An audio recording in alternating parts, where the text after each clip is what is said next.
A man wakes up with a start. Did something just bite him? He looks down at his hand. Something definitely bit him. He can see the red welt already forming. He looks around for the culprit, but can't find it anywhere. He really hopes he doesn't have bed bugs. That's the last thing he needs right now. He'll have to keep his eyes open for potential pests.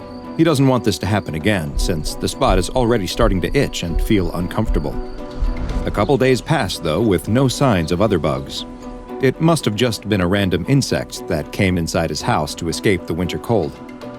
The spot on his hand felt a little rough for a day or two, but now he's pretty much forgotten all about it.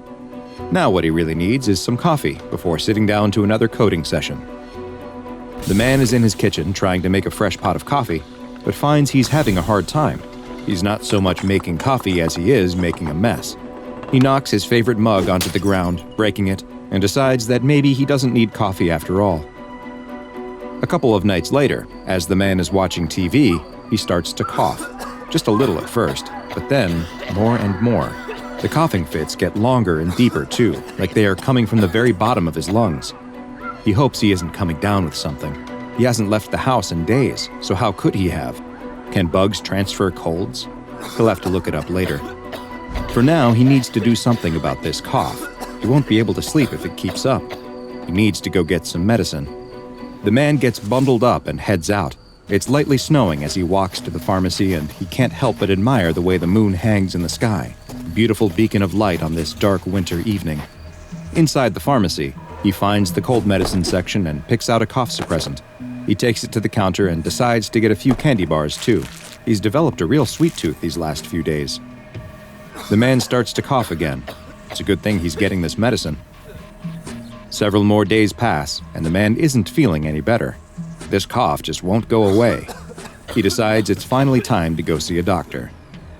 As he sits in the doctor's office waiting room, he does his best to hold in his coughs, but he has a very hard time. The woman on the other side of the room is coughing too. Strangely, it actually makes him feel a little better. There must just be something going around. A nurse comes into the waiting room and calls his name. The doctor is ready for him. The man is sitting on the bed in the examination room when the doctor enters. He's looking over his medical records and doesn't even look up from his clipboard. He tells the man to take off his shirt so that he can be examined, and the man obliges. "Okay, let's see what the trouble is," the doctor says.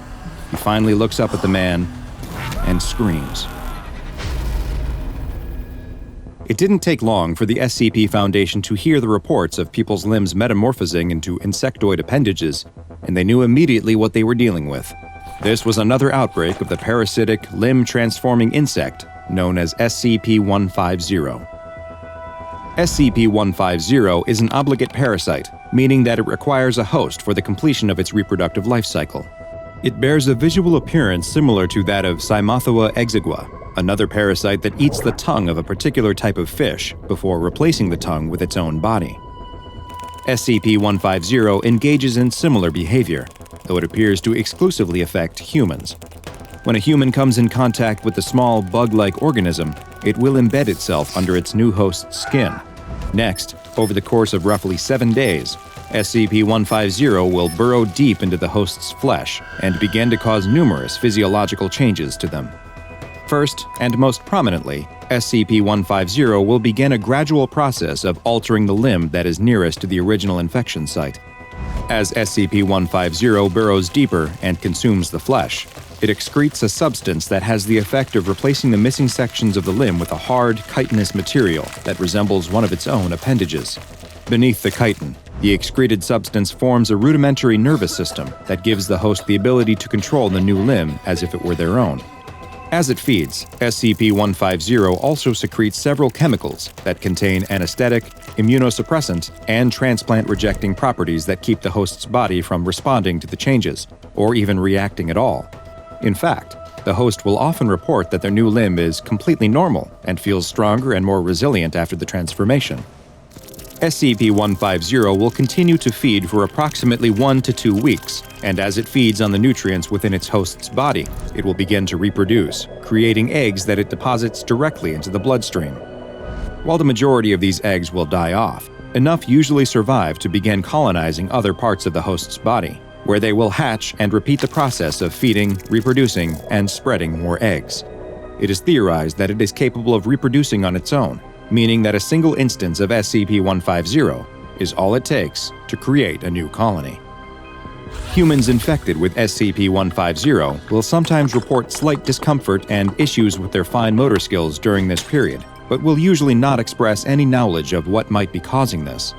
Eventually, SCP-150 eggs will reach the host's lungs, where the process of assimilating continues, this time replacing the lungs themselves. During this process, more eggs will be produced, laid, and then spread out of the body by the host's coughing. As many as 10,000 eggs will be produced during this period, approximately 1% of which will survive being expelled, find another host, and implant themselves. The assimilation process then spreads to the central nervous system, including the spinal cord and brain, but strangely, the host will show no signs that their consciousness or behavior have been affected in any way. In interviews with hosts of SCP-150, those who are unaware that they are infected have not expressed any knowledge of changes happening in or out of their body. When subjects are made aware that they have been infected, they will be able to point out the site of the original infection and agree that a change has taken place, but they seem to have no ill will towards their new chitinous appendages and will often express positive feelings about it. In order to better study the effects of SCP-150 under SCP Foundation control, 2 D-Class personnel, D-13732 and D-016002, were both infected with the parasites, and the assimilation process was allowed to fully progress through all the stages. Following signs that D-016002 was experiencing swelling of the brain, a decompressive craniotomy was performed, a procedure in which a portion of the skull is removed in order to relieve pressure on the brain. This surgery had the added benefit of giving Foundation researchers the chance to look at SCP-150's progress firsthand. But after a flap of her skull was removed, the attending scientists did not find that her brain was swelling. They didn't find her brain at all, but instead observed numerous instances of SCP-150 in the cavity where her brain should be. The D-Class had been partially anesthetized to numb her skull but remained conscious during the procedure, and the scientists asked her several simple questions to which she was perfectly able to answer. They began removing some of the parasites, and as they did so, her answers became slower and less clear. It appeared that the SCP-150 instances had not just eaten and replaced her brain, they had become her brain. For the next experiment, they would use the instances of SCP-150 that had been removed from D-13732's nervous system after he had been euthanized following the discovery that his entire nervous system had also been replaced entirely by SCP-150. The parasites taken from his brain cavity were placed into D-016002's, and the results were nothing short of incredible. After observing a period of time where the organisms appeared to move and rearrange themselves within her skull, she regained consciousness. Once awake, not only did her cognitive functions immediately improve, when she was asked to state her name, she told them it was Michael, D-13732's name. It is unknown why SCP-150 engages in this peculiar life cycle, but the danger it poses to humans and the difficulty in keeping it contained has led the SCP Foundation to classify it as Keter. Some of the more erudite researchers have taken to calling the parasite the ship of Theseus, a play on the philosophical notion that questions whether something that has had all of its parts replaced is still fundamentally the same, or if it has become something new. Perhaps the observation of those infected with SCP-150 can shed some light on this millennia-old question. Infected patients who are being studied are to be kept in Level 3 biohazard containment cells, with never more than 1 infected host per cell. Cultures of SCP-150 adults and eggs are kept in vacuum-sealed glass flasks in the Site-42 Infectious Materials Lab, and the Foundation's standard pathogen handling procedures are required to be followed at all times. Should any instance of SCP-150 be found outside of containment, it is to be immediately incinerated. A haunted house. It seems like a fun idea for a date, although the model is the type to jump at everything. He knows everyone in the fake blood and clown makeup are just out-of-work actors or students looking to make some easy money, but any loud screams are enough to get him leaping out of his own skin. Then again, he expects that's part of his date's plan. Get him scared so he seeks shelter in his arms. It's quite sweet, actually. So he agrees. The place is hardly the stuff of nightmares. In fact, it's all pretty homesprung, and being there with company makes it easier to giggle at all the half-baked attempts to incite scares. The distinctly ketchup-scented blood stains are a particular highlight that leaves the model and his date in stitches. Then they spot a hall of mirrors and can't resist heading inside. It's even cheaper than they're expecting. Multiple standing mirrors that seem to have been taken straight out of people's homes and set up in an easy-to-navigate maze. Still, it ends up being fun for the most part, until the model spots something in his reflection in one of the mirrors. A tiny blemish.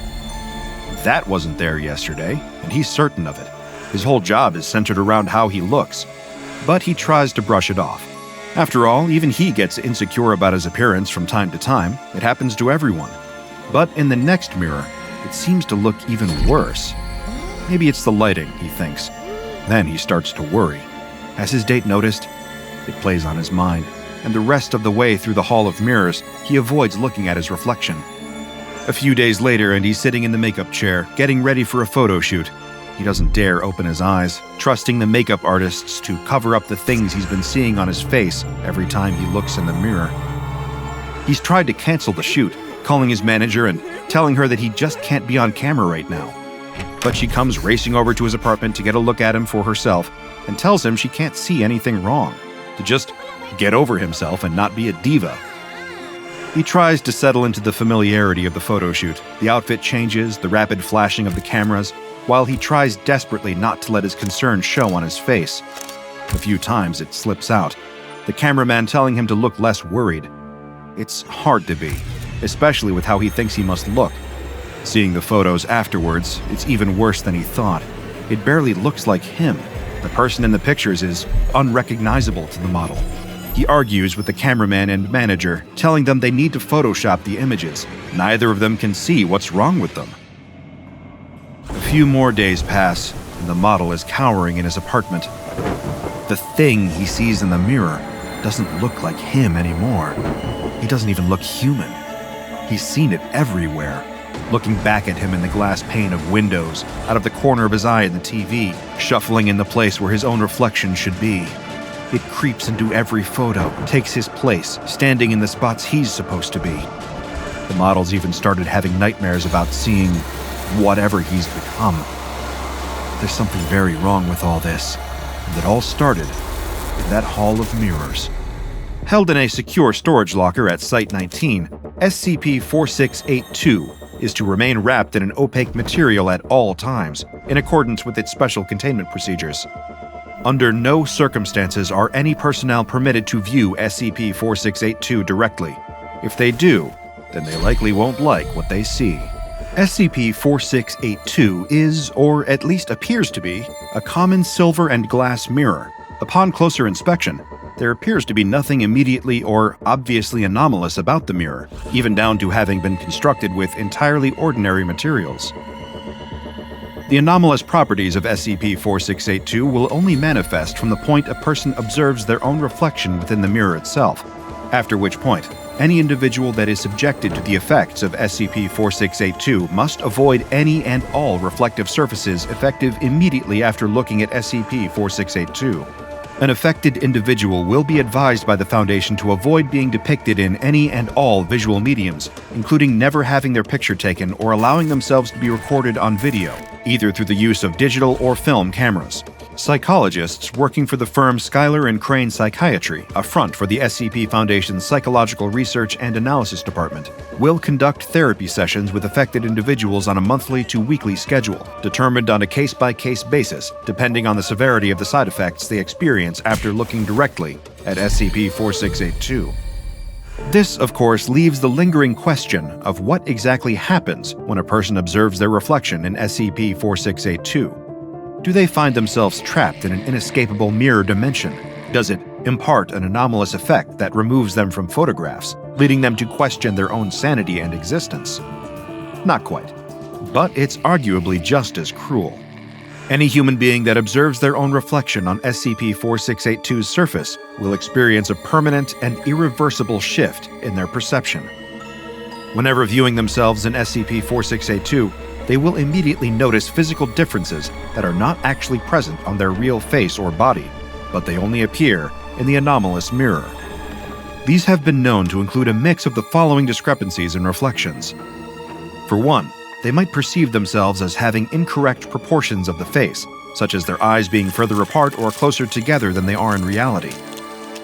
This can also extend to the proportions of the rest of their body too, as the reflection might depict them as being inaccurately taller or shorter than they actually are, or show them having a significantly different body mass or shape.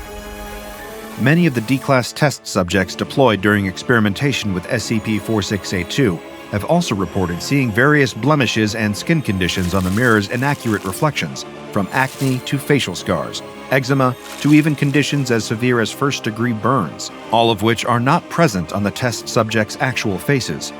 Dental hygiene of the test subjects is often depicted as being much worse in their SCP-4682 reflection than it is in real life, with yellowed or rotting teeth appearing, as well as cavities that do not correspond with the subject's actual dental records. Reflected in SCP-4682 are also often the addition of facial features that are considered, at least by conventional standards, to be unattractive. Some test subjects have reported seeing themselves sporting unibrows or uneven facial hair regardless of gender.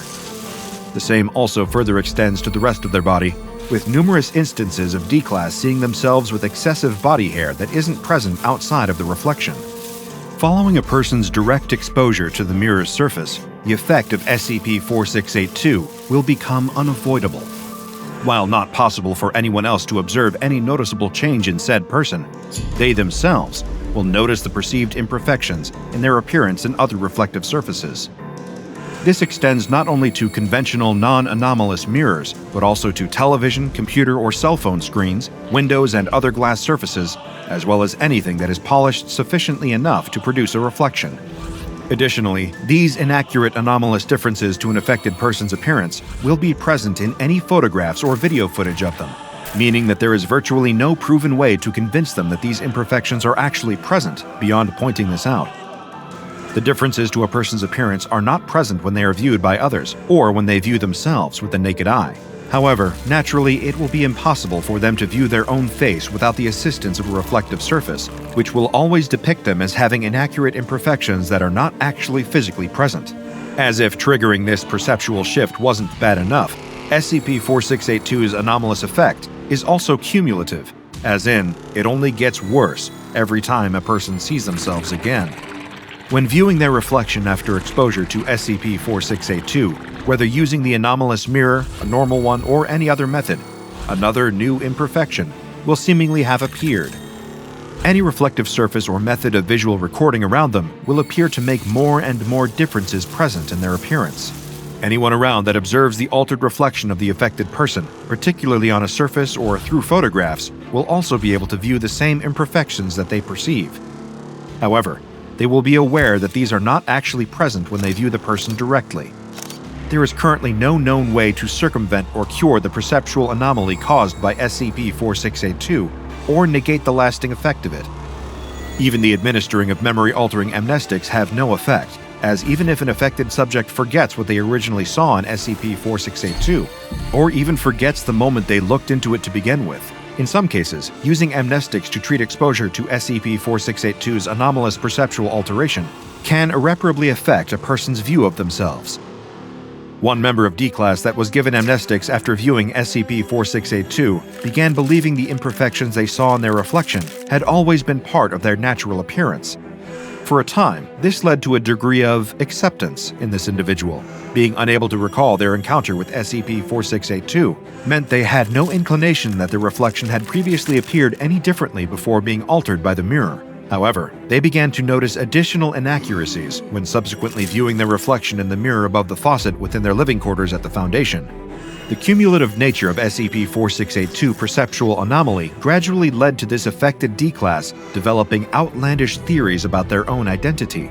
One such train of thought revolved around the belief that the Foundation had replaced their real self with some kind of clone, believing themselves to be a replica of the original, inaccurately mimicking their appearance and possessing all their memories.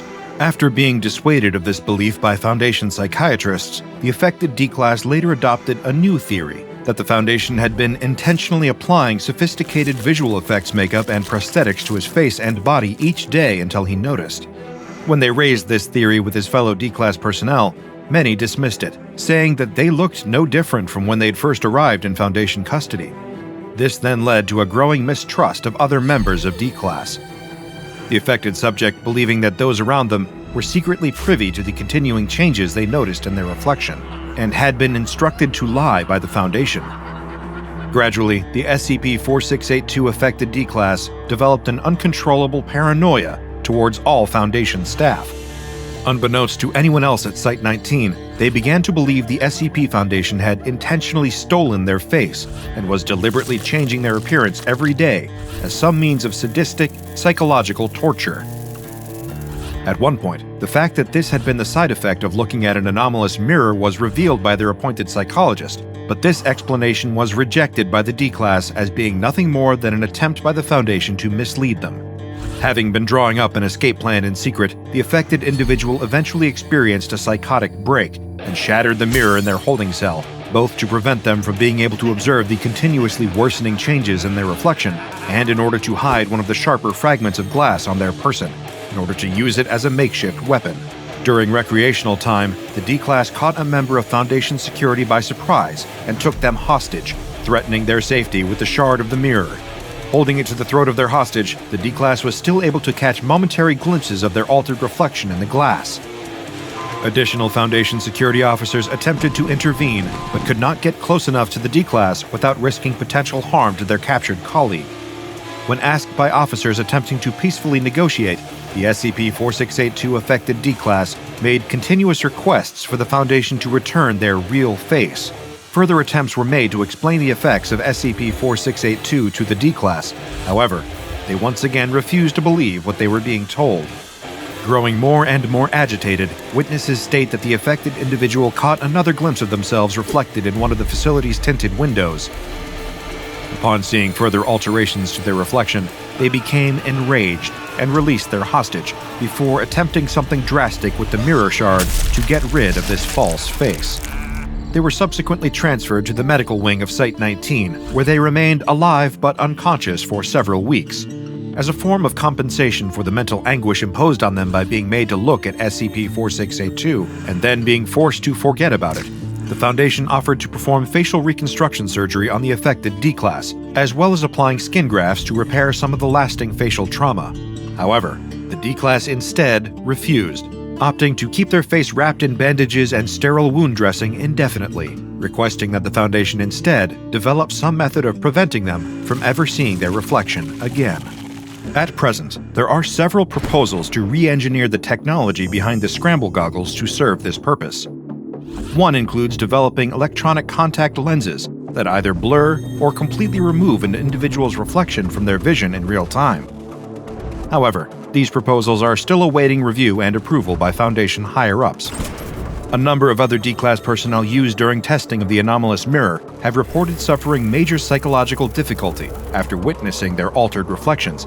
In particular, those who have seen the cumulative effects of multiple imperfections being added thanks to SCP-4682. Many report being unable to recall what they originally looked like before seeing the inaccurate changes in their reflections, with some even developing severe depression, anxiety, and insecurity connected to their appearance.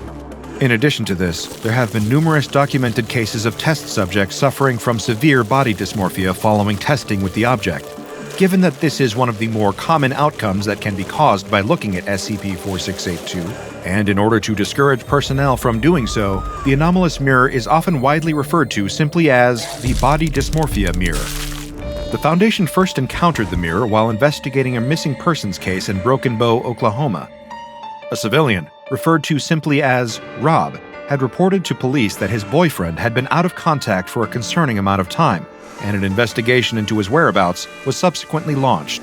While this would typically be solely the concern of local law enforcement, a member of an SCP Foundation mobile task force happened to be operating undercover within the area's police force. This agent belonged to MTF Iota-10. Members of this task force do not strictly operate as a cohesive unit, but are instead a number of undercover operatives spread out across various international, federal, and local law enforcement agencies. This includes the Central Intelligence Agency, Federal Bureau of Investigation, Ministry of Intelligence, and various police departments. The primary goal of this mobile task force is transferring potentially anomalous evidence recovered during investigations into Foundation hands, as well as reporting any anomalies discovered in connection to criminal acts to the SCP Foundation. From there, they then allow Foundation response or containment teams to step in and take over jurisdiction of these cases from local law enforcement or federal agencies. This has led to MTF Iota-10 being more colloquially known by their nickname, the Damn Feds. One of these damn feds within the local Oklahoma Police Department investigating the disappearance of Rob's missing boyfriend was present when they searched his apartment. Immediately, this embedded Foundation operative noticed something was wrong. All of the mirrors, screens, windows, every reflective surface in the apartment seemed to have been shattered or painted over, except for one, SCP-4682, which was laying intact on the carpet of the bedroom. Even worse, the cause of the boyfriend's disappearance quickly became apparent upon the discovery of a mixture of Jack Daniels and cough medicine next to a body with a note. Believing the apartment to have been the site of a potential anomalous incursion, the undercover MTF Iota-10 operative contacted his superiors at the SCP Foundation and requested that members of Mobile Task Force Eta-10 be dispatched to assess the situation. The operative was commended for making an accurate assessment of the situation, especially in requesting MTF Eta-10, otherwise known as See No Evil. Of all the Foundation's numerous deployable task forces, Eta-10 specializes in the investigation, acquisition, and containment of anomalies that cause visual cognition hazards or mimetic effects. In short, anything that cannot or should not be directly observed in order to be safely handled. Through the use of anomalous means available to only MTF Eta-10, they were able to safely secure SCP-4682 and bring it to Foundation containment. Also recovered from the scene in the apartment was the note left by Rob's boyfriend. This note revealed little about how he had come to have SCP-4682 in his possession, nor shed any light on its origins, or when he first began to notice its anomalous effects.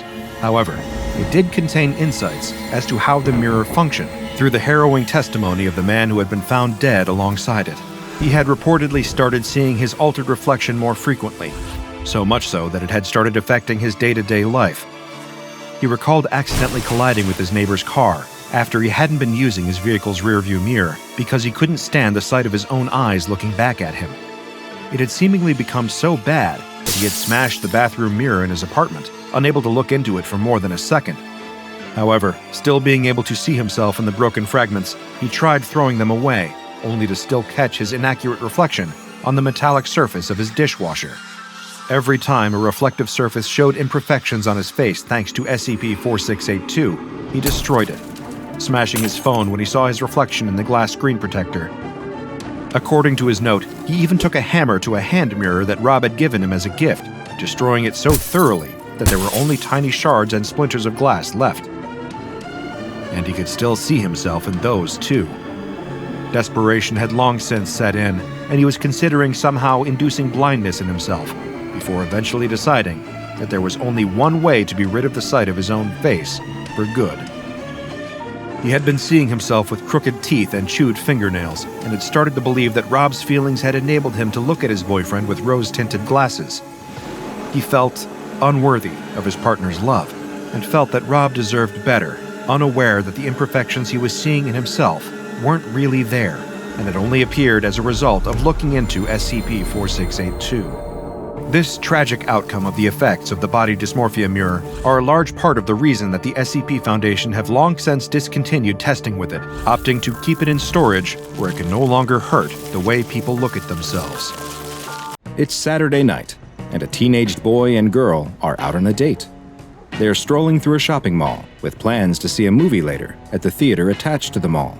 As they walk through the mall waiting for their show to start, the girl spots something. It's a photo booth. She excitedly grabs the boy's hand and pulls him inside.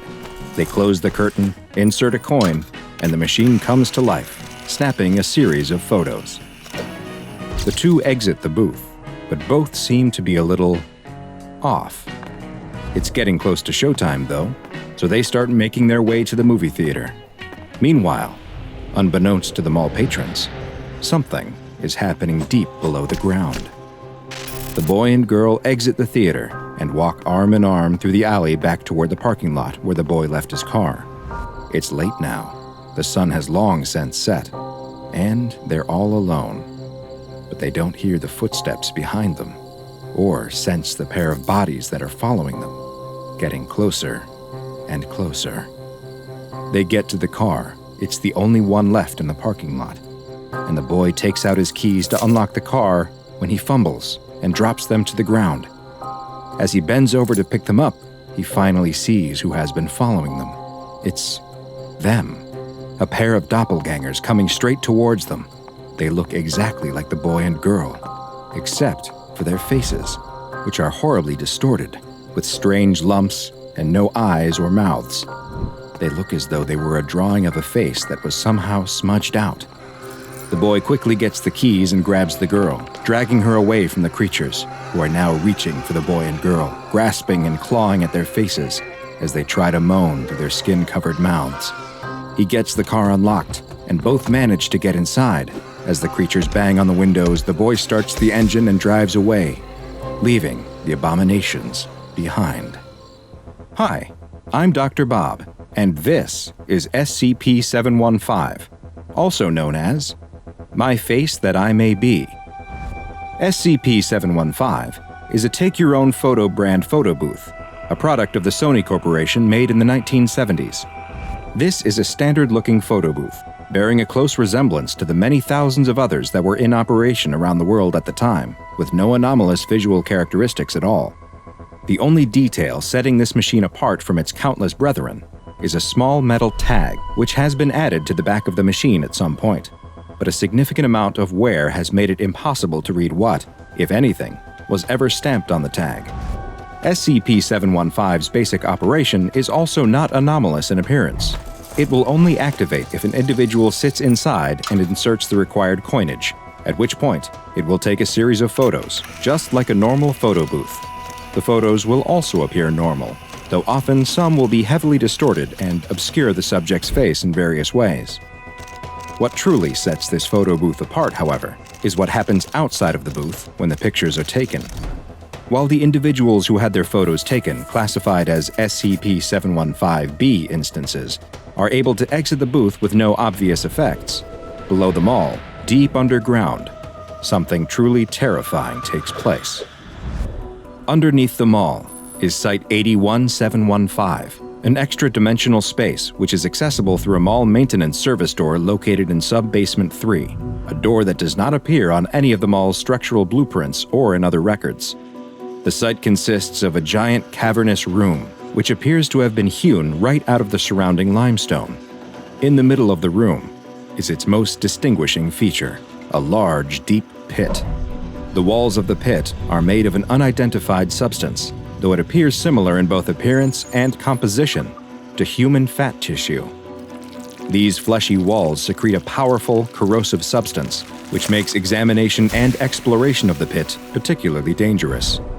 When SCP-715 is activated in the mall above, a humanoid creature, classified as SCP-715-A, will appear in this pit. The bodies of these creatures are similar in appearance to the individuals who had their picture taken inside of 715, but their faces are radically different. Each has severe facial disfigurements and abnormalities, such as large growths, deep lacerations, and the absence of facial features. After appearing in the pit, these SCP-715-A instances will attempt to scale the fleshy walls of the pit and leave Site-81715. These instances are considered hostile, and Foundation security personnel are authorized to neutralize the creatures by any means necessary. Further research into how the SCP-715-A entities are formed and what exactly the pit is are ongoing, and it's not currently known how many 715-A instances exist down in the pit. With the entities who were able to climb out of the pit able to be relatively easily neutralized by security forces, SCP-715 was originally classified as safe. It was contained at its point of origin within the mall in Ohio, and Foundation personnel posing as mall employees would collect the photos printed by the machine. However, following additional discoveries, this classification necessitated changing. The Foundation began noticing inconsistencies with SCP-715-B entities after a researcher tested SCP-715 himself by sitting inside and having his photo taken. Soon after, he began acting in ways that were considered strange, such as when he turned down a promotion to a prominent position with better pay and perks for seemingly no reason, and when he skipped a mandatory site inspection for reality-bending anomalies. After noticing these strange behaviors, a Foundation research head had an anomalous optical enhancement device placed in the oddly acting researcher's bedroom and learned a surprising truth about the SCP-715-A and B entities. The Foundation had been killing the wrong ones. The device, which could remove anomalous reality-distorting effects from images, showed that the researcher was actually one of the creatures from the pit, with the telltale facial distortions. Following this shocking revelation, the research head used the same device on the creatures still inside the pit underneath the mall. They found that when the anomalous visual effects were removed from the distorted creatures who were trying to get out of the fleshy pit, that they were actually normal-looking humans. These SCP-715-A entities were the human beings who had entered the photo booth, had their pictures taken, and were somehow transported to the pit. They had been trying to escape their prison and tell the Foundation who they really were, but this only resulted in them being terminated by the on-site security forces. In order to fix this mistake, SCP-715 was hastily reclassified as Keter, and SCP-715 was removed from the mall in order to be stored in a secure locker at Site-19. Research personnel were no longer able to access SCP-715 without special authorization, and study of the interior was limited to what could be done via remote drone use only. The Foundation began rounding up all known instances of SCP-715-B, who were now the ones subjected to immediate termination. Foundation staff did manage to interview one 715-B instance, though, who had been previously believed to be a fellow Foundation researcher. It is unknown exactly what the researcher doppelganger said in that interview, but it must have been extremely serious, as the end result was another complete change in protocol. All attempts to contain and neutralize instances of SCP-715-B would immediately cease, since if there were as many out in the world as the doppelganger claimed, then ultimately, it would better maintain normalcy and ensure the secrecy of SCP-715 if they were allowed to go free. Sadly, the same was not the case for the SCP-715-A instances that still existed down in the pit. The researcher doppelganger advised that it would be unwise to remove them from the pit, and the current Foundation policy is that down in the pit is where they will remain. Following this interview, SCP-715 was reclassified once again as safe. The photo booth was also moved again, this time to a maximum security storage locker at Site-81, and Foundation personnel have been prohibited from interacting with SCP-715-B instances at all. However, there is one more piece of information about SCP-715, and it is only accessible to those with proper security clearance. Another Foundation agent was found to actually be an instance of SCP-715-B and taken into custody for observation. While under surveillance, it was discovered that this instance, classified as SCP-715-B7, was emitting low-level radiation that was somehow directed at Site-81-715, the location of the pit.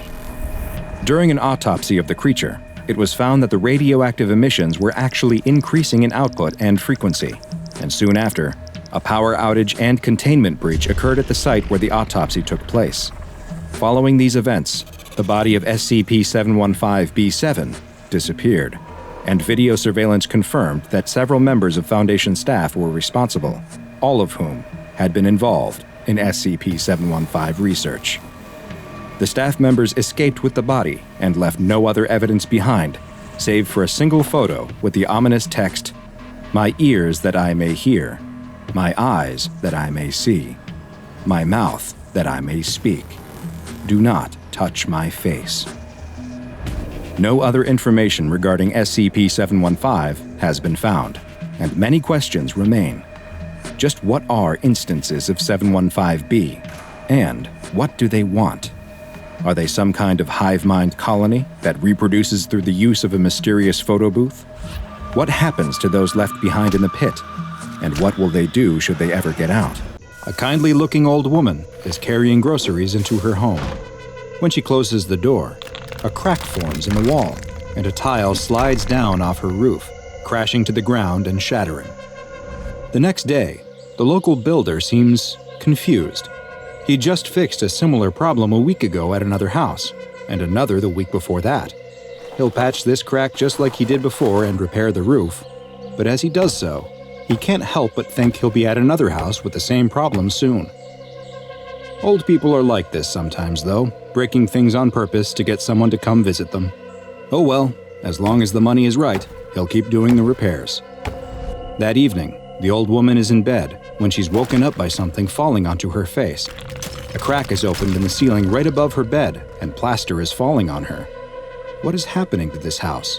She would have to call the builder again in the morning and let him know that it was getting worse. She gets up to clean the plaster dust off her face, but stops halfway to the door. Was that a noise she heard? It sounded like it was coming from downstairs. Another noise. She definitely heard something. Is someone in her home? "Hello?" she cries out. "Whoever you are, you better go. My husband is going to be home any moment, and he won't be happy." The noises seem to have stopped. Maybe she was imagining things. Who would rob a poor old woman, after all? She didn't have anything worth taking. She still needs to wash the plaster off her face, though. She listens for a moment, and when she doesn't hear anything else, she opens the bedroom door and screams. The next day, a child stands in front of the house with a look of shock. Was there an earthquake? How could a house end up like this? They ring the doorbell, but there's no answer. They knock on the door and are surprised to find that the door is open. "Grandma?" the child cries into the quiet house. No response. The child enters and looks around. The house is a mess. Chunks of plaster have fallen off the walls and ceiling. Shelves have fallen over, spilling their contents. And there's broken glass from shattered light bulbs everywhere. The boy looks up the stairs and can see that his grandmother's bedroom door is open and the light is on. "Grandma, are you up there?" Still no response. The child nervously starts up the stairs, gripping the railing tight. They quietly make their way to the bedroom and step into the sliver of light coming from the cracked door. The child pushes the door open to find their grandmother on the floor. Only, it isn't their grandmother. Whatever this is looks like their grandmother, but like she has been stretched and twisted, her body bent at angles where no joints exist. The child is paralyzed with fear, unable to do anything but stare. But the nightmare isn't over yet, because their grandmother is still alive.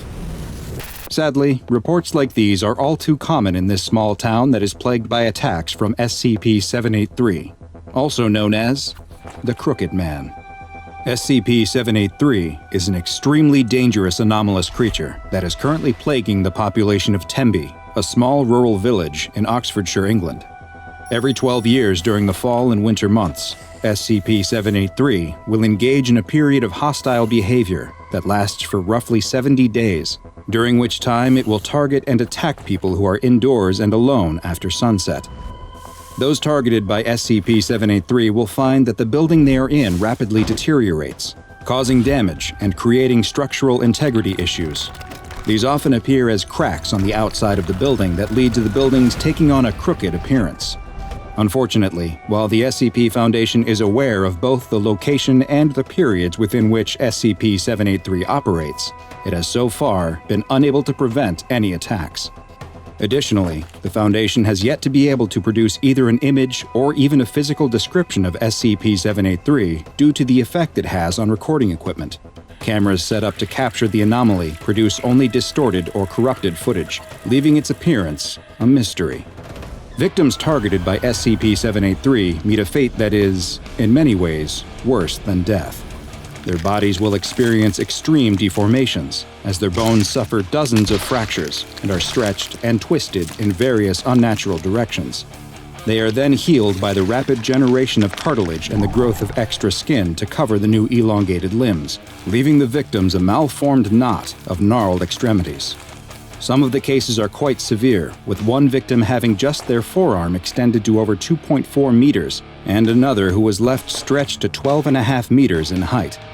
Despite the gruesome injuries suffered, The majority of victims are still alive following the attacks, though they will more often than not be left completely paralyzed, in a persistent vegetative state, or both. 27 victims of SCP-783 are currently being held in a long-term care facility within a wing of a local hospital that was requisitioned by the Foundation specifically for the care and treatment of 783 victims. Like many of the anomalies that the SCP Foundation investigates and contains, many of the residents of Tembe appear to have some awareness of the Crooked Man, and the anomaly has become something of a local boogeyman. Researchers have even documented local school children singing a nursery rhyme that appears connected and may even explain the origins of the creature. It goes, "There lived a crooked man who made a crooked deal. He kept a crooked cane and his catch in crooked creel. He stole a crooked child who cried a crooked squeal, and that crooked little man was broken on the wheel." A month before a recent SCP-783 period of activity was to begin, a Class D personnel, D-209, was sent to live in a Foundation-owned home in the village. Audio and video recording equipment was set up throughout the house in case the D-Class was targeted, in the hopes that some information could be gleaned should something take place. 43 days after he began living in the house, something finally did. One evening while in bed reading a book, D-209 heard noises on the ground floor of the home. Cameras on the first floor experienced corruption and showed only a distortion moving through the house. When D-209 attempted to leave the bedroom and escape the home, they immediately encountered SCP-783. During a period of time that lasted roughly 5 hours, their bones were broken numerous times and reset over and over, leaving D-209 a twisted mass of flesh and bone.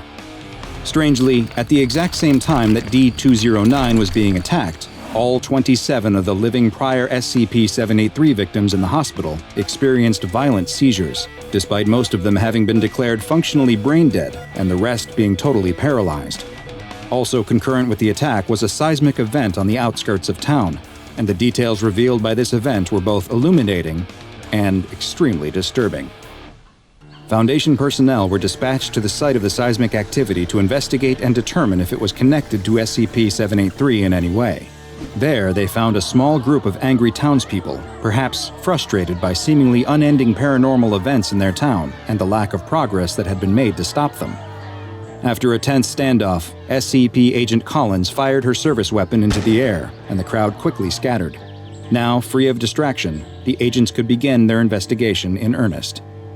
They immediately spotted several objects sticking out of the earth. Upon closer inspection, these were identified as elongated human toes. A dig team was sent to the site, and by the next day, a mass grave had been uncovered that was filled with the twisted mass of what appeared to be victims of SCP-783. Their mutated and drawn-out bodies were well preserved despite being buried directly in the ground, and had all been buried head down, with their arms extending deeper into the burial pit. As one researcher was attempting to take a tissue sample from one of the bodies, the ground beneath him gave way and he fell into the pit. He landed on the tangled mass of limbs which shifted under his weight, and he disappeared into the pit beneath them. Agent Collins immediately found a length of rope, tied it to her waist, and climbed into the pit with instructions to the on-site team to pull her back up when she signaled. Agent Collins descended into the pit beneath the bodies, and after several minutes, she was extracted, though without the missing researcher. At debriefing, she described how she found an anomalous location under the ground beneath 783's victims' corpses, and she was so rattled by what she saw that she was granted a temporary leave of absence.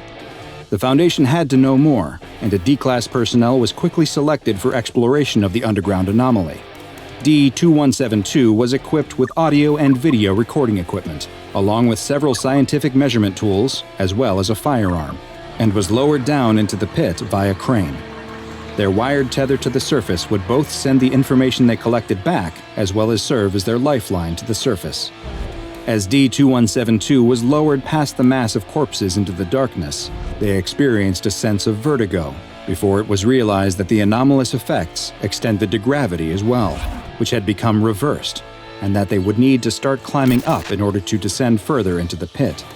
They soon climbed out of the hole surrounded by the reaching, extended arms of corpses, and emerged into an open world with an overcast sky. It looked exactly like the town of Tembe, with the same buildings present there as in our world. The world appeared to be uninhabited, though, with no sign of the missing SCP Foundation researcher. D2172 began investigating the buildings and found them all to be empty as well, though they did unfortunately find signs of a struggle in one house, with what looked to be evidence of the missing researcher's demise. They continued exploring the area and found that the anomalous properties of the location extended to its borders too. And as the D-Class walked north out of the town, after several kilometers, they found that they were now somehow back at the southern edge of the town. D2172 was ordered to return to the entry point, but as they walked, they were suddenly impeded by the deformed body of an SCP-783 victim that stretched across the road in front of them. D2172 drew and fired their weapon at the entity, but it didn't react, and they were forced to retreat into the nearby woods. After several minutes, they stopped to rest when they spotted something else. In the distance, the D-Class saw what looked to be a giant white birch tree, and it was coming towards them. As the living tree approached, it became clear that it wasn't a tree at all. What looked like branches were extended bony fingers that it was using to walk. The long branch-like fingers were coming out of the top of the tree, where D2172 could see their origin. These branches were the elongated fingers of the missing SCP Foundation researcher. D2172 turned to run as the giant living tree chased them back into the town, firing their weapon at the creature whenever they had the chance, but was unable to stop it. The visual feed was soon lost as the audio continued to broadcast the screams of D2172. But this wasn't the end of the expedition. The on-site team was surprised to witness after several hours that the tether was pulled on twice, the signal that it should be reeled in. A medical team was sent to the site, since it was assumed that D2172 would need immediate care, and the team began reeling in the line. After several minutes, they spotted the harness that should have been strapped to D2172, but with nothing in it. They continued to pull, but the harness became stuck on the mass of corpses in the pit. They then noticed that it wasn't actually stuck. There was a hand holding onto the harness for dear life. It was D2172's hand.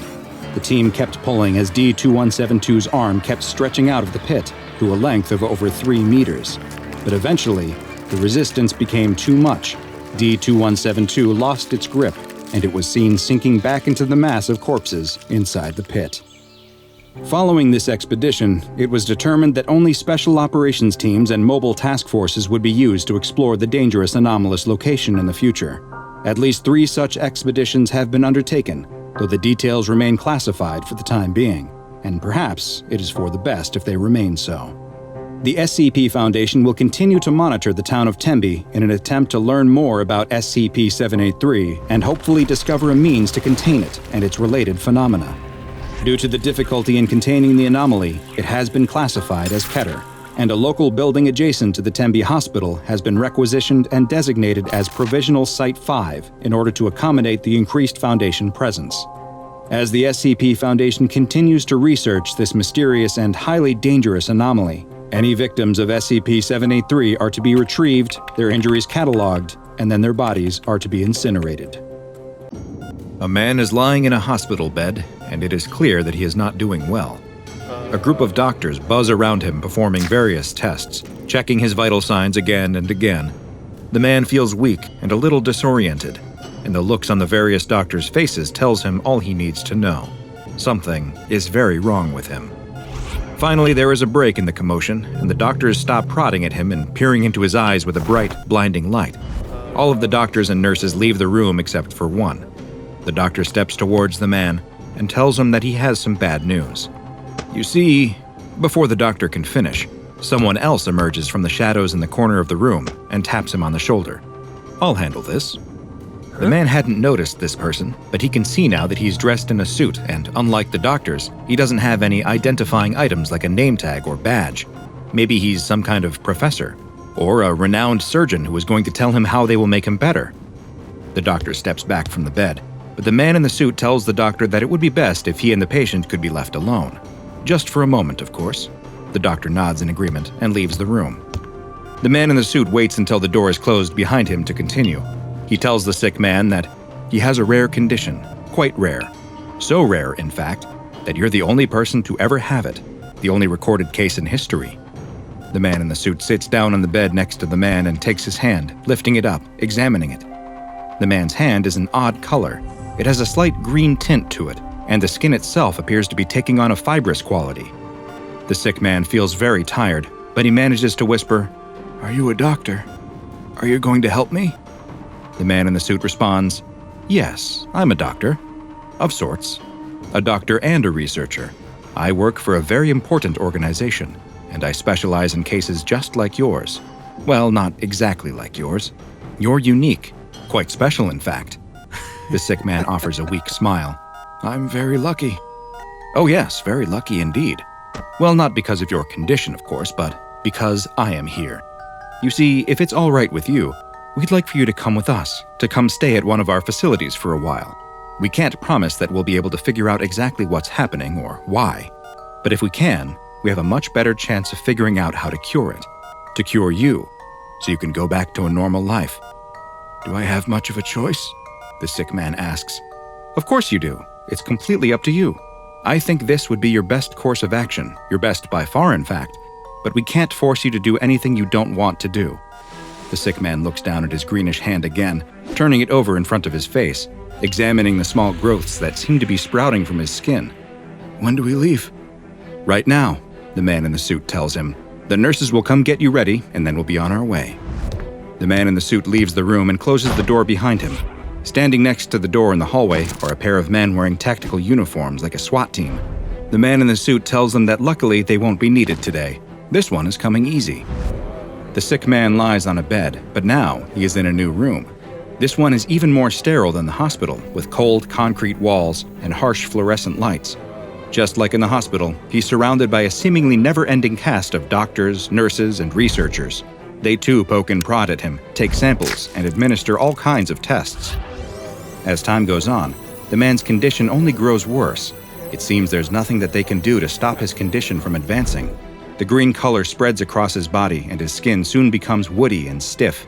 If he sits in one place for too long without moving, tiny fibers emerge from his skin, like probing roots looking for soil. All the while, the man grows weaker and more fragile. Even the slightest movement seems to cause him great pain. The doctor who originally brought the man to the facility gathers with a small group in the observation room next to the man's containment cell. They discuss the results of a recent test, which showed that much of the melanin in his skin has somehow been replaced with chlorophyll, and that the fibrous quality of his skin is being caused by the appearance of cellulose around his cells. In other words, he isn't just starting to look like a plant. He's truly becoming a plant, and there doesn't seem to be anything they can do to stop it.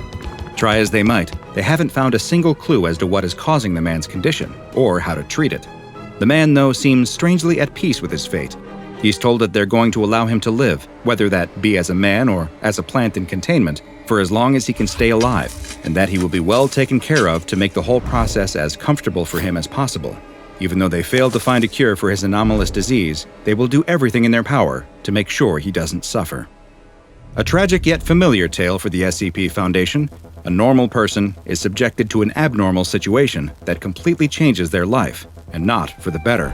At least in this situation, the Foundation appears to have shown a rare glimpse of their own humanity, opting to make this safe class anomaly's existence as painless as possible, rather than force it to endure a lifetime of painful tests and studies. Or at least that's what you've been led to believe. Unfortunately, everything you've just seen about SCP-1500 is a lie. Those with Level 3 clearance, though, can learn the truth, which is that SCP-1500 is actually an extremely dangerous anomaly, whose true identity must be hidden from even the majority of the Foundation, for reasons you'll soon learn. SCP-1500 is not a man suffering from a condition that causes him to slowly transform into a plant-like being, but is actually a greenish-gray, smooth-skinned humanoid with no facial features at all. Its limbs are long and multi-jointed, and its abdomen is highly distended. The skin is exceptionally durable and tough, and though SCP-1500 has no visible sense organs like ears or a nose, it still appears to possess senses that are roughly equivalent to an average human's. The entity is incapable of speech, owing to its lack of a mouth, and it has not shown a need to eat, breathe, or sleep at all. In addition to the strange appearance of SCP-1500, its primary anomalous effect is the impact it has on any human that comes within its line of sight, or rather what would be its line of sight if it had any eyes. Those that do find that they will soon begin experiencing headaches, nausea, and an overwhelming sense of dread. These symptoms will increase over the next several minutes, with the headaches becoming more and more debilitating, and the feelings of nausea and fear growing until eventually the subject passes out. They will remain unconscious for roughly 15 seconds, after which they will awaken and claim to have no memory of ever being exposed to SCP-1500. But something else strange also happens to the subject after waking. When asked to describe the creature known as SCP-1500, they will no longer remark on its faceless head or long twisted limbs. Instead, they will describe the creature as being an average-looking Caucasian male. Even stranger is that to them, it now has a name: Zachary Callahan. In further interviews with subjects exposed to SCP-1500, it became clear that many of their memories had been reshaped to now include the entity in its human-looking Zachary Callahan form. They would often describe him as a close friend from childhood or early adulthood, and one that played a significant role in their lives. They also claim that they are perfectly capable of communicating with Zachary Callahan, able to carry on conversations with him, while all the observing researchers will see is an apparently one-sided conversation between the subject and the featureless gray-skinned creature. While Foundation personnel have found that they are able to remove the false memories from the subject's minds through the use of amnestics, they have yet to be able to reverse the effect that causes the subject to see SCP-1500 as a human being, and everyone who has been exposed continues to see the entity as Zachary Callahan forevermore. It is still unknown what kind of long-term effects this exposure may have, or how dangerous to their mental or physical health it will turn out to be. Even more concerning is that evidence has emerged that SCP-1500 may be able to affect more than just those in its immediate presence. Recently, a United States senator was giving a televised speech on a rather uninteresting topic. The speech started out normal enough, but then the senator began to relay an anecdote about a childhood fishing trip he had taken with a friend. You won't be surprised to learn that according to the senator, the friend's name was none other than Zachary Callahan. Investigations into the senator's background concluded that there was no person by that name of the appropriate age in the area where he grew up. It was also discovered the senator had suffered an especially bad migraine at a dinner party the week before the speech. Further research into SCP-1500's memory-altering effects have also revealed that they might just be more intrusive than first believed. Rather than simply appearing as an old friend, subjects exposed to 1500 have begun to report that Zachary Callahan actually played a much more prominent role in their lives, either as a close relative, a parental figure, or even a former lover. In each of these cases, the subjects described their feelings for Zachary Callahan as ones of adoration, and that he made them feel protected and loved. Most troubling of all is a recent addendum to the SCP-1500 file, which describes the very latest research on the anomaly and its effects. It is now estimated that as many as 23,000 people all across the world have been affected by the creature, with the idea of Zachary Callahan implanted into their memories. It is unknown why it is trying to spread its influence so far and wide, but one clue that may point to a nefarious purpose is that it seems to be disproportionately targeting political and military figures, as well as SCP Foundation personnel. Following these new developments, classification of SCP-1500 to Keter was requested and granted. Due to the risk that SCP-1500 poses through its anomalous effects, and its powerful ability to influence those in positions of great power, it is permanently kept in a modified humanoid containment cell at Site-17. No personnel are allowed to enter into its containment chamber under any circumstances, nor are there security cameras in its cell. A false containment document describing a human male with an anomalous plant-like effect was placed in the database in order to deter further investigation into the real SCP-1500. And any personnel who experience painful, persistent headaches are immediately transferred away from Site-17, while any who attempt to breach containment are immediately terminated. Is SCP-1500 planting the seeds for something big by infiltrating the minds of some of the most influential people on Earth? Or is it merely looking for a connection, as it takes on a form that it wishes it could have, in the only way it can, inside an imagination? Perhaps one day, we will know the answer. A perfect shot. The photographer holds up his camera, focusing on the deer. Then, the creature turns and stares down the photographer with the face of a human man. A long, elegant neck ending in a mutated abomination. The photographer drops the camera and runs away screaming. He won't be coming back to get it. He'd rather just buy a new one. A woman is walking her dog along the dirt road she's walked down every day for several years. It winds alongside a dense forest and past several large plots of land. Some are occupied by farms, some have been left abandoned. It's a pleasant walk, one she can always count on to be as quiet and peaceful as it is stimulating for her dog, with plenty to look at and smell.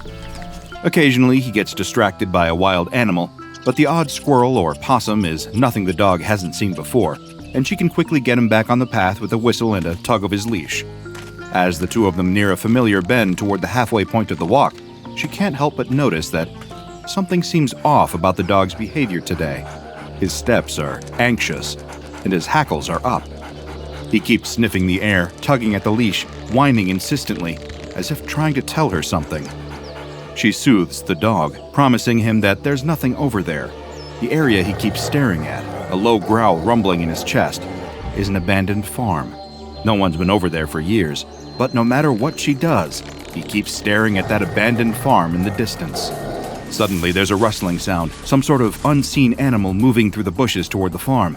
The noise sets the dog off, and he jolts in its direction, yanking so hard and so abruptly on the leash that it flies out of his owner's hand. Free to pursue whatever had been aggravating him so much, the dog tears off toward the abandoned farm. The woman chases after him, desperate to catch her beloved pet before he gets himself attacked by a wild animal, or worse. She sprints after the dog for half a mile until they've passed the ruins of an old barn and reached a horse paddock that seems to be in surprisingly good condition. As the woman catches her breath, she spots a sign she'd never noticed before on the road. It reads, "The Miracle Farm." The paint is unchipped, vivid, even fresh. This doesn't look abandoned. Her dog barks sharply, and she follows the sound. There he is, crouched low to the ground, shaking and barking at a pair of horses. Wait. No, those aren't horses. They have the hooves, the haunches, the tails, but their upper bodies are all human torso, arms, head, and face. It shouldn't be possible, but her dog is barking at what appears to be a pair of centaurs. She grabs hold of his leash, urging him back from the strange beasts. As she backs away, she hears a sound behind her, like a person imitating the crow of a rooster. She spins around and sees a wide-eyed man with a bright red wattle on his face, feathers jutting out of his neck. He crows again, then stoops to peck at the ground. Just behind the rooster man, she sees even more impossible human-animal hybrids. Rotund, pink-fleshed children with pig noses roll in a puddle of mud. A woman coiled up on a rock stares straight ahead, forked tongue flitting in and out of her mouth as she hisses. This place isn't abandoned after all. There is still a farm here, but it's no ordinary farm. The woman scoops her dog, her completely ordinary non-human dog, into her arms and sprints back toward the dirt road. She keeps going, running all the way home until she can get to a phone, and immediately calls the authorities. The first few people she speaks to laugh at her, accusing her of making a prank call, but one man takes her seriously and records her report. Then he passes it on to his friends at the SCP Foundation. They conduct a raid of the Miracle Farm and find that it is just as bizarre as the woman described. They uncover files in their office detailing that the property once belonged to Marshall, Carter, and Dark Limited, before its ownership passed to a private company that specializes in the finest in custom-ordered pets, prey, and companions. Mobile Task Force Theta 2, Moreau's morgue, is deployed to the scene, where they bring all on-hand personnel, clients, and living specimens into custody. Personnel and clients are questioned, then given Class A amnestics and released. The specimens are contained for further study, and the facility is destroyed. But not before the MTF discovers a curious marble statue, acting as a fountainhead, providing all drinking water for the animal-human hybrids on site. The statue, depicting the Roman goddess Venus, allows water to flow out of its mouth when pumped in through the base. Somehow, water flowing through it is causing ordinary animals to transform into these bizarre creations. But how? Before we tell you, first, I have a question directly for you. Is something interfering with your happiness or preventing you from achieving your goals? Regardless if you have a clinical mental health issue like depression or anxiety, or if you're just a human who lives in this world who's going through a hard time, therapy can give you tools to approach your life in a very different way. And that's why I'm excited to tell you about today's sponsor, BetterHelp. BetterHelp's mission is to make therapy more affordable and more accessible, and this is an important mission because finding a therapist can be really hard, especially when you're limited to the options in your area. BetterHelp is a platform that makes finding a therapist easier because it's online. It's remote, and by filling out a few questions, BetterHelp can match you to a professional therapist in as little as a few days. It's easy to sign up and get matched with a therapist. There's a link in my description. It's betterhelp.com/DrBob. Clicking that link helps support this channel, but it also gets you 10% off your first month of BetterHelp, so you can connect with a therapist and see if it helps you. And because finding a therapist is a little like dating, if you don't really fit with that therapist, which is a common thing with therapy, you can easily switch to a new therapist at no additional cost, without stressing about insurance, who's in your network, or anything like that. So if you're struggling, consider online therapy with BetterHelp. Click the link in the description or visit betterhelp.com/DrBob. Thank you again, BetterHelp, for supporting this channel. And now back to the strange marble statue. The fountain is quickly removed from the area and brought to the Foundation for further study. And that is the story of how the SCP Foundation got its hands on SCP-1575. As is frequently the case at the SCP Foundation, the research team quickly began conducting controlled experiments using SCP-1575. They exposed a variety of animal test subjects to water that had passed through the fountainhead. I combed through the test logs I was able to access and have compiled some of the most relevant examples of the anomaly's effects on various subjects. I must warn you that some of the imagery contained within may be a bit disturbing, even by SCP Foundation standards. I admit that a few of them turned my significantly desensitized stomach, but still, they fascinate me, and like a train wreck in slow motion, I haven't been able to look away. Test 1575-2 was performed on a female Japanese field mouse, Apodimus argenteus, at the adolescent stage of development. After several weeks of exposure to SCP-1575-1, the mouse began to rapidly increase in size. Over the course of 12 days, the mouse grew to a height of 1.01 meters, a 500% increase in overall body size. As the mouse began to grow, her fur falling out and being replaced with smooth, human skin, her face warping into that of a young human woman, her appetite increased drastically. She was provided a standard field mouse diet of fruits, berries, and nuts, and consumed nearly 95% of her body weight at a given time in this provided food. By the 12th day of her mutation, the mouse's heart was unable to support her rapidly growing body, and it gave out.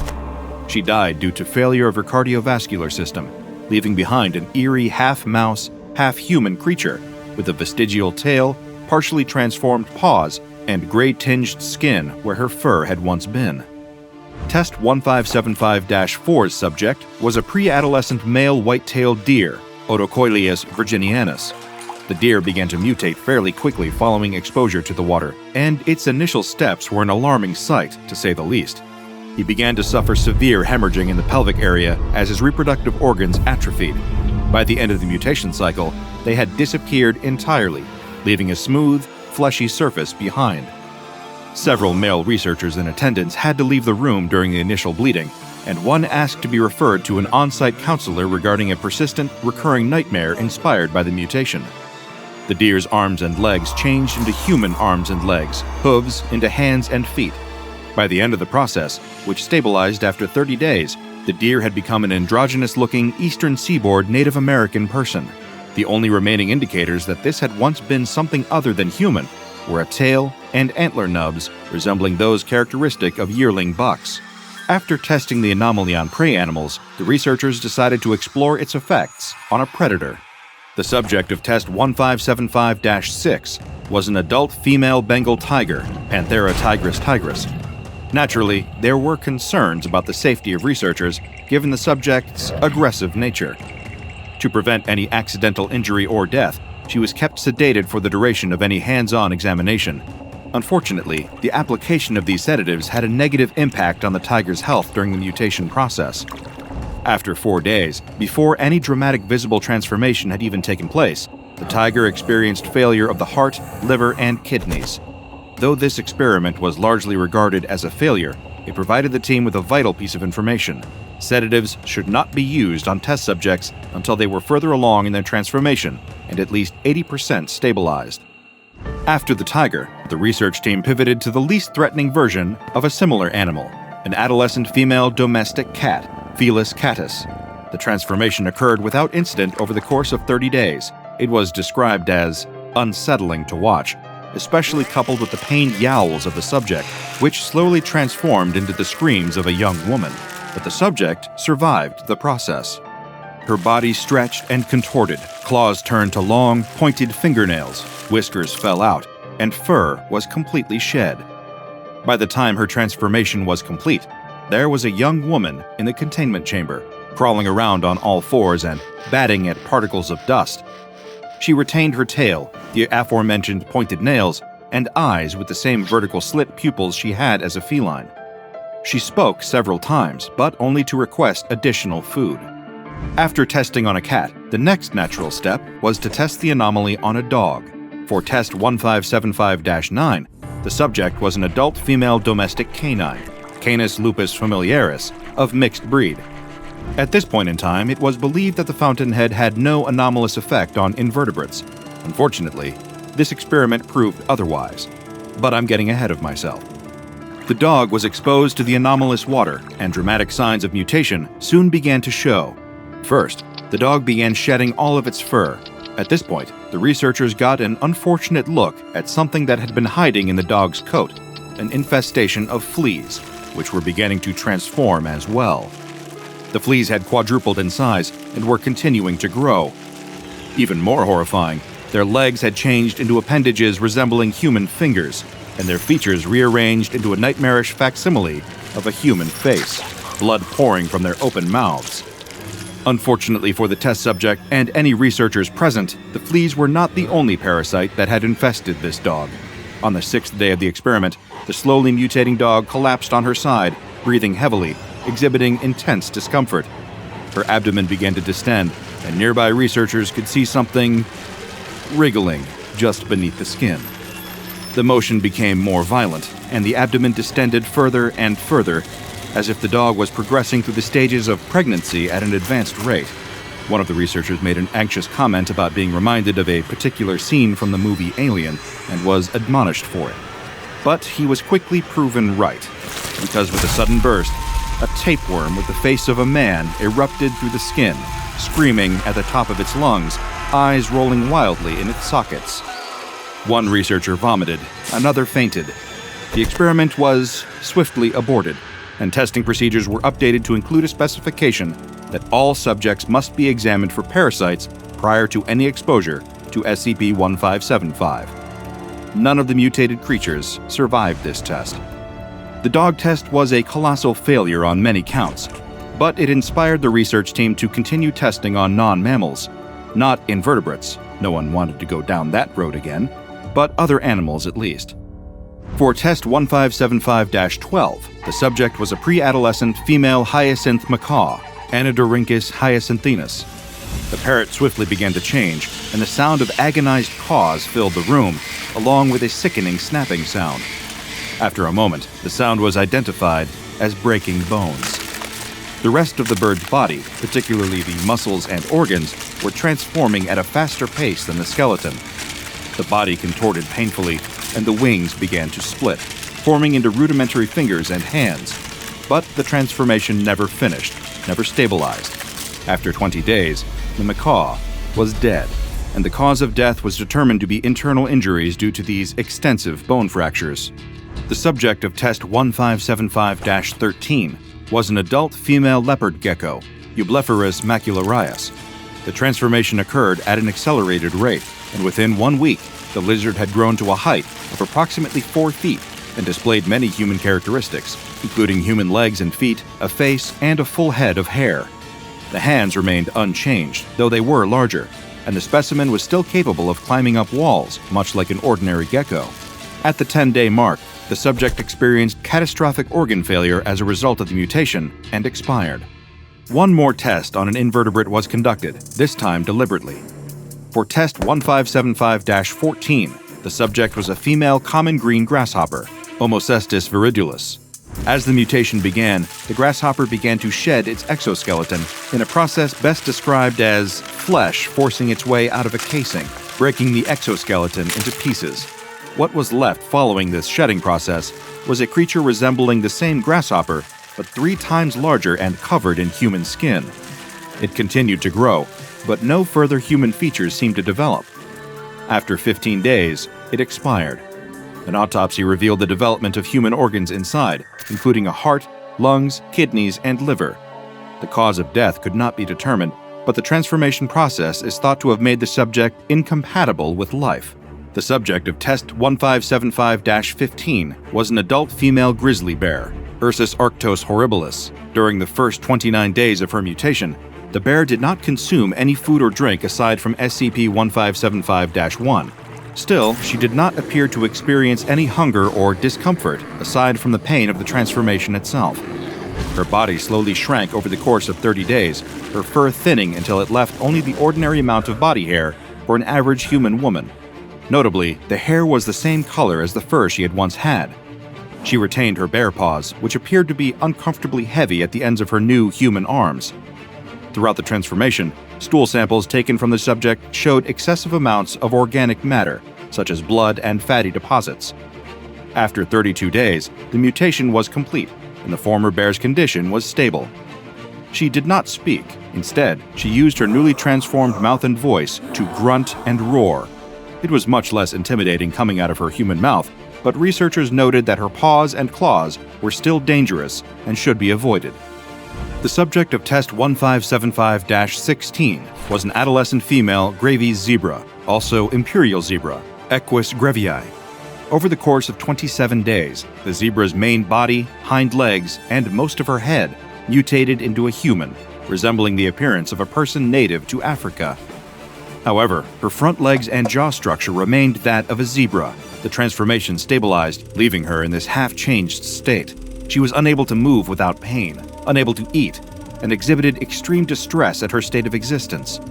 When she attempted to walk, she would lose her balance and topple over, lying on the ground in agony. It is uncertain what caused the transformation to halt at such an incomplete stage, but the subject's quality of life had been all but destroyed. After a thorough physical examination, the half-transformed zebra specimen was euthanized as a humane measure. As disturbing as the results of the Foundation's tests using SCP-1575 were, they allowed for a more thorough understanding of the anomaly and how it operates. The statue, which was studied extensively, shows no anomalous properties on its own, nor do any samples taken of the marble throw up any red flags. It appeared to be a completely ordinary statue, except for the effect that it has on any water that flows through it. This water, or SCP-1575-1, begins to show its anomalous true colors when consumed by a non-human mammal.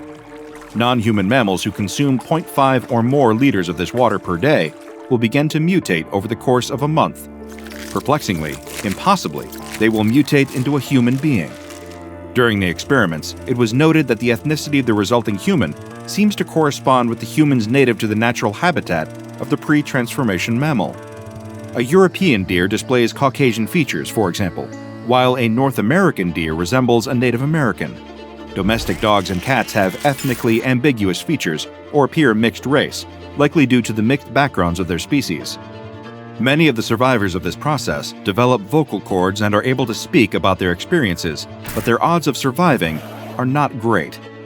Female specimens have about a 25% fatality rate. Males have a staggering fatality rate of about 95%. There is a 40% chance that the transformed animal, regardless of sex, will keep at least one premutation feature. These include, but are not limited to, paws, tails, ears, and fur. Across the board, those who survive the mutation process describe it as extremely painful.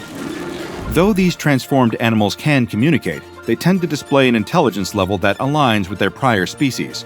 There are a few exceptions to this, as some subjects have displayed heightened problem-solving skills, but it is uncertain what exactly caused this shift. Proposed causes include neural restructuring during mutation or an unintended byproduct of the Foundation testing itself. These transformed instances do not magically become human in behavior, personality, or habits. They retain their animal instincts, memories, and sense of self, give or take some added depression or anxiety brought on by the traumatic and drastic changes they've endured. Humans exposed to this anomalous water do not seem to change at all, which makes a degree of sense. If the water serves to transform mammals into human beings, then a human drinking it has nothing for the water to change. Still, I wouldn't suggest drinking it. Tap water may not taste great, but it's far less likely to mutate you. SCP-1575 is currently held in a 6 meter by 6 meter by 4 meter containment chamber at Biosite 23, with direct access to Research Laboratory 3 at the same site. Unless it is actively in use for an approved test, no water may be allowed into SCP-1575's containment. After testing has concluded, all water used during the test is to be held in quarantine and may only be used for further tests. At the time of my reading, I discovered one addendum added to the file for SCP-1575 by a doctor assigned to the anomaly.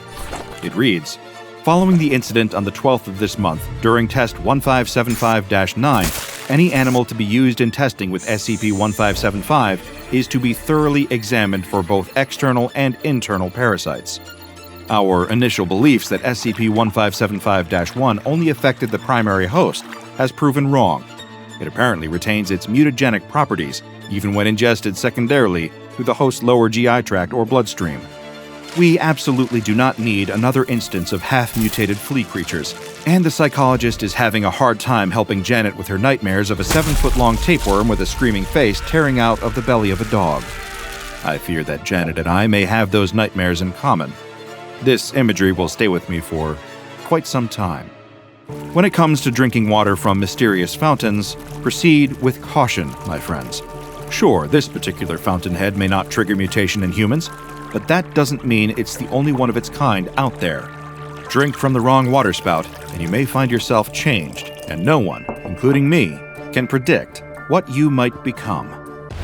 The car screeches to a halt, the door swings open, and the doctor tumbles out. He lands on his hands and knees in the dirt and throws up the few remaining drops of stomach acid left in his system. He's put his hand in something sticky. He can feel an insect wriggling under his palm. Behind him, the door slams, and a pair of boots walk around to his side of the car. The translator accompanying him does not offer a hand to help him up. It had been a long car journey with many similar stops. Fortunately, this was the last. The doctor gingerly gets to his feet and takes in his surroundings. He finds himself in a small village hidden amongst thick trees. He's not sure what time it is anymore. The flights, time zones, and car journeys wrought havoc on his circadian rhythms. He knows he is in China, somewhere very remote and very rural. He'd tried to look it up with the maps on his phone during the journey, but he'd lost signal a long time ago. One thing is clear, however. It is the middle of the night. The car's headlights are the only light source in the village. No one comes out to greet them. The doctor brushes himself off and turns to his translator. The man nods towards a small hut near the back of the village, just beyond the headlight's reach. His translator is a man of few words, both ironic and deeply unhelpful. The doctor does not know a word of Mandarin himself. In silence, the two men approach the hut. The doctor reaches out to knock, but his translator has already pushed the door open. Inside, there is just the dim light of a lamp. Almost everything is covered in shadow. It is almost dark enough that they can't see the cobwebs. Almost. Silken strings drape themselves over every surface, wall, and item in the little hut. It's impossible in places to even see what item of furniture is hiding beneath all of the webs. The translator reaches out to touch one of the webs in fascination, but the doctor grabs his hand, shaking his head. He hands the translator a face mask and a pair of disposable gloves. Annoyed, the translator takes them, but does not put them straight on, choosing instead to walk deeper into the hut. After a second, the doctor follows, only he can't help the feeling that something's not right. Something's missing. "Here," says the translator. It is the first word he's said in hours. He's standing behind a little curtain looking down at something, as the doctor joins him there and almost retches from the stench. Lying in the bed is an emaciated man. He looks like he hasn't eaten in days. His wrists and ankles are bound tightly to the bed, so tightly, in fact, that his circulation has been cut off. The doctor can see right away the telltale signs of gangrene spreading across his palms. But they're too late. The man isn't moving. His bony chest isn't rising or falling. Worst of all, he must have been dead for a while now. There are sheets of spiderwebs draped over his sallow skin, like some kind of deathly funeral shroud. The translator mutters something in Mandarin. It doesn't take a PhD to pick up on the evident frustration in his voice. A whole night of driving out to the middle of nowhere for nothing. The translator kicks over a wooden stool. The sound is muffled by the thick layer of cobwebs as he storms out of the hut. But something is wrong here. The doctor can't walk out just yet. Toxicology. That's his field. Poisons, toxins, infections, bites. But that's the thing. There are no bites anywhere on this man's body. Head to toe, under the layer of spider silk, there are no welts, bruises, or puncture marks. The only darkened veins standing out are on his fingertips as they rot away from stagnant blood. Nothing to do with poisons. But there's something else, too. A hut holding a dead body, full of spiders' webs, but yet, no spiders. A scream fills the hut. The bed rocks violently. The doctor looks down in horror to see the dead man is not as dead as he'd appeared. He thrashes this way and that, straining against the ties on his limbs. The doctor calls out for the translator, who appears at his side almost immediately. The translator shouts something in Mandarin, trying to be heard over the dying man's screams, but it's no use. The man throws his head this way and that, trying to bash his chin into his own chest or hit the top of his skull against the nearest wall. It is no use. The man opens cloudy eyes that stare wildly around the room, searching for something, anything that could help him break free from his restraints. Without thinking, the doctor grabs the man's head and holds it steady. He peers into the man's weeping eyes. Bizarre. If he didn't know better, he'd say they almost looked as if they had spiders' webs built up beneath the eyelids, clouding out the man's windows to see the world. Small, silvery balls of thick liquid gather in the corners of them, too dense, too murky to be tears. From somewhere beneath the haze, the man's pupils find the doctor's. In an instant, his body falls still. It is almost as if he relaxed, completely. A guttural murmur comes from the man's throat. The doctor looks to the translator for help. "Free me." The doctor looks down at his patient. This is the part of medicine he had always hated the most. At what point do you let someone go? At what point do you say it's too late? Is it even right for him to make that decision? Looking at the man lying in front of him, a wave of sadness washes over him. His initial assessment had been right. It is too late. Even if he could treat the gangrene in the man's limbs with amputation, there's still starvation and dehydration to deal with. And then the apparent venom from the spiders. Except, there are no signs of venom. Perhaps it isn't too late after all. With the right treatment, there may be a chance to... The man's wrist snaps, becoming a loose glove of broken bone that's easily pulled from the restraint. A foul stench of exposed, rotten flesh hits the doctor like a slap in the face. He reels back in horror as the man pulls his other decimated hand free too. Unbound by his bed, the man lets out an animalistic roar. Sitting up in the bed, he tips his head back and starts pounding at it with what is left of his hands. Jagged wrist bones, barely housed by paper-thin skin, slam repeatedly into his forehead, harder and harder with each hit. The doctor is frozen to the spot, staring as the man smashes his own head. Skin splits, revealing white bone. Bone cracks. Then, with one last effort that seems to take every remaining morsel of the man's energy, he turns and crunches his fractured skull against the wall, caving the front half of his head in like a deflated basketball. Silence, more terrifying than any sound, fills the hut. The doctor stares at the body. An almost comical image pops into his head. The head looks like just a red plastic bag that someone had left on the floor, full of shards of broken pottery. He almost smiles. But then, the spiders appear. Just one at first, then 10, then a stream, then an eruption, spewing out of the gaps in the man's head like water shooting out of a collapsing dam. The tiny pink spiders flood the room, shooting up the walls into every crack and crevice, writhing and rippling around their feet. That breaks the doctor's paralysis. He and the translator sprint for the door. They crash through it and cover the length of the village in seconds. Grabbing the door handles, they haul themselves up into the 4x4. The translator slams it into reverse and almost crashes into a tree as he turns them around and back onto the dirt trail. They drive all through the night, not talking. The doctor gets control of his breathing, but his heart does not stop hammering the whole time. He cannot shake the images that fill his head. Spiders. Tiny pink spiders. Everywhere.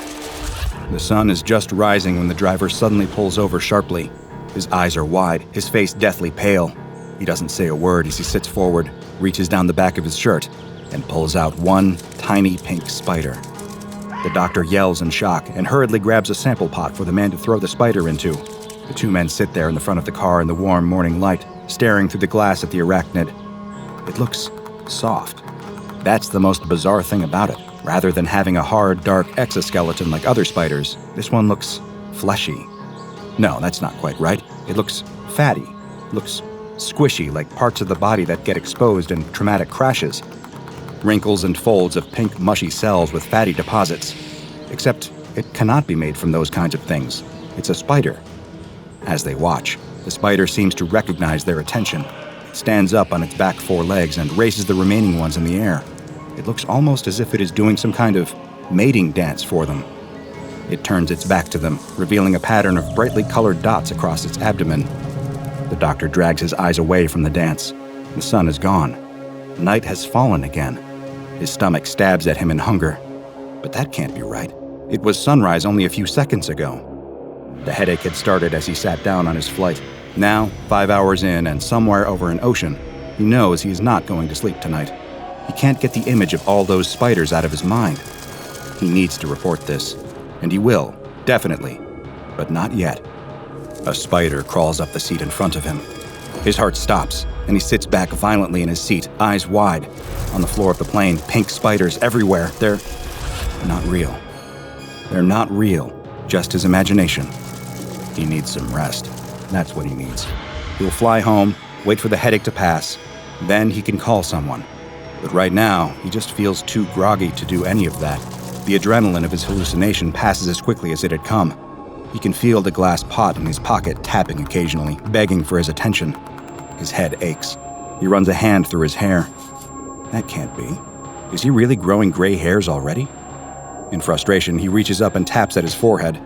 Much to his surprise, the headache disappears almost instantaneously. If anything, it feels good. He sits there for several minutes, drumming a couple of fingers against his forehead, and before he knows it, he's fast asleep. All his fears and anxieties long behind him. Only they are not behind him. Once he touches down, he goes straight home to his apartment. No spiders to be seen. Why not? Shouldn't there be more spiders? He certainly wants more spiders. His headache comes back. He drinks water, takes some medicine, goes for a nap, and turns off all of the lights. But nothing seems to work. Even the tapping stops working. More spiders. A call lights up his phone screen, an international number. He takes a long time to answer it. It's his translator. The man's voice is shrill, panicked, far beyond what the doctor had ever heard before, even when they'd been running from the spiders. The translator is not making much sense. His words are slurred, and his sentences stop and start seemingly at random. None of it makes sense. The doctor turns the volume on his phone down. It's too loud for his headache, way too loud. Government knows. Should have worn gloves. Too late. The pain. The pleasure. Using a hammer. None of it makes any sense. The doctor looks down at his phone screen. The call is gone. His phone is dead. Hadn't it been on full a moment ago? What time is it? And where are the spiders? He punches himself in the head. A smile spreads across his face. He's in bed now. Something red around him. His pillow. It is soaked red. Could that be from his head? The sample pot sits on his bedside table, only now it's empty. How did that happen? Wasn't he standing in the kitchen a moment ago? He's losing time. He runs a hand through his hair. Webbing clings between his fingers. He sits under his desk with a hammer in his hand, euphoria washing over his body. Just once more. 8 more times. He hits the hammer against his forehead. Endorphins flood every cell of his body, so powerful he almost passes out as the pleasure chemicals crawl inside of him, oozing silk through the pores of his skin. Webs hang all over his apartment now. Just one more hit. 8 more hits. That feeling, it's just so. His wrists, his ankles. How many limbs? 4. Not enough. That light. Where is he? Figures crowd around him. It is hard to see them. Something's in his eye. Everything looks blurry and far away. The pain is back. His head. Someone, please. He screams and pulls against the bindings on his limbs. The pain. It's impossible. He needs to make it stop. Just one hit. Just one more hit from the hammer. That'll be enough. Something is behind his eye. He can feel it. Something crawling on the back of his eyeball. But that doesn't matter. None of it matters, except getting his pain to stop. No more headaches. Just one more hit. That's all he needs. The hospital staff have never seen anything like this before. They're out of their depth here. In the dead of night, they arrange for the doctor to be transferred to a specialist facility in the back of an ambulance. It is a challenge to get him out of his bed, as the spider's webs secreting from his skin have all but tied him to the linen. As fate would have it, a drunk driver gives the doctor his final wish. Not seeing a red light, the driver plows full speed into the side of the ambulance, sending it spinning off the road and down a hill, killing everyone inside, including the doctor. When police arrive at the scene in the early hours of the morning, they find the driver sitting on his own, staring at some small insect by the wreckage. The driver is unharmed by the incident. His only complaint as he spends the following night in police custody is that he feels a mild headache coming on. Anyone experiencing that headache is likely already too far gone from their exposure to SCP-632, an anomalous species of cognitohazardous arachnids nicknamed Intrusive Arachnid Thoughts. Unconfirmed reports of mysterious spider colonies have been springing up across Asia, particularly in rural China, for several decades in connection with this anomaly. In 1972, the population of an unnamed town in the Anhui province were found to have been almost entirely wiped out, an entire town of corpses, each with their heads caved in, brain matter missing. With 106 dead, with 23 injured, this case is to this day the deadliest confirmed SCP-632 breach. Strange as it may be, physiologically speaking, SCP-632 could be considered cute. Their bodies are squishy in texture, bright pink, and are in fact made up of human tissue, brain tissue to be exact, coated in a layer of protective fat. As happened to our unfortunate doctor, SCP-632 reproduces parasitically within the human skull. The exact mechanics of this process remain unclear. It is believed that SCP-632 infects its human host through a selection of sensory triggers. Those infected have each testified to having been exposed to the following. Firstly, viewing the pattern on SCP-632's abdomen exposed during the dance that the spiders often do under observation. Secondly, making physical contact with SCP-632. And lastly, through exposure to as yet unidentified chemical compounds secreted by the older SCP-632 instances. This is where luck was not on our doctor's side. He was smart enough to wear gloves during his encounter with SCP-632 in China, which may have been enough to protect him from being infected. However, upon his arrival as he fell out of the car, his hand landed directly in an SCP-632 web housing a solitary live spider. If he had remembered his car sickness tablets, this could have all been avoided. Within 3 hours of initial exposure to SCP-632, the subject will start to experience mild headaches, followed by an uncanny sensation that their skin is growing silk. During this period, MRI scans have found that small filament-like structures start to form within the host's brain tissue. As these filaments multiply and spread throughout the brain, the subjects report developing an obsession with spiders. The brain tissue steadily deteriorates, leading to changes in personality and mood, as well as irrational behavior. Over the coming days, the headaches grow more severe as the filament cells press against the blood vessels lining the inside of the skull. Subjects find that they can relieve this sensation by tapping or hitting their forehead, replacing it with a pleasurable feeling as the filaments release endorphins upon impact. This is part of the sinister final act of SCP-632's reproduction. After 6 to 7 days, as the host's headaches worsen, they find they have to hit their skull harder and harder to alleviate the pain and get that chemical high. Eventually, driven mad by the pain inside their head, they crack through their own skull. At this point, all of the gestating spiders that have been forming within the filaments in their brain, estimated to number between 80 and 200, can escape through the opening. Because of its unique containment difficulties caused by its cognitohazardous properties, SCP-632 has been given the Euclid object class. There is currently one live colony of SCP-632 stored in the Biological Containment Wing of Site-52. The colony is housed in a small enclosure measured 20 centimeters by 40 centimeters by 20 centimeters and sustained on a diet of insects and water supplied through a vacuum chute. All personnel that work in proximity to SCP-632 are regularly screened. Physical contact with any SCP-632 is strictly prohibited, and all personnel are required to wear protective equipment and respirators at all times while handling live or deceased specimens. They keep a close eye on anyone developing any symptoms, especially headaches, the feeling of silk on the skin, or intrusive arachnid thoughts. July 18, 2014. The calm and peaceful tranquility of the day has just been disrupted by the squawk of a panicked report over the radio. Civilians in danger. Urgent assistance required. The park ranger hears the screams carried through the trees by the wind a second later, already hurtling his way toward the location given by his colleague. Something is very, very wrong. Usually nothing like this happens at Crater Lake National Park. His mind starts racing as fast as the Jeep he's driving, a brain entering survival mode, trying to predict every possible danger. A forest fire? It was still daylight. He'd have seen the smoke. An animal attack? Maybe. Bears could sometimes be seen roaming about on the fringes of the park, but they typically kept away from humans, especially the more people were around. And today, in the midst of July, there were plenty to ward off any strays. Every attempted prediction only raised the same question. Just what the hell was going on? Approaching the tree line, one of the other rangers waves down the car. She's armed. If the vagueness of the report hadn't been troubling enough, seeing another park ranger with a shotgun in her hands certainly was. They were in bear territory. It wasn't unheard of for one of them to occasionally need a gun to ward the bears off, but that was a rarity out at Crater Lake. Slamming the brakes and leaping out of the Jeep, the park ranger rushes towards his colleague as she takes cover behind a nearby tree. He immediately asks her what the situation is, but she urges him to be quiet. There's something out there with them, she tells him in a whisper, racking a live round into her shotgun. When the park ranger asks what, the other ranger shoots him a look. Her eyes say it all. She's terrified and confused. This isn't just a wild animal on a rampage or frightenedly defending its territory and cubs. She has no idea what it is. She can't even believe she's seen it, let alone start describing it. Twigs snap under the foot of something, causing the other ranger to raise her shotgun, leaning out from behind the tree in the direction of the noise. She scans the space a few feet beyond the barrel. Nothing.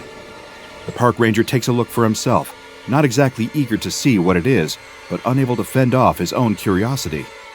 He spots something, nothing more than a shape passing between the trees, almost mistaking it for a branch simply moving in the gentle breeze. He taps on the other ranger's shoulder and alerts her. Whatever it is, it's close, and it seems to be walking like a man. The other ranger looks. In a second, she raises her shotgun and fires. A blast of buckshot erupts from the barrel, causing a deafening, high-pitched ringing in the park ranger's ears. He doubles over, clutching his ears as the sound becomes physically painful, not realizing his colleague fumbling as she grabs a fresh cartridge, or the thing staggering towards them. That is, until he looks up, the moment his hearing returns. But before we go any further, I have a question for you. Does something feel wrong with you? Is something interfering with your happiness or preventing you from achieving your goals?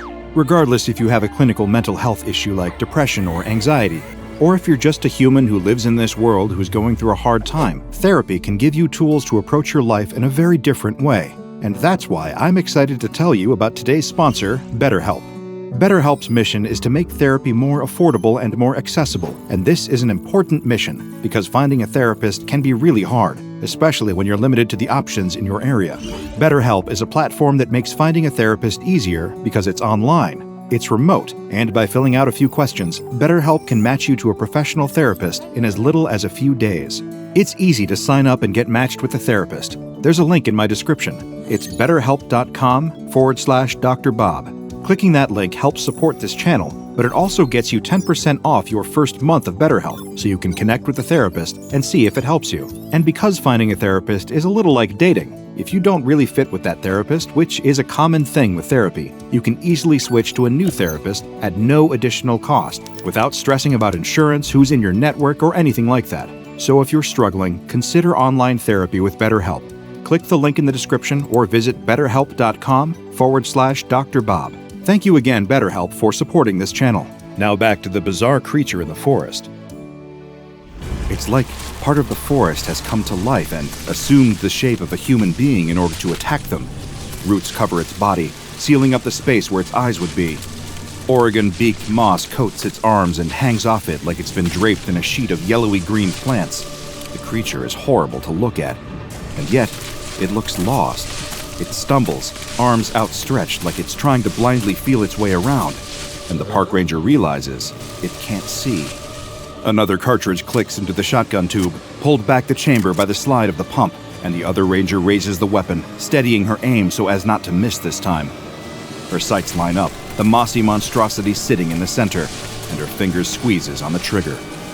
An unexpected force from below pushes the barrel of the shotgun upwards, pointing it towards the treetops.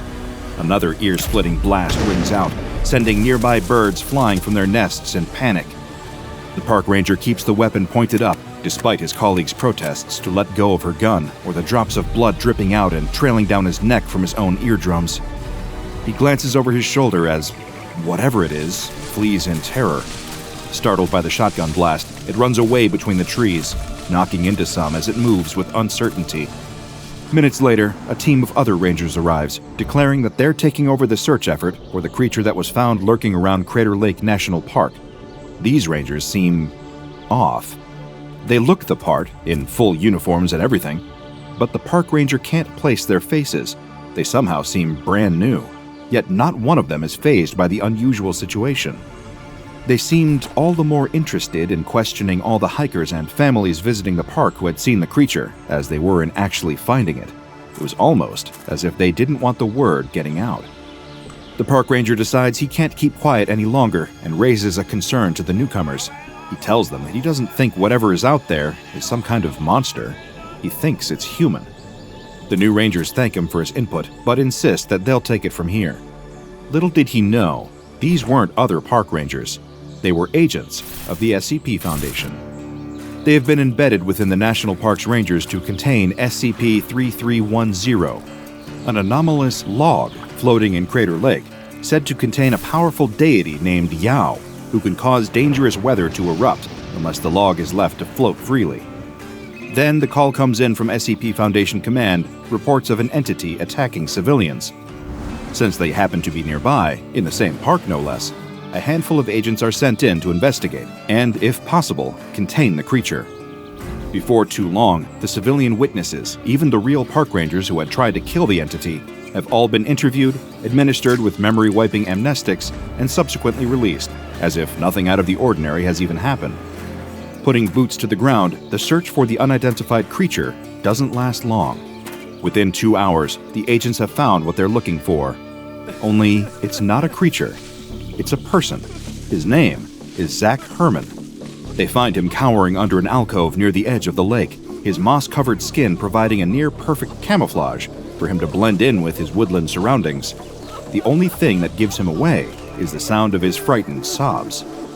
The Foundation agents aren't under orders to neutralize him on sight. Instead, they humanely subdue Zach Herman and arrange to have him taken to a nearby Foundation outpost for examination.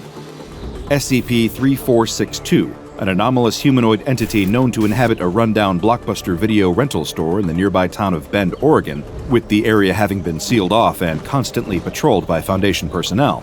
So that seems like the best place to take Zach and figure out exactly what happened to him.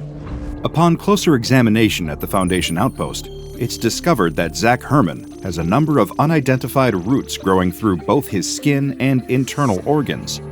Given the danger to his life that this poses, he's rushed into an operating theater to undergo emergency surgery. 18 hours pass as the Foundation tries to save the man's life. At this time, the surgeons decide that it isn't wise or possible to remove all the roots at once, so instead, they focus on clearing the ones that had grown within and over his eyes, nostrils, ear canals, and throat. Another 7 hours of intensive surgery pass, and Zach Herman is still alive. He's not cured, but the roots covering much of his face have at least been cleared. After stabilizing, it's then that he's transferred to Site 56, where the Foundation intends to conduct further operations to remove the growths from his body, as well as ask Zach questions about what happened to him. They're still baffled as to what caused his anomalous mutation into a moss monster. Just where had these roots come from? And what exactly was SCP-7185? Researcher Charlie Canley is tasked with conducting interviews with the subject, Zach Herman, between his various procedures, and she wastes no time in unearthing his story. Oak Ridge, Oregon, 60 miles north of Crater Lake National Park, where Zach will eventually be found. That's where he describes the horrific mutation taking place. Given that the roots would grow over his eyes, his vision impaired, he has no idea where he's going until he eventually winds up in Crater Lake. Scared, alone, and changed beyond recognition. And as he describes it, he wasn't the only one. Shortly before his own mutation, Zach mentions witnessing the same happening to Kellen Herman, his husband. The couple, along with a group of several others, are in a small Oregon town reached by traveling to Hills Creek Lake, then following Hills Creek Road south until finding a road sign simply labeled Beard. The place has spent 70 years in ruins, abandoned, and left to be overtaken by the elements. Most of the roads leading into the area are blocked off thanks to a landslide, leaving the town completely void of all human life. Until Zach and his friends arrive in Beard.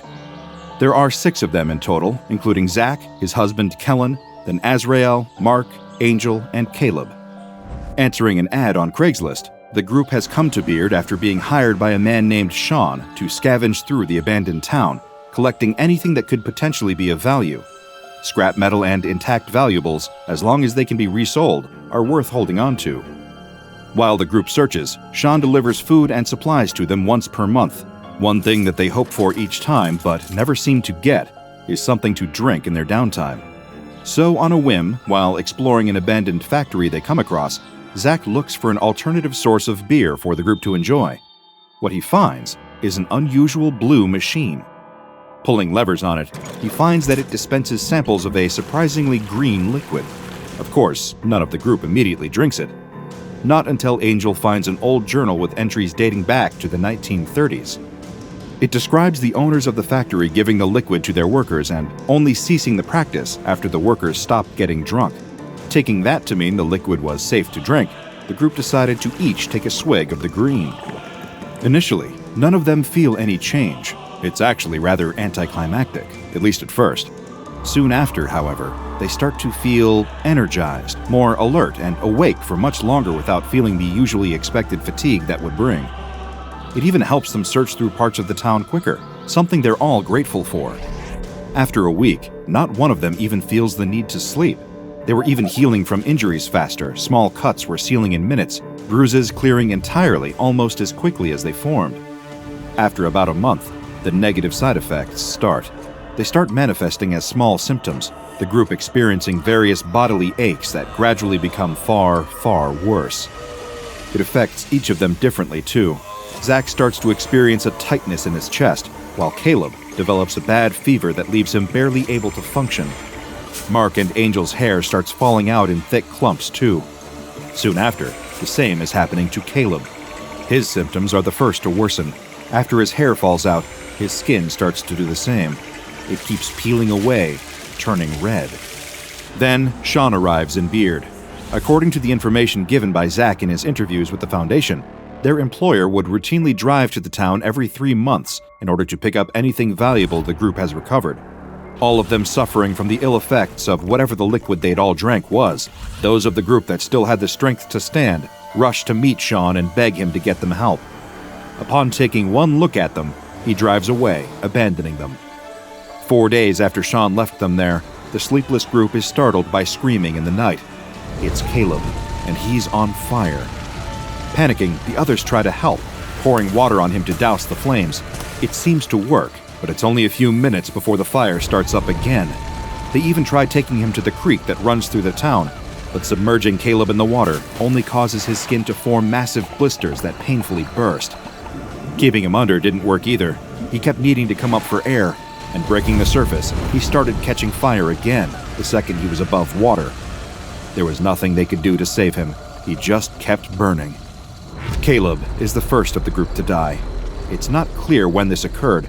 Investigating the area, the Foundation recovers fragmented journal entries written by Azrael, in which the others all attribute Caleb's death to him having a weak immune system. But normally, diseases don't cause people to spontaneously catch fire. By the morning, he is almost completely burned, leaving only a charred corpse that the group buries by the factory. Following Caleb's death, Zach is forced to leave.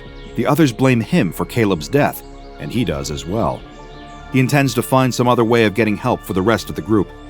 Kellen joins him, and the couple leave Beard together. Meanwhile, Angel, Mark, and Azrael search for their own way out of the town, but to no avail. Hardly any of the roads are accessible on foot, and those that are just lead to abandoned properties on the woodland outskirts of Beard. According to Azrael's journal entry, they then refocused their efforts towards finding a cure for whatever it was they had drunk. It's not much more successful. During Zach and Kellen's absence, Mark is the next group member whose symptoms start to get worse. His hair was almost entirely gone, and soon, rashes started to form over his skin before peeling away. Immediately, he and the other two start to fear that what happened to Caleb might be about to happen to Mark, too. Their only plan is for Mark to stay out in the snow if he starts catching fire in the same way, since, by this point, winter had reached Oregon. But instead of a reoccurrence of Caleb's condition, Mark's skin begins repeatedly forming an unusual bluish-green substance, warm to the touch. It accumulates every few hours, and Angel and Azrael help him scrape it off before it ultimately returns. Within days, it's returning faster, too fast for them to clear it. So much of it forms that it starts dripping off Mark. Then Angel points out it seems to be candle wax, and the more of it, the hotter it gets. Shortly after, the substance burns out Mark's eyes. He's completely covered in scalding hot wax, with no way of removing it entirely. Eventually, he dies. Angel and Azrael can't move his body thanks to the wax, as more of it keeps forming, nor can they bury him yet thanks to a snowstorm outside. It's only a week later that Azrael thinks he sees the body moving. Mark is still alive. He's been lying in a pile of hot wax the entire time, his body still making more. Soon, he stops moving altogether. While all this is happening, Kellen and Zach are still trying to find help, but manage to wind up lost in the woods surrounding Beard. The numerous overlapping and confusing paths surrounding the town had meant one wrong turn sends both of them heading towards the woods, with only a few cans of food, a lighter, and a pocket knife between them. After a week, they pass a mountain that Zach assumes is the Diamond Peak volcano. Another week later, both he and Kellen are beginning to suffer their own severe symptoms from the liquid they consumed. Kellen is vomiting shards of metal and glass. Further metallic chunks were breaking through Kellen's skin as they grew within his body. At the same time, roots grow over Zach's eyes, preventing him from fully seeing just what is happening to his husband. They sit together in Kellen's dying moments, Zach feeling like he needs to be there for his partner, even though he can't see him or do anything to help him. A few hours after Kellen's breathing eventually stops, Zach walks through the woods until he hears the sound of cars, only to be found in Crater Lake National Park. Around the same time, Angel also dies. It takes him a whole week after his eyelids and fingernails fall out, followed by every layer of his skin. It would happen multiple times, thanks to the effects of the green liquid causing him to recover. Also, his skin could once again come off. At one point, Azrael, horrified by it all, sees his friend's face fall off.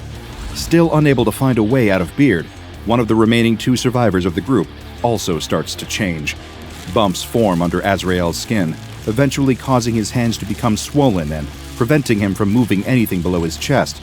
Aware of his impending fate, he stashes the journal he's been writing in inside a backpack and leaves it for whoever finds them. The Foundation is able to recover the bodies of Azrael, Angel, Mark, and the buried remains of Caleb within Beard, but they decline to share this information with Zach. Sean's identity is confirmed to be that of Sean McDougal, and Foundation agents are sent to interrogate him. They aren't able to ascertain any valuable information from him, so instead amnesticize him. Anything saved on Sean's devices relating to the location of the town of Beard, the group he hired to scavenge there, and the $46,000 he'd made from the scavenged goods are all seized. SCP-7185 consists of two elements.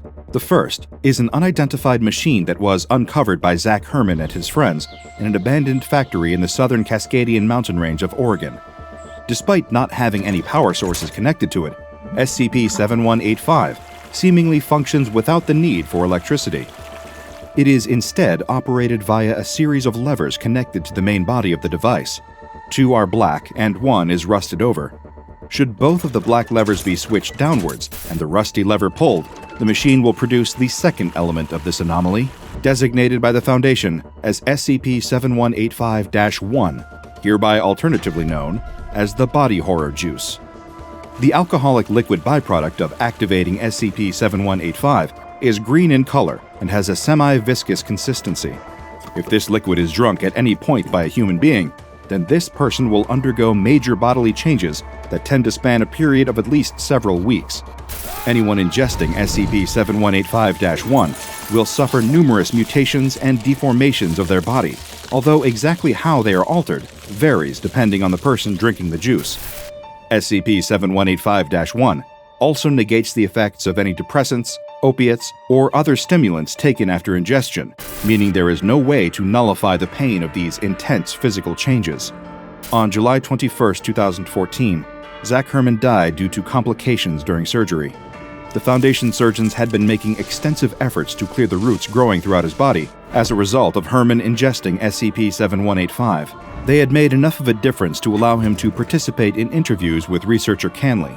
However, during these exchanges, Zach mentions that he can still feel everything that is happening to him during the procedures.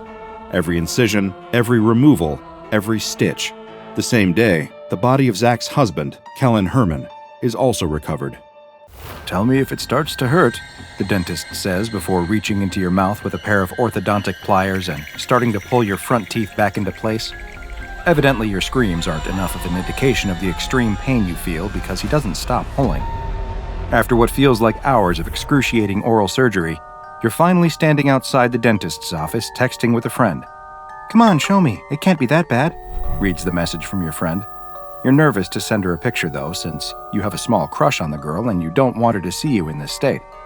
But after she asks you again, you decide to take a quick selfie and send it to her anyway. You snap a photo of your mangled mouth and jaw.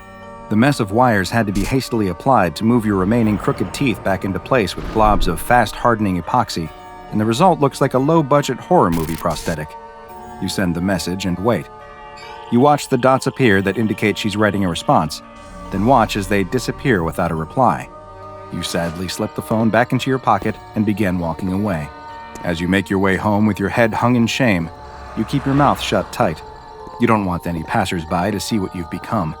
You decide to detour through the park to avoid any people as much as possible, and as you walk, you decide to stop at a picnic table next to a small pond.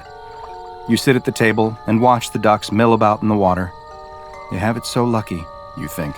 Ducks never have to worry about their teeth getting knocked out by a baseball and leaving them looking like a monster. The ducks suddenly all start moving away from your side of the pond, eventually taking flight and leaving completely. You get the sense that they're trying to get away from something, and you turn around, but there's nothing behind you. Oh, it must be me, you think. But then you get the sense that there is something behind you, and turn again. Still though, there's nothing. It's just you, the picnic table, and the empty pond. You turn back to watch the still water, but you can't shake the feeling that there's someone behind you, and turn again. "Hello? Is anyone there?" you ask, but no one answers. You turn back to the pond and you scream in fright at the thing standing before you and fall back off the picnic table. You get up out of the dirt and you don't wait to stick around to see who or what this thing is. You start to run as fast as you can, but you immediately hear it chasing after you. Instinctually, you take out your phone and start trying to take pictures of whatever it is that's behind you. You know no one will ever believe you, and you want some evidence of this thing.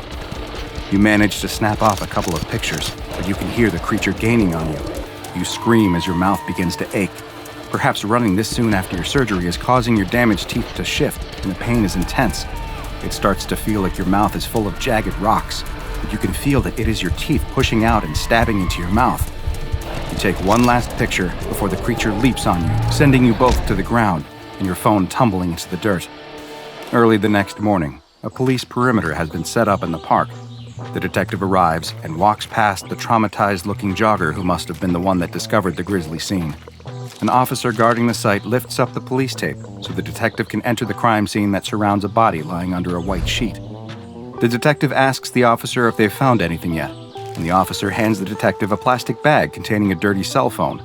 The detective puts on a latex glove and removes the phone from the bag. The screen is cracked, but it still works.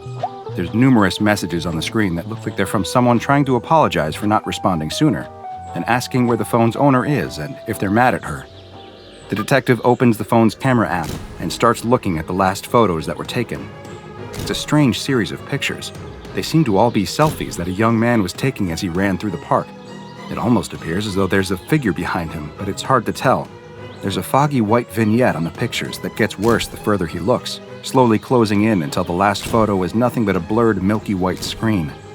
The detective flips the phone over and looks at the lens, which you can see is completely covered in a hard white substance. The detective places the phone back in the evidence bag and kneels down next to the body. The police officer turns away. He's already seen the victim and doesn't need to again. The detective pulls down the sheet to reveal a truly shocking sight. The boy's mouth is a mess of teeth, far, far too many teeth. There are teeth growing out of every part of his gums at horrible angles, filling his mouth and jutting out at painfully odd angles. Who could have done this? What could have done this? The local police department may not have had any idea what the state of this victim meant, but the SCP Foundation did, because they had seen the same occurrence dozens of times before. In fact, they had seen it happen so many times that they had classified this anomalous entity as SCP-4910, but it had already earned a much more ominous nickname within the Foundation. It was known as the Grinner. Very little is known about SCP-4910, and eyewitness accounts of the creature are all extremely brief due to those who have interacted with it quickly succumbing to its effects. What is known is that SCP-4910 is a quadruped and appears to be made partially, or perhaps entirely, out of teeth. Those who encounter SCP-4910 quickly experience its primary anomalous effect, which is that it causes the extremely rapid overproduction of teeth in its victims' mouths. Existing teeth will quickly increase in size, protruding farther out of the gums than should be able, while new teeth will begin to sprout from any available space in the mouth, including the roof of the mouth and underneath the tongue. These new teeth will completely fill the mouth, which almost immediately inhibits their ability to speak or vocalize at all. The creature will then use this opportunity to attack and incapacitate the victim before starting to feed. Further adding to the mystery of SCP-4910's appearance comes from the effect it has on any nearby recording equipment. Cameras and other devices that come within SCP-4910's proximity will have their critical components compromised by a sudden appearance of a layer of dentin, which is the calcified material that partially makes up teeth. Interestingly, SCP-4910 seems to possess some level of intelligence, as it appears able to differentiate between normal civilians, who it hunts for sustenance, and members of organizations that seek to hunt down and contain or harm it, which it uses for an even more nefarious purpose. While the exact mechanics are still unclear, it seems as though SCP-4910 is able to infect certain anomalous organization members with its ability, causing them to act as a vector for the effect, who then spread it to even more victims. This effect is, of course, of great concern to the Foundation, and containment protocols for infected victims have been hastily put into place. Should a member of staff begin bearing a grin with too many teeth or multiple tooth-filled smiles, they are to be immediately immobilized by any means necessary, though preferably with a firearm that allows one to keep an appropriate distance and hopefully prevent any further spread of the effect. The infected individual is then to be doused in a hydrochloric chemical compound that will reduce the afflicted to a pulp-like substance. Once this pulp is no longer animate, it can be transferred to the closest incineration site for disposal. Should a member of personnel have an interaction with SCP-4910 and feel that they were exposed to its anomalous effects, they may be saved by taking immediate medical action. Oral surgery to remove the additional teeth has been found to be effective when the procedure is undergone in the first 1 to 2 hours following exposure, though the victim will suffer lifelong permanent physical issues from the procedure.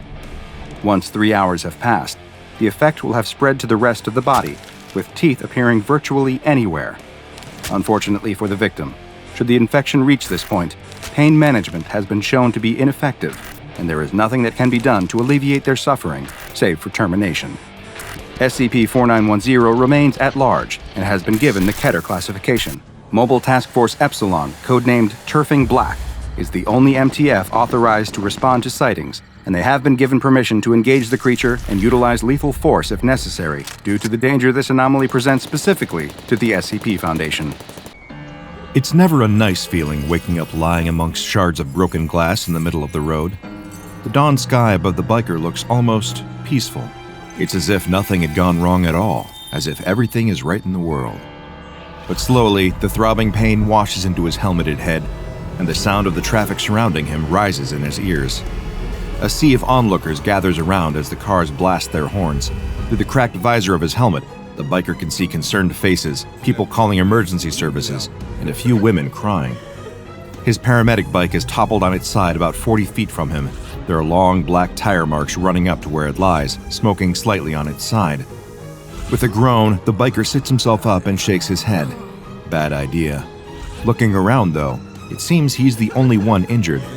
His bike had gone into the front of a car at the junction. The occupants of the car stand by nervously, offering him whatever little assistance they can. But there's no time for that, the biker suddenly realizes.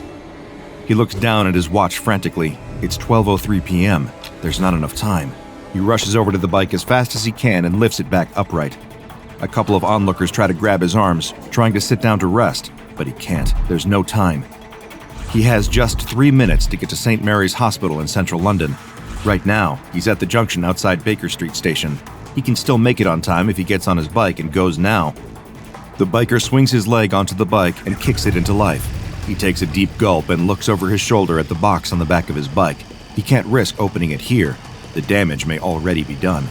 But if the heart is still alive in that box, It is the only chance that a 10-year-old boy has for a normal life. If he doesn't get to the hospital in the next 3 minutes, his life could be over. The school children stand in a circle, looking down at the dead bird with a morbid fascination. Do you think it's alive? No way. The boy in the middle of the group goes to pick up a stick. With an air of false confidence, he walks up to the bird and gives it a prod. It makes a squelching noise. The other kids all reel in shock, making retching noises and laughing about it. It's only when their teacher comes out to call them inside that the group disperses, leaving the animal carcass alone, sitting at the edge of the playground, outside the view of boring adults. Each passing day, the kids wander over to the bird's body. It's kind of the best biology lesson they've ever had as they watch the animal slowly decompose. At first, its body just shrinks, goes flat almost. The feathers start falling out, and it loses all of its color. Then it starts to get puffy. Different parts of its flesh bulge out in weird places, as if they're being inflated like a balloon animal at someone's birthday party. But then, the maggots come. There are only a couple of tiny white crawling wrigglers in the bird's body at first, but a couple of days after that, it's infested with them. The creepy crawlies wriggle all over the body. But as the boy looks down at the dead bird, he spots something very peculiar, something they haven't seen in a biology class before. There's a red maggot, wriggling and crawling in amongst the rest of the creepy crawlies. It squirms like the rest of them, but even over the course of the school day, it quickly grows larger than any of the others. What do you think it is? The boy stares at it. It looks like a worm. And a worm is exactly what it was. The next day, when the kids return, they see that the red maggot is now much larger than any of the others feasting on the bird. With a slightly translucent body, cherry red coloring, and small white speckles on its skin, it looks unlike anything they've ever seen before. Actually, not unlike anything they've ever seen before. It looks exactly like something that all the kids recognize very well. In fact, one of the kids has a bag of them right now that he's chewing on. A candied worm. The kids stare in curiosity, first at the bag of candy that their friend has in his hand, and then down at the worm, slowly eating its way through the decomposing bird. As far as their eyes can tell, the two things are exactly the same, except of course that the one eating the bird seems to be alive. Kids being kids, the next thing that happened was sort of inevitable. One dares the boy to eat it. He almost retches in disgust. There's no way he's even touching it. And then, another one of the children throws down the poison chalice and dares him. The boy stands there nervously. He knows that he's not allowed to eat worms. That had been a lesson ingrained in him from a very young age. But his mother isn't here right now, and this thing doesn't look like any kind of worm that he's seen before. It almost looks a bit tasty. In exchange for eating the worm, another one of the children promises he'll give him 5 English pounds. The kids around the circle gasp. That's a lot of money. None of them have even got 2 pounds on them, let alone 5. Think of all the sweets you could buy with that kind of money. But the boy is adamant. He puffs his chest out, he stands up tall, and he nods firmly. 5 pounds, or he wouldn't do it. After some intense schoolyard debate, the deal is sealed. As the boy lies in bed that night, staring at the ceiling and grumbling, he knows that he's not happy about what his friends have done to him today. He's going to get them back for this. Only he's getting a bit of a tummy ache. Getting is the wrong word. He's had a tummy ache for most of the evening. What he's experiencing now is heartburn.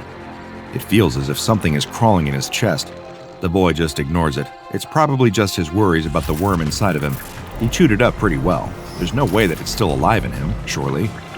His uneasy sleep is punctuated by rotten dreams. Dreams in which he finds himself lying on the floor and his playground lying on the ground at school, unable to move as people gather around him to poke him with a stick. He feels his skin covered with maggots. They even crawl across the surface of his eyes. In his chest, there's a searing pain. The boy wakes with a start as he feels his heart pounding, thudding against his ribs. It's agonizing. Adrenaline courses through him as he sweats off his face. Crying out for his mom, the boy lies there in bed, feeling the heart attacking his system. When you decide to become a surgeon, you have to accept that you're not going to get very much sleep most nights. In fact, it's more than that. You have to not only accept that you won't get much sleep most nights, but you also have to be at your absolute best when you've had no sleep and it's the middle of the night. With over 40 years under his belt, the surgeon doesn't need coffee anymore, even when the junior doctor offers it to him as he strides toward the operating theater. Instead, he asks them to fill him in on the situation. Who's his patient, what's going on, what needs to be done. The doctor accompanying him reads the notes in a calm but hurried voice. They haven't got much time on this one at all. At any moment, the boy's heart could give out. The surgeon asks what's wrong with the organ, and the doctor looks at his notes in apparent confusion. Apparently, over the course of the night, the boy has suffered a 72% reduction in the mass of his heart. The surgeon stops just on the other side of the door. He doesn't want to have this conversation in front of his whole team. He whispers to the doctor in a terse voice, What kind of infection does this boy have that his heart has undergone that rapid of a deterioration? It's not an infection at all, sir. Well, sir, it's a worm. The doctor holds out a sheet to him. The surgeon takes it from him. He looks down at the x-ray to see a scan of the boy's chest cavity. It doesn't look so bad. There's a hole in the heart for sure, but the surgeon has encountered worse in his career. This was taken when the boy was first admitted. The doctor hands the surgeon a second x-ray. And this was taken just 1 hour later. It is barely recognizable as a human heart. There seems to be a mass growing in the cavity that was left by the heart, and there, infecting all of the boy's organs, was the shape of a worm. The biker weaves his way through the traffic down on Marylebone Road, eyes darting frantically in all directions. He may have a concussion, and he may not be allowed to drive at all right now. In fact, he knows he definitely isn't. But he is under strict instructions. This heart needs to get to St. Mary's Hospital before it's too late. The bike careens around the corner and skids to a halt outside the emergency doors. An ambulance team in front of him is trying to help an old lady out of the back of their vehicle, but the biker doesn't have time for them. He grabs the organ box from the back of the bike and races into the building. It takes all of his remaining concentration to navigate through the maze of hospital corridors on his way to the operating theater. On a better day, he'd be able to do this with no problem, but with his head injury, he can see the lights starting to blur all around him. Ward 6, Ward 7, Ward 7A, Ward 7B. He runs as fast as his heavy boots will allow him, feeling that energy draining from his system. He can't look at his watch. He can't check the time. He just has to find this boy. Operating theater, there, right up ahead of him, just a couple of 100 feet. There's a doctor waiting outside the door who looks up at the sound of his footsteps. The biker rips his helmet off and holds out the box with the heart in it, panting heavily. It's the moment of truth. Is he too late? The doctor looks shell-shocked, not at the biker's arrival, but clearly at something else she's just seen. The man starts to explain, but runs out of words, and instead beckons the biker to follow him into the observation room. There, the two of them stand looking through the glass at the little boy lying on the operating table with the surgeon standing over him. There's something in the air. The biker sniffs, confused. Can anyone else smell sugar? Next time you open a packet of candied worms, take a second to look through the little creepy crawlies in the bag. Perhaps poke a couple of them, just to see if any of them are moving. You can never be too careful. If you had told the parents of that young boy on the night when their son woke up with heart palpitations, telling stories of eating a worm at school, that the only health concerns he would have going forward were mild diabetes and a slightly raised level of blood sugar, I'm sure they would have been thrilled to hear it. You see, SCP-839, commonly referred to within the Foundation as candied worms, is much scarier on the surface than it is underneath. Not only does this SCP resemble your usual candy worm, but its body is actually composed of sugar flavorings and colorings, roughly equivalent to what you would find in most convenience store candy aisles. Each instance even has a small raised bit of writing near the tail specifying which flavor it is. While the origins of these worms are yet to be determined, cases have sprung up across much of the Western world, with higher numbers reported in areas with higher levels of diabetes. There seems to be a parallel between high-sugar diets and the presence of SCP-839. Whether they are of man-made or other origins is yet to be determined. That is not to say that SCP-839 cannot survive outside of human populations.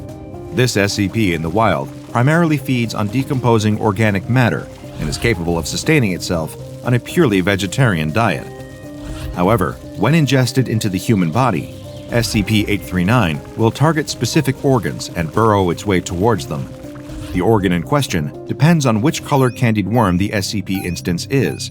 For example, the red cherry-flavored candied worms will burrow towards the heart and consume that, while the blue raspberry ones will instead feed on the human's kidney.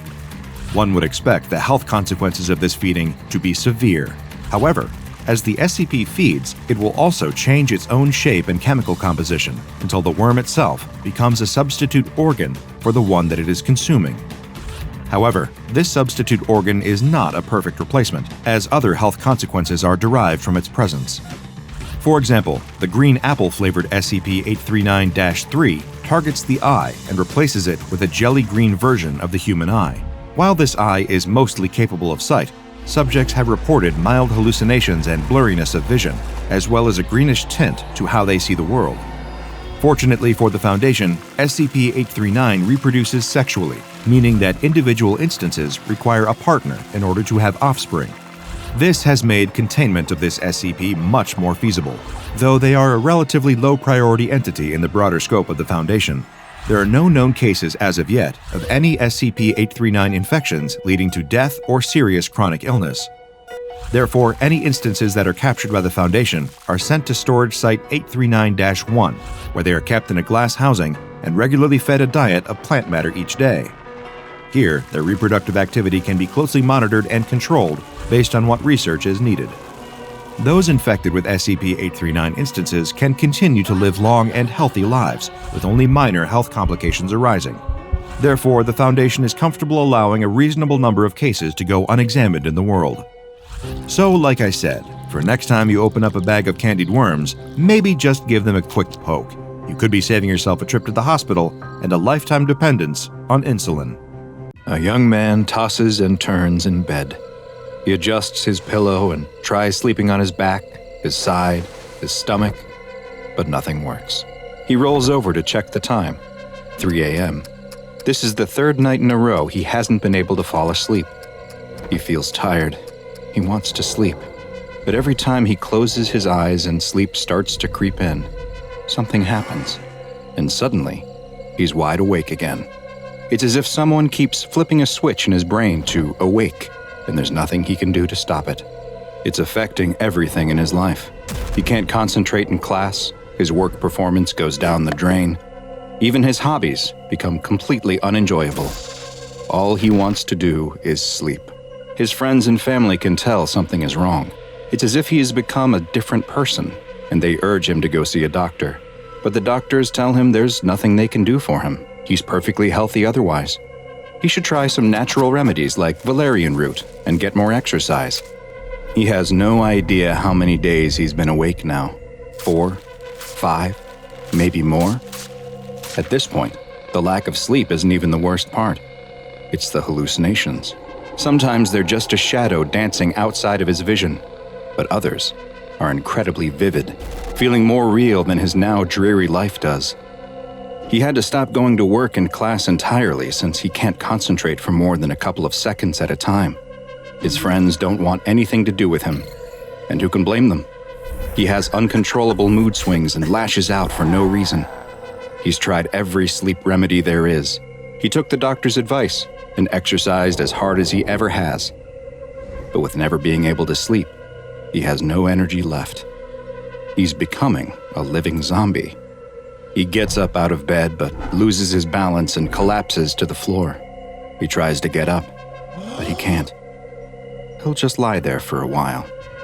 He starts to drift away, and he readies himself for the jolt that always wakes him back up. But this time, it doesn't come. The wave of sleep that starts to wash over him feels different this time, though. It's heavier, more peaceful, and more permanent. Hi, I'm Dr. Bob, and this is SCP-966, also known as Sleep Killer.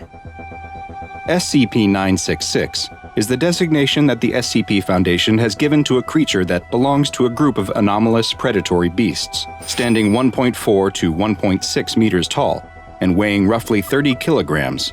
These hairless humanoids have an elongated face, a mouth full of pointed needle-like teeth, and each of their hands has 5 razor-sharp claws that can be up to 20 centimeters in length. Though unlike humans and apes, they are digitigrade, meaning that they walk using only their toes. But you won't be able to see the horrible visage of SCP-966 under normal circumstances, as they are only visible under very specific lighting conditions. They can only be viewed under light that has a wavelength between roughly 700 and 900 nanometers, which is just at the edge of the light spectrum that's visible to humans, stretching into what's known as infrared light. The only exception to this is if their skin, muscles, or organs have suffered from second or third degree burns, in which case, the affected areas of their body will show up under a greater spectrum of wavelengths that are visible to the human eye. Though frightening to look at, SCP-966 are actually quite weak physically, with very low muscular density. Their bones are hollow, similar to birds, and while their claws may be incredibly sharp, they are also easily broken, making them unsuited for use in combat. Additionally, they do not rest through sleep, but will, at seemingly random times, stop all movement and fall into a rest period that lasts roughly 3 to 5 minutes, after which they are able to resume their normal behavior. With all of these physical shortcomings, how did SCP-966 gain a reputation as such a fearsome hunter? The secret lies in their ability to emit bursts of a previously unknown type of wave. Hunting either alone or in pairs, SCP-966 uses this wave to inhibit its prey's ability to enter any of the restful sleep stages, and also stops the ability to microsleep. These waves have been observed to be effective at up to 20 meters, though tests have shown that they can be blocked by post-transition metals, of which lead appears to be especially effective. SCP-966 hunts and feeds on medium to large-sized animals, which includes humans, and once their quarry has been targeted by the sleep-inhibiting waves, the effect is permanent, with no method having yet been discovered that will allow them to regain the ability to sleep. Experiments have shown that unconsciousness can be induced in other ways, such as with the use of general anesthesia, though these methods have ultimately proven to be ineffective, since although the victim is unconscious, they are still not receiving any of the restful benefits of sleep while in that state. The effects of sleep deprivation on humans, both mentally and physically, are devastating. Symptoms can begin setting in after just 24 hours that can include mood swings, memory issues, and sensory impairment. After 2 to 3 days, the body's hormones become deregulated, and bodily functions like hunger, thirst, and temperature fluctuate wildly as cognitive abilities start to dramatically decline. Hallucinations, paranoia, and fits of rage are common, and the risk of death from sleep deprivation increases with each day that passes without sleep. And this is exactly what SCP-966 wants. After surreptitiously sending a burst of sleep deprivation waves at their victim, they will then stalk their prey until lack of sleep finally leads to total incapacitation, at which point SCP-966 consumes them. SCP-966 have proven to be both extremely quiet and agile when hunting. However, they have actually been observed intentionally making threatening noises around their prey, presumably to further increase their already elevated stress levels, and potentially hastening their mental degradation. On rare occasions, they will even physically assault their victim to further degenerate their mental and physical health. Some of SCP-966's prey will experience especially intense hallucinations and bouts of rage, which is theorized to be caused by prolonged exposure to multiple instances of their sleep-stopping waves. Why some victims are exposed to multiple waves when a single instance has been shown to be 100% effective is unknown, and it's hypothesized that they may only engage in this behavior when especially hungry, to try and speed up the process, though others have put forth the theory that SCP-966 may take some perverse form of joy in seeing its victims suffer prior to expiring. Wild instances of SCP-966 have been found across the globe, and while the SCP Foundation has been successful in thinning their numbers, they still exist in high enough numbers to pose a serious threat to humanity. For these reasons, they have been assigned the classification Euclid. Mobile Task Forces Iota-1 and Iota-2, codenamed the Dream Hunters and Air Chasers respectively, are continually monitoring for any reports of sudden or violent deaths related to sleep deprivation in order to identify and neutralize the remaining instances of wild SCP-966. 4 SCP-966 specimens, 3 males and 1 female, have been acquired by the Foundation, and they are currently contained in a 10 by 10 meter room that is lined with lead and equipped with infrared security cameras. Each specimen is fed 20 kilograms of meat each month, and in the event that the female specimen gives birth, the new specimen is to be taken for observation and study before being disposed of prior to reaching maturity. A storm rages outside of the little old house, as inside, a little old woman bounces a little baby on her little old knee. The baby coos and laughs as the old woman makes funny faces and noises for the child, trying to keep it entertained as they wait for his parents to return from their much-needed night out by themselves. The old woman herself needs a rest now, though. She's forgotten how exhausting it can be to watch a child. "Okay, that's enough. It's time for both of us to take a little nap before your parents get back." She gets up and takes the baby into a nearby room that looks as though it was a nursery at one time, but it hasn't been used for many years. As she goes to set the child into the crib, a strong gust of wind blows through the room. She places the baby down and rushes to the window and closes it shut. It must have been left cracked open by mistake. Brr, the room is cold from the wind, but she has just the thing to fix that. She moves to a small closet and opens the creaky door. The little old woman strains to reach up to the top shelf and feels around. Ah, there it is. She pulls down a baby blanket, a soft baby blue with colorful animals printed on it. It looks as though it's been up there for a long time, and she gives it a good shake before walking back to the crib. "Look what we have here. It's your daddy's own blankie." She gives it another shake. "There we go, good as new."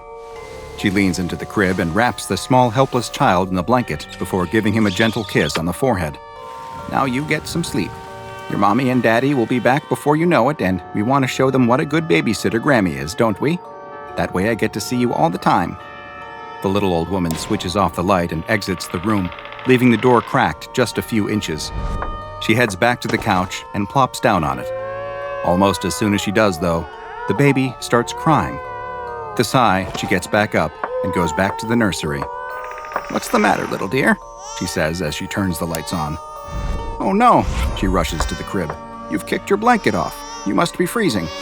She grabs the blanket from the end of the crib and tucks it around the baby once again. "There you go, that's better." The old woman leaves the room and quietly closes the door shut, leaving it open just a few inches.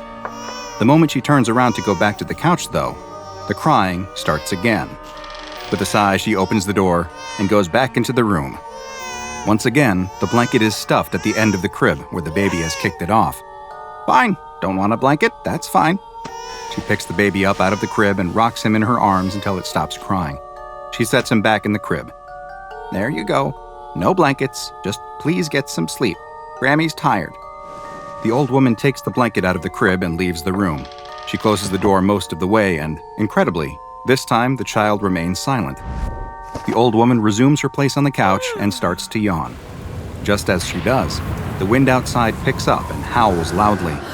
The old woman shivers. She looks next to her and spots the baby blanket.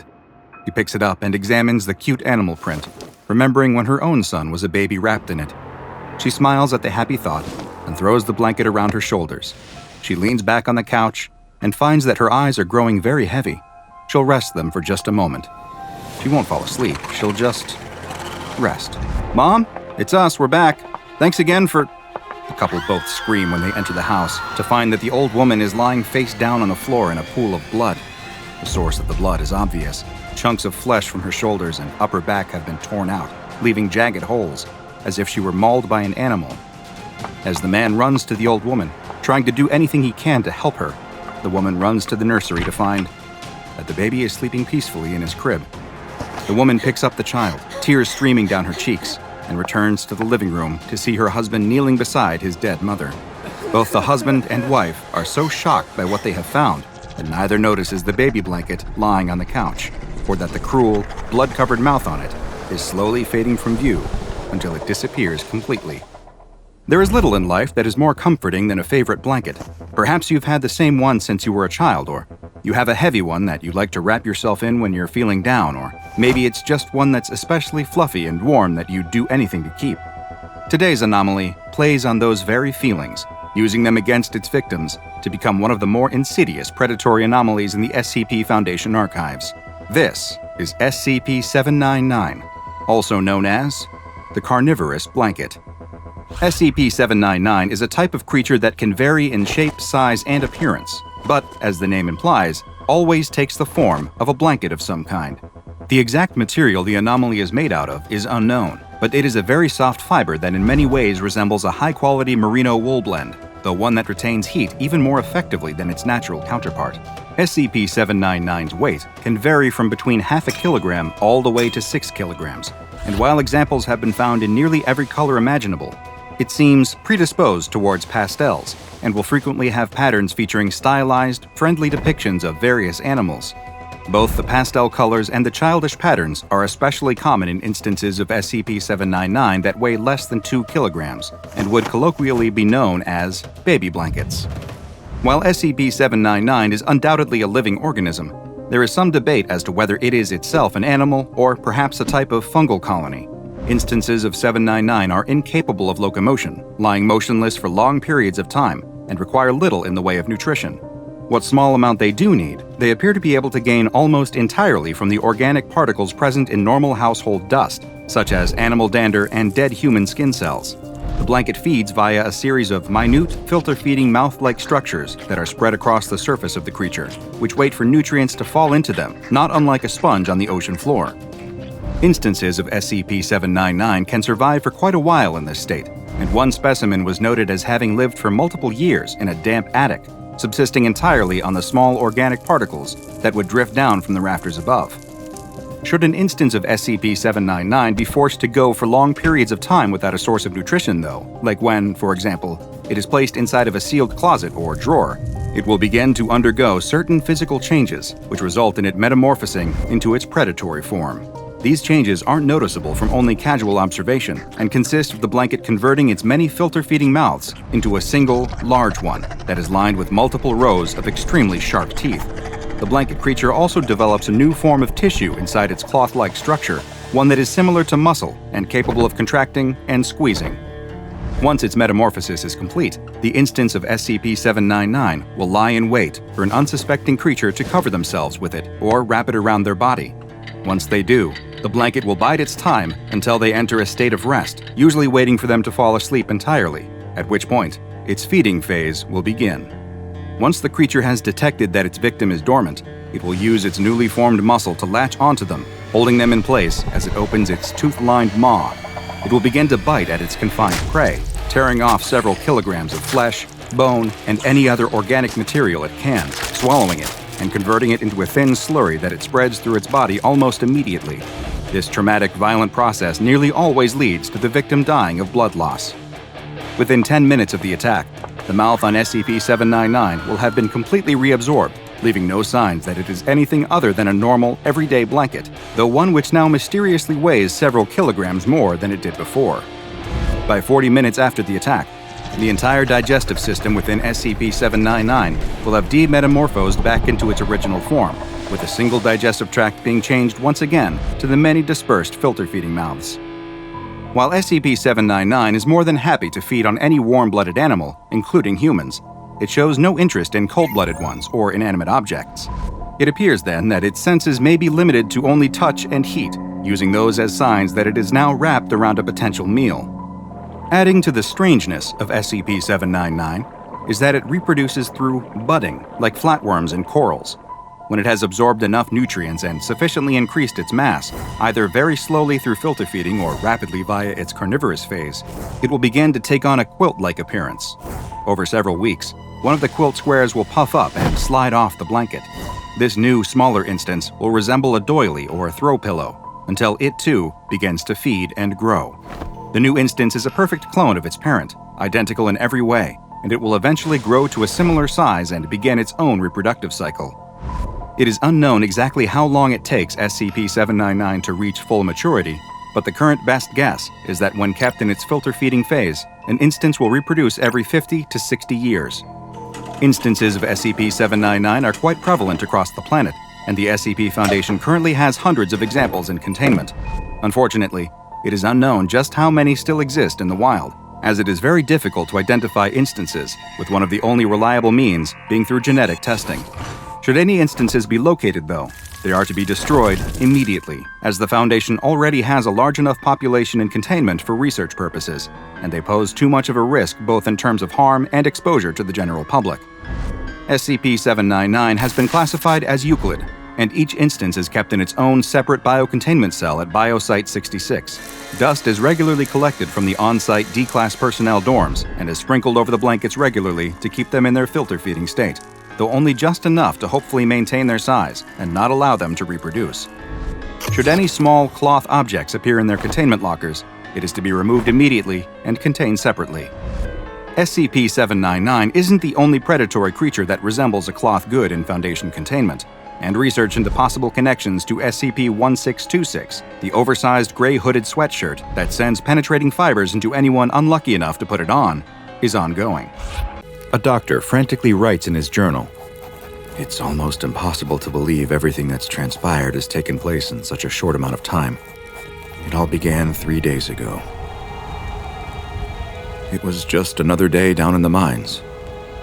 A worker was drilling into a seam of coal when suddenly there was an issue with the rig. From what I've gathered, it sounds like the drill bit exploded due to some kind of mechanical defect, sending shards of metal flying throughout the tunnel. The worker was lucky that none of the large pieces struck him, as they surely would have been fatal. He had, though, still been grazed by a piece of shrapnel from the ruined drill bit, and it had left a deep cut across his upper arm. Other miners who were working nearby heard the commotion and quickly came to his aid. They applied a tourniquet to stem the flow of blood and helped him to the mine shaft elevator for the long ride to the surface. Once they reached the safety of daylight, they brought the injured man to the on-site medical clinic, where I was on duty at the time. I cleaned the wound since there was a substantial amount of coal dust that had gotten inside, before suturing and bandaging it. The miner was sent to his bunkhouse to recover, and I thought that would be the end of it. Of course, it was only the beginning. Roughly 24 hours later, the same miner presented himself to me once again. I asked about his injury, and he explained that while his arm was fine, he now felt like he might be coming down with an illness. His symptoms included a runny nose, a cough, and body aches, so my assumption was that he'd simply had some bad luck and caught a cold that just so happened to coincide with being injured on the job. I sent him to his bunk once again, telling him that he wouldn't be able to work and should instead use the day to rest and recover. The next day, I was once again in the clinic when my phone rang. It wasn't the sick miner, but instead his supervisor. The miner hadn't shown up for his shift that morning, and he asked for me to go check on him since he knew he hadn't been feeling well. I agreed that it was strange that neither of us had heard anything else from the miner and went to see him straight away. I entered the bunkhouse where many of the workers stay while on site at this remote mine. It was empty, except for the injured miner who was still in his bed. As I approached, I could immediately tell something was very wrong. The man was curled up in the fetal position and was sweating profusely while also shivering. A quick touch of his forehead revealed that the man had a high fever, too. He was practically incoherent, seemingly delirious from his high temperature. The miner was moved to the empty bed inside the clinic so I could better observe and tend to him, but very carefully since I assumed now that he was actually suffering from influenza and didn't want to risk an outbreak at the mine. I was getting ready to administer fluids to the miner, who was still mumbling incomprehensibly, when I noticed something on his face. It appeared that he was crying, but the tears that ran down his cheeks weren't made of water. They were blood. I hadn't seen anything like it before. There was no reason why influenza should be causing this man to cry tears of blood. I could see the veins in his forehead starting to pulse, as if his blood pressure had suddenly skyrocketed. And just as I was leaning in to get a closer look, something horrible happened. The miner suddenly opened his mouth and expelled an enormous stream of blood. The blast of blood struck me in the face and knocked me backwards in fright, as the man continued expelling more and more blood from his mouth, which soon covered the walls of the clinic. With seemingly all the blood having been discharged from his body, the man then went limp. I attempted to resuscitate him, but strangely, there was no need. The man was comatose, but he was alive. There I was, standing in the middle of the clinic over the man, both he, myself, as well as the room completely covered in blood. It was one of the worst things I'd ever experienced as a doctor, and yet, somehow, it was about to get even worse. I was still in shock from what had just happened when I heard the door to the clinic open behind me. I turned around to see a group of half a dozen more miners from the site, each one coughing, sweating, and shivering. One held a cloth to his ear that was stained red, while another attempted to stop his nose from bleeding. Whatever had infected the first patient wasn't a one-off medical event. This had the makings of an epidemic. I knew that I was in way over my head. I was just a general practitioner, not an infectious disease specialist, and I called the Center for Disease Control to get their guidance. I was told to quarantine the sick men as best I could, and that a rapid response team would be sent who were better equipped to deal with potential outbreaks. While I waited for the CDC to arrive, I began moving the afflicted men to a bunkhouse that had been designated for quarantining. Several more also began expelling huge amounts of blood, though unlike the first patient, none of the others survived the traumatic event. As I was putting the final infected man into a bed, I noticed something, though. There was a huge amount of heat radiating off of his lower body, and when I pulled down the blankets, I discovered something that even with all of the strange happenings, I still couldn't believe. There were huge lumps growing on his legs, each of which looked to be filled with some kind of fluid or gas, and they were extremely hot to the touch, as if the chemicals inside the lumps were creating a source of heat. As I was investigating the bizarre growths, I suddenly looked up to see that the man was no longer in a state of delirium. Instead, a crazed look had come over his eyes, and he suddenly leapt out of bed, flailing and clawing at me as if he wanted to kill me. I don't know how, but I was able to fight off the man and run out of the bunkhouse. He gave chase, though, and with no other option, I ran into a nearby storage shed. The man was beating and scratching at the door, but I was able to barricade it by dragging a heavy shelf in front of it. After several minutes of trying to break inside, he finally gave up and left. And here I remain. I'm too afraid to go back out. It seems that if the disease won't kill me, then whatever it is turning people into will. All I can do is wait for the CDC team to get here and hopefully know how to deal with whatever this situation has become. The doctor closes his small notebook and notices a drop of something fall onto the cover. He reaches up and wipes his hand across his mouth. It comes back, covered in blood. The doctor didn't know what the disease was that had so rapidly spread through the workers at the mine, nor did the CDC response team when they arrived. No, it wasn't until the SCP Foundation caught word of the mysterious outbreak that someone would finally determine what was happening with what would soon be called SCP-016, which is also known as the Sentient Micro-Organism. SCP-016 is a blood-borne pathogen that was first discovered after a worker at a remote mine was injured while drilling into a coal seam deep beneath the earth. It is theorized that coal dust entered the wound, dust which perhaps carried dormant spores of what would become SCP-016. Over the next several days, all of the remaining employees at the mine were infected, as was the CDC crisis team that was sent to the mine to investigate the outbreak of what was potentially an undiscovered pathogen. Following the CDC's inability to deal with the disease, the SCP Foundation took over the site and quickly terminated all affected personnel in order to prevent further spread. The first infected person, Patient 0, was taken into Foundation custody for further investigation, and the mine shaft itself was collapsed by an explosive device in order to seal it off.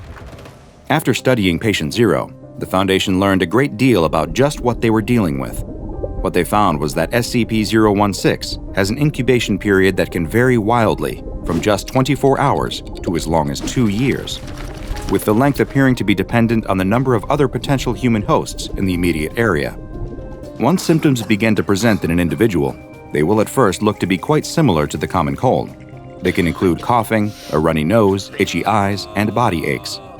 Roughly 48 hours after the first symptoms, the infected person will experience a form of hemorrhagic fever similar to the Ebola virus, which causes a small amount of bleeding in the lungs. This leads to the infected blood becoming aspirated, most likely in order to better spread through the air. The third stage of the disease leads to the host crashing and bleeding out as they start to bleed profusely from multiple body orifices, including the nose, tear ducts, mouth, and even through the pores of their skin. Their blood pressure will also skyrocket during this final stage, and in some cases have vomited blood as far as 5 meters. Oddly enough, although most die from the traumatic event, this almost complete exsanguination will not always result in death. Sometimes, following the removal of almost all blood from the body, the patient will somehow survive, and the pathogen inside their body will return to its dormant phase once again, before eventually repeating the process. But SCP-016 is more than just a rapid and often deadly bloodborne disease, as you will soon see.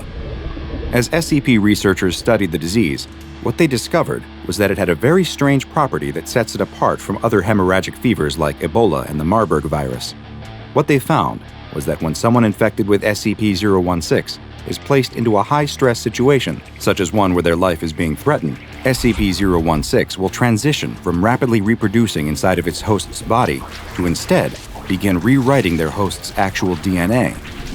This genetic manipulation, combined with the stimulation of rapid cell division, leads to the host undergoing major physiological changes and in extremely small amounts of time. In just 24 hours, the host can begin showing physical changes to their body, and a complete bodily reconstruction can occur in less than 2 weeks. Most of the hosts who begin to undergo physical changes will not survive the process, due to how heavily the transformation stresses the body, but those that do will be changed in more than just physical ways. They'll exhibit hyper-aggressive behaviors, not dissimilar to those infected by rabies. And it's theorized that the pathogen may cause this behavior in order to better spread the virus. When the Foundation realized that SCP-016 was capable of these transformative effects, they immediately undertook a number of experiments on D-Class personnel in order to better understand their full extent. In the first test, a D-Class was infected with SCP-016, and as soon as they began showing symptoms, their cell was slowly flooded with water in order to stimulate the life-threatening situation needed to trigger the transformation process. Over the next 24 hours, researchers watched as the subject appeared to develop gills, which would allow it to survive in the now water-filled cell. The transformations didn't stop there, though, and over the next 2 weeks, the subject also had their limbs change into fins, their eyesight deteriorated, and their sense of hearing increased as they developed an echolocation ability very similar to the one employed by whales and dolphins. The experiment was concluded by removing all of the water from the cell, leading to the death of the subject from asphyxiation, as they could no longer breathe in the open air. A similar experiment was performed on another D-Class, but this time, instead of taking on aquatic animal properties, the D-Class experienced rapid muscle growth and their knuckles grew bone-like protrusions. It attempted to use both of these to break through the door of their flooding cell, but they were unable to breach the reinforced steel and soon died from drowning. The Foundation now knew that the virus could react in different ways to the same situation. The same experiment was run a third time, but in this instance, the infected D-Class exhibited an entirely different means of trying to escape. The subject had a massive growth appear on its chest, which seemed to be fed from 2 different tubes of flesh, also emanating from the subject's body. Fearing what it planned to do, the Foundation ended the experiment early and terminated the subject. An autopsy revealed that the growth was actually a hollow chamber that was being fed by the tubes with oxygen and acetylene gas, which when combined in sufficient amounts would cause a massive combustion event. In other words, SCP-016 was turning the subject into a living bomb. Moving on from flooded cell tests, the researchers next left the D-Class inside of a room with no stressing elements, and instead told them to focus on growing a pair of wings. Without any reason to begin the transformation process, SCP-016 went through its normal stages, and the subject died from blood loss without any other changes occurring.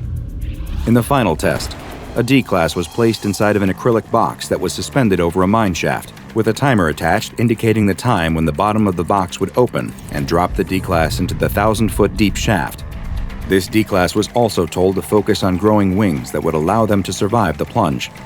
The subject began to transform over the next 24 hours, but rather than grow wings, they instead developed a tentacle-like appendage on their arm that was capable of producing silk, similar to a spider's spinneret.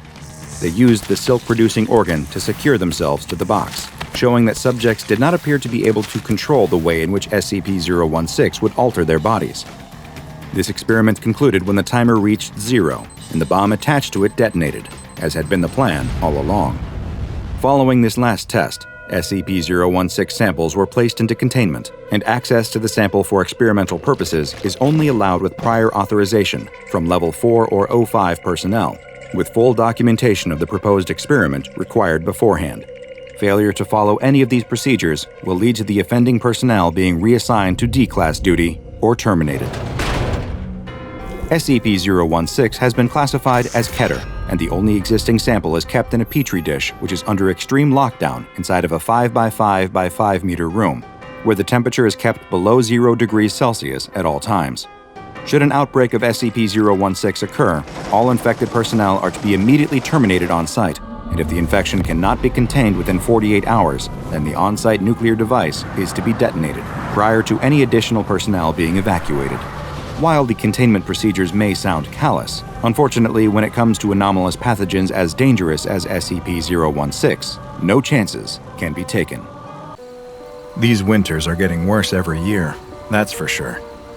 The old cattle rancher doesn't know if it's the climate changing, God's judgment arriving, or if he's just getting older and struggling to keep up. Probably a strong mix of all of it. Whatever the cause, it doesn't change the facts. It's deathly cold out there. His ailing, elderly ma's health continues to deteriorate.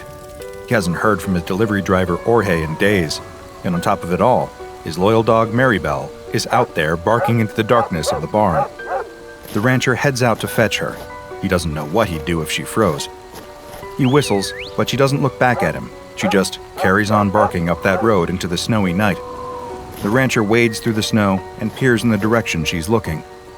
There's nothing there, girl. Get inside. But Maribel keeps barking. She's insisting. He looks again. Is that? The rancher takes off running up the road. All thoughts of cold immediately gone from his mind, he races towards the figure as fast as he can. His frozen fingers fumble at the zipper on his parka. Icy wind stabs the insides of his lungs. Maribel shoots off ahead of him. There, he pulls the zipper down and wrestles the thick coat off of his shoulders just as he reaches the tiny figure. He drops to his knees and throws the coat over the shoulders of the little girl standing alone in the snow. Quick as he can, he wraps it tightly around her, pulling the hood up and over her head. He takes her tiny shoulders in his hands and gives her a shake. You okay? Hello? Can you hear me? The girl sways for a moment, then collapses. He catches her, and in one deft motion, scoops her into his arms and takes off back down the road in the direction of his farm. Where the hell had she come from? There are no buildings around here for miles. No one uses that road except Jorge. And in this weather, she couldn't have walked all the way over those mountains. She'd have frozen solid. He bites the finger of a glove and pulls it off. With his bare hand, he clasps one of hers. By the feel of her skin, she pretty much is frozen solid already. He needs to get her warmed up, now. He kicks open the front door and bundles inside with a flurry of snowflakes and an anxious dog at his heels. The fire's not quite dead yet, so he rushes over to the hearth and lays the little girl down next to it. He can barely see her at all wrapped up in his enormous coat. She doesn't seem to be moving. Ma, I'm home. I found someone. The rancher grabs 2 dry logs from the side and throws them onto the fire. He piles kindling high on top of them and blows steadily into the embers at the bottom. They glow and swell in size. No taking yet. He blows again for longer, and again. He feels his head starting to swim. A crackle, a lick of flame. It's taken. Panting, he turns back to the bundled-up coat on the floor with the child inside. Still no movement. A sickening knot tightens his stomach. What if she's... No, don't let yourself think that. Not yet. He reaches down and gently undoes the zipper on the parka. His trembling fingers push back the hood. She's pale. Deathly pale. Her dark brown hair is wet and clings to her scalp. The tips are frozen. At a guess, she must only be 9 years old. Eyes closed, lips a sickening blue. But that's not the color that scares him the most. On her neck, there's red. Delicately as he can, the rancher takes the coat off her shoulders and hangs it up by the fire. She's dressed only in a plaid shirt, way too big for her. It looks like an adult's shirt, similar to an old one he used to have years ago. But on her neck, her hands, her feet, is that same deep red, layers of blood frozen to her skin. He sits back, his mind blank. He's seen that much blood before. Sure he has. When you work with cattle, it's an unfortunate part of the job. He's seen cows bleed out during childbirth. The girl in front of him, she's the same color as those orphaned calves that lie crying on the floor. A groaning sound fills the room. The rancher looks across at the armchair where his ma sits. She doesn't look at him, doesn't look at the girl on the floor. She just stares into the fire, same way she always does. Ma groans again, trying to express something she doesn't understand, being in a world without living in it. Ma, it's okay. Sorry if I startled you. We have a guest with us. But she just keeps on groaning and staring into the fire. The rancher buries his head in his hands and lets out a deep breath. Only the sound of his breath is joined by another, a tiny breath rattling and rasping through a damaged child's throat, trying its best to keep its host alive. The rancher opens his eyes and stares at the child. She isn't conscious, not by a long shot, but she's breathing, a little at a time. The icicles in her hair have turned into rounded droplets of water that glow by the heat of the fire. He snaps back to his senses. He's not doing her much if she's just lying there soaking wet. He runs off upstairs and grabs some towels and a fresh flannel shirt to wear. After several minutes of drying her off, he's confident enough that he's got most of the water off. There's still a lot of blood caked to her skin, but as far as he can tell, there's no wound anywhere that it could have come from. Brow furrowed, he leaves her under a bundle of blankets and fills up the kettle with water. Hanging it carefully over the fire, he walks over to the cabinet and fishes out a tin of cocoa from the top shelf. Hasn't been used in years, but should still be fine. He would make it with milk, but she's probably dehydrated. Lifting the kettle's lid with the poker, the rancher pours the brown powder inside and waits for it to boil. The little girl's eyes are open now. She's staring into the flames. Her lips are looking a little more pink, her skin a little more blotchy. You're safe here. Just stay by the fire and warm up a bit. You like cocoa? The little girl drags her eyes away from the flames. Her expression is mostly blank. She looks too tired to be confused. I don't know. I think you will. Ma always gave me cocoa. Okay. And with that, the farmhouse falls silent. The little girl stares into the fire. The rancher watches her, finally feeling the wave of exhaustion crashing over him. His ma has fallen asleep in her armchair. Only Maribel stays awake through the whole night, staying close to the little girl by the fire, occasionally licking her toes to try and warm them up. By the morning, the snow stopped, but the huge drifts remain. As the rancher walks across to the barn, he finds it hard to believe that just a few hours ago, the winds were whipping at his face as hard as they were. The world this morning is totally still. What the rancher finds even harder to believe is that there's a little girl in his house right now, fast asleep by the fire. He checked her forehead when he woke up this morning, and she miraculously hadn't caught a fever. She couldn't have been out in that weather for too long, but it only made the question more mysterious. Where did she come from? Maribel didn't get up this morning. From all of the excitement last night, she must have been too tired for today. Walking through the crisp morning air, he can't really blame her. He shoulders the barn door open. A column of steam curls out of the opening. All of that warmth, humidity, and cattle smell is strangely comforting this morning. But as the rancher goes around checking on all the cows inside, he very quickly discovers a problem. They're thin. Way too thin. Some of them look to be on the verge of starvation. He'd missed it last night as he drove them down in the dark, but in the warm glow of the barn's lights, it's unmistakable. These cows haven't been eating properly. He pours out several sacks of grain for them into the troughs, and they all gather around hungrily, filling both their stomachs as fast as they can. The rancher leans on the railing for a moment, confused. Even in this cold, there was still plenty of green grass for them up on the ridge. That's why he'd taken them up there. They should have had no trouble eating until the snow came in last night. He doesn't like this one bit. Last time Jorge had driven down and collected some of the meat, he'd had a few questions about the quantity being smaller than usual. Were the cows sick at all? Not that the rancher could tell. But now, looking at them, it's clear as day. Something's up. You hungry? The little girl nods. They sit across the table from one another, eating homemade bread and soup. Ma stays over by the fire. Maribel slowly wanders over to the kitchenette and flops down on the floor, exhausted. Where are you from? The girl shrugs her shoulders. You know how you got out here? Remember anything from last night? The little girl just eats her soup and shakes her head. She doesn't look particularly scared or worried, just a little confused. Where are your parents? Do you have parents? Again, the little girl shrugs. The rancher sits back and folds his arms. He's tried to call into town, but his phone line's gone out in the blizzard. Not much to be done until the snow clears.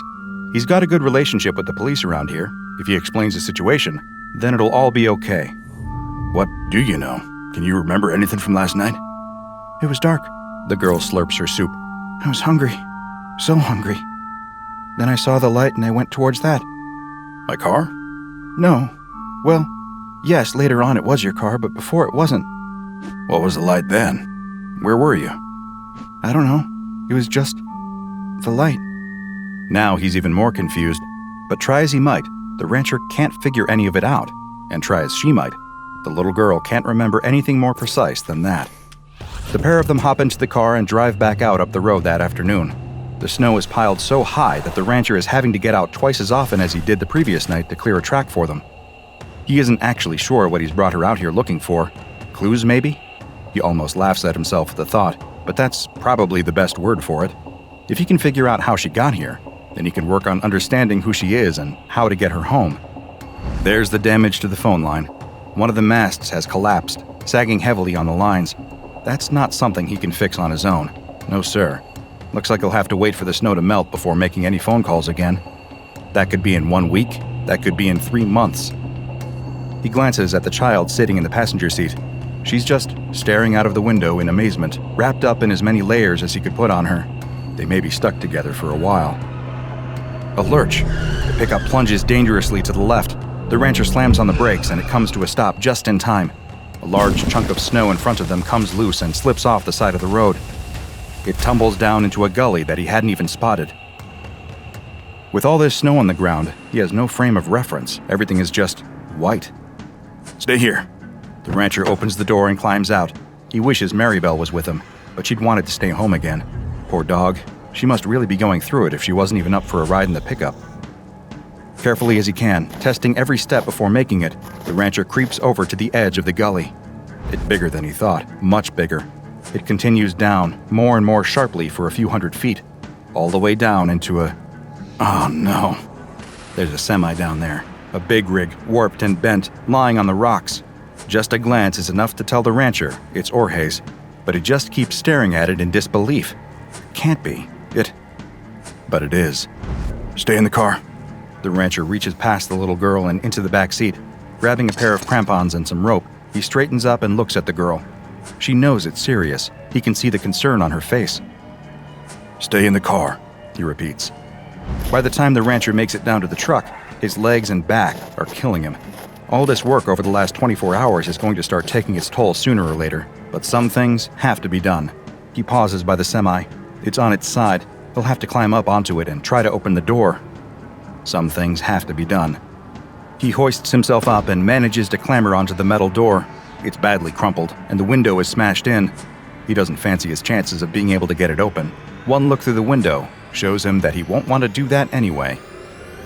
Blood coats every inch of the inside of Jorge's truck. The cabin that the rancher is so used to seeing and sitting in is almost unrecognizable. Smashed glass is sprinkled across every surface with a dark brownish-red layer of gore frozen into everything else. There, in the midst of it all, still wearing a seatbelt, is Jorge's body. It dangles like a limp carcass at a butcher shop, like the cows he hangs in the slaughterhouse. And like those cows, a large chunk of Jorge is missing. His fat stomach is gone, not just cut open, but gone. The tops of his thighs, too, and much of his chest. So much of him is just missing. Open arteries and lifeless nerves dangle in place. That must have been a hell of a crash. The rancher reaches over and pulls Jorge's cap down over his eyes. Not much else to be done right now. No way he can clean this mess up by himself. But as the rancher climbs up the valley, his mind starts to connect some dots that leave a sick feeling in his stomach. He's seen that much blood somewhere else, or rather, on someone else, just last night. He slams the door to the pickup shut and starts to drive back down the track. Since the snow stopped, all of the drifts that he'd cleared earlier remain clear. It's only a few minutes' drive back down to the farm. He doesn't say a word the whole way, and neither does the little girl. She clearly senses something's up. The sick feeling in his stomach remains. He pulls up the handbrake, and the two of them sit in silence outside the farmhouse. There's a truck in that valley. Did you know that? Yes. Is that where you came from last night? I don't remember. Was he... The rancher stops. Jorge didn't have any kids. What were you doing in his truck? I don't know. Was he... The rancher can't bring himself to accuse his best friend of the words that almost left his mouth. Do you think you might not remember because something bad happened to you? I don't know. The rancher closes his eyes for a long moment. Silence fills the pickup. Come on, let's get inside. But inside wasn't the safe haven he'd been hoping for. Ma's been throwing up. Not just once, but a few times. She's distressed, groaning aimlessly for someone to come and save her. Maribel is pacing around the room, yelping and whining. The rancher immediately goes upstairs to get some rags to clean up with. Perfect timing, as usual. But he stops in his tracks when he comes back down. His ma's stopped moaning. The little girl is kneeling by the armchair, holding the old lady's hand. The room is calm. The little girl gently places the frail hand back on the armrest and comes over to take the rags from the rancher. Returning to the old lady, the girl goes about mopping her up as best she can. Maribel slumps back down on the floor. And that is how the four of them exist for the next few days. Ma gets sicker steadily, but the little girl stays by her side all day long, caring for her in every way. The rancher's glad of that. It gives him the time he needs to help his cows outside. None of them are in a good shape. Whatever it is, they're still getting thinner. He feeds them all the grain they'd normally need, and then some, and they always finish it off. Yet none of them are getting any fatter. The rancher leans on the railing, trusty dog by his side. His energy is starting to really lag behind what he needs. The last couple of days, even though he hasn't done all that much, have totally taken it out of him. How do you think it is, Maribel? He looks down at his little friend. She's looking thinner too, actually, but she's been eating just fine. It hits him. Tapeworms. As soon as the word comes into his head, it makes total sense. His cows, his entire herd by the looks of things, have been riddled with tapeworms. Oh, hell. He hasn't got anywhere near the amount of medicine needed to give some to all of them. Even if he did, a lot of them are looking pretty far gone. The chance of reinfection would be high. He needs supplies. He needs Orhe. Maribel whines softly next to him. He knows what they have to do. Laying Maribel down carefully by the fire, the rancher administers the tapeworm medicine. For a few hours, they lie there together. He strokes her side, waiting for her to pass it. The little girl watches over his shoulder. His ma sits back in her chair, mumbling to herself. He hasn't talked to the little girl anymore about Orhe yet. He isn't sure what there is to say. Maybe he should ask if Orhe was sick. After all, the cows clearly have had these tapeworms since before the other night. Orhe may have picked up contaminated meat from him last time he came. Maybe. Maribel passes the worm on the rug. Ugh, the smell. The rancher uses the tongs next to the fire to pick the worm up. It's long and pale. And dead. He tosses it into the fire and puts the tongs in the flames for a bit to sterilize them. The worm sizzles and pops in the flames. The sound makes his stomach crawl. The rancher glances around and sees the little girl staring at the tapeworm. He looks past the girl to his ma sitting in the chair. Her turn next. But as that night and the following morning reveal, it's too late. His ma's groans turn into cries of pain. She openly sobs by the fire, clutching at her stomach. Every time the rancher tries to give her the medicine, she just vomits it back up. Each time she vomits, there's more and more blood mixed in. The little girl gets more and more upset. It's not fair on her to have to witness something this traumatic and disgusting. There's nowhere else for her to go. She shouldn't even be here at all. The fact that she is means she has to help. That's all there is to it. By sunrise, his ma has passed away. There is nasty red bruising all across her abdomen, which tells him she must have bled out internally from this worm. He'd been too late to realize what was wrong. Too late with the cows, and too late with his ma. He covers his ma with a blanket and tells the little girl not to go and wash her hands. He needs to check on the cattle. Sure enough, during the night, a handful of them died too. The calves. They were the ones to go first whenever something like this happened. Mother cows stood over their calves, licking their heads, willing them to wake up. The rancher drags each body out to the back and burns them. He can't risk any more contamination. As the carcasses burn, he allows himself to cry. But when the rancher comes back into the house, it's full of noise, a noise that takes his brain a long time to comprehend. Crying, but not his own, not the little girl either. No, it was a new sound. It was a baby, a newborn child screaming at the top of its lungs. The rancher can't believe what he's looking at. The little girl is sitting at the hearth with Maribel at her feet. In her arms, drenched in blood, is a baby. The girl looks up at him and smiles sweetly. It's a boy. Then she turns around to his ma's body under the blanket.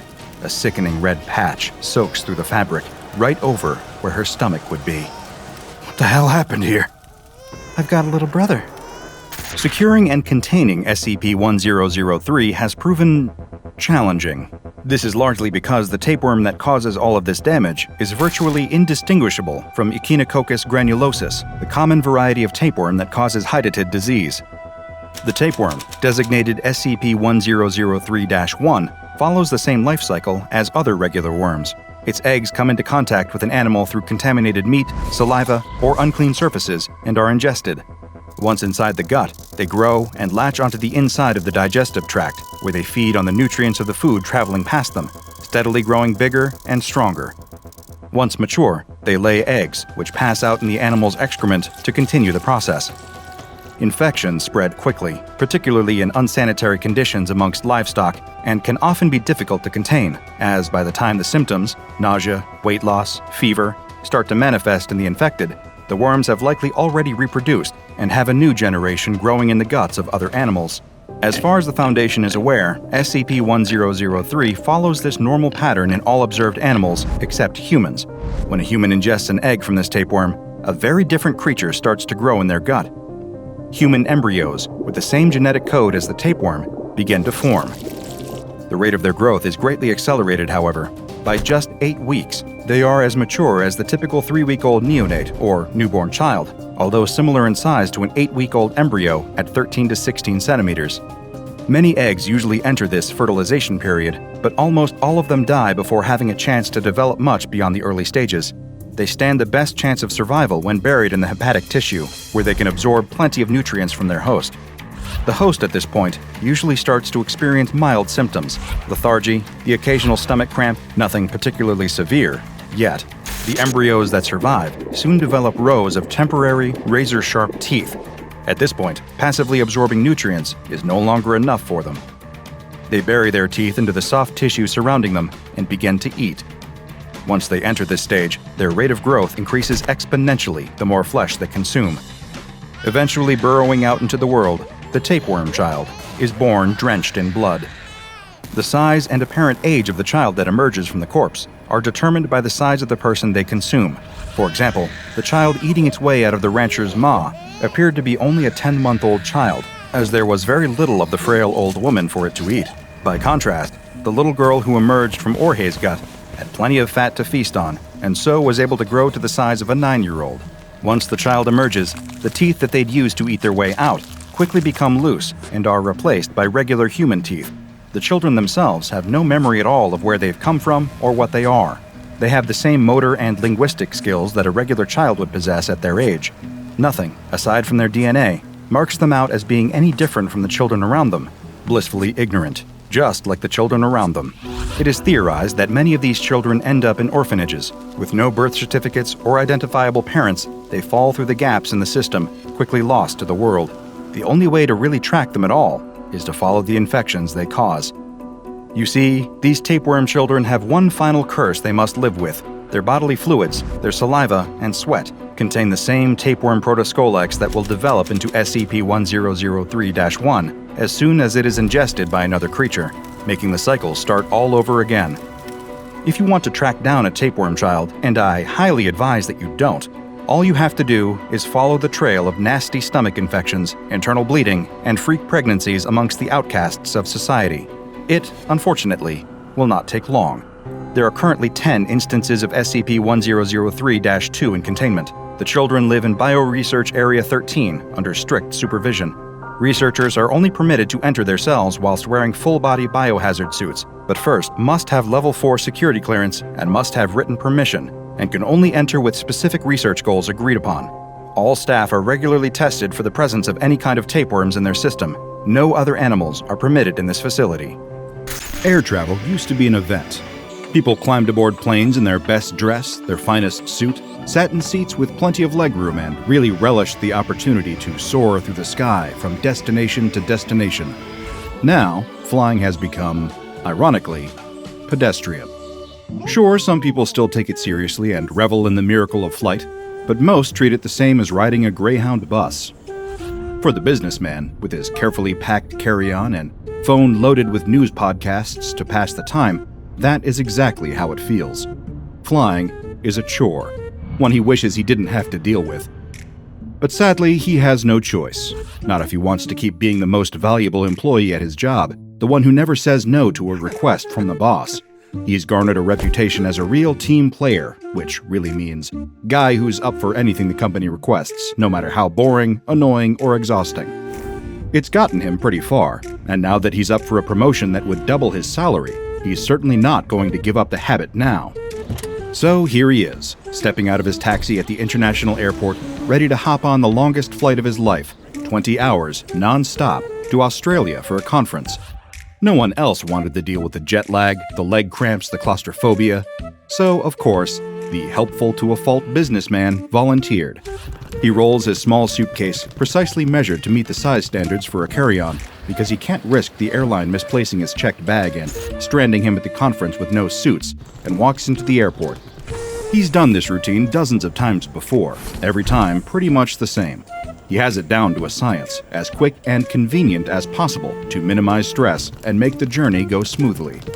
He prints his boarding pass, drinks the dregs of his morning coffee, and tosses the cup and heads to the pre-check line. No waiting in long security check lines for this guy. Wait a second. Why is the pre-check line blocked off? No. There's no pre-check available at this airport? The businessman lets out a heavy sigh, pinching the bridge of his nose for a moment as he gathers his thoughts.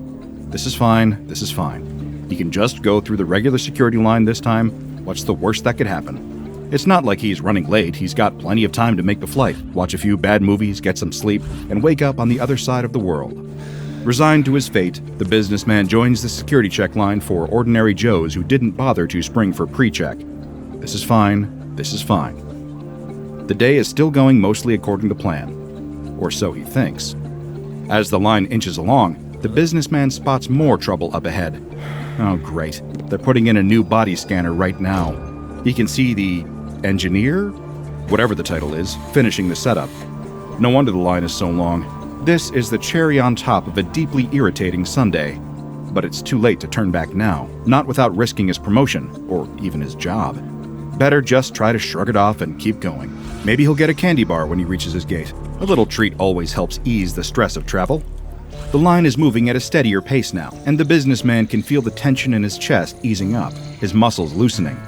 Here we go. This is more like it. He slips his shoes off and holds them in his hands, standing in line in his socks. He might look a little silly, but it's the most efficient way to get through security.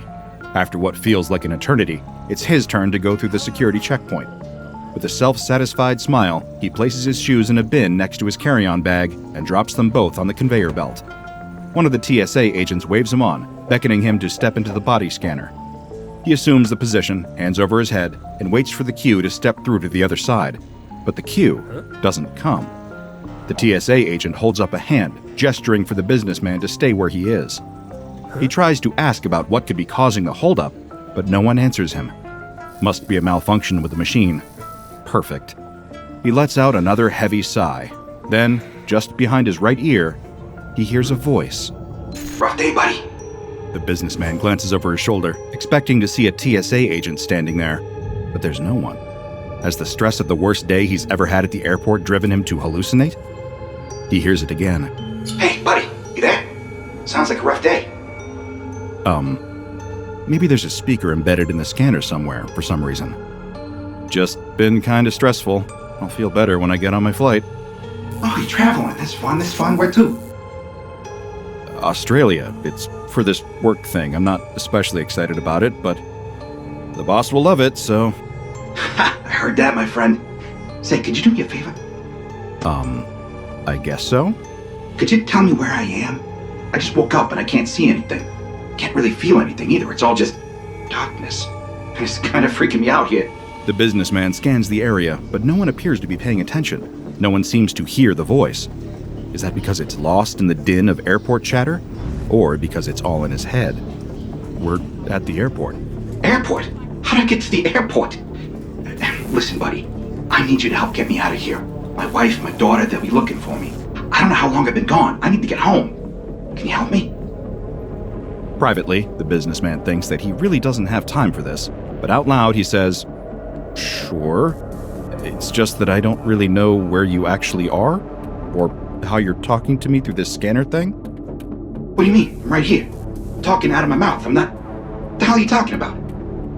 The businessman is beginning to lose his patience. Something about this situation is just not right.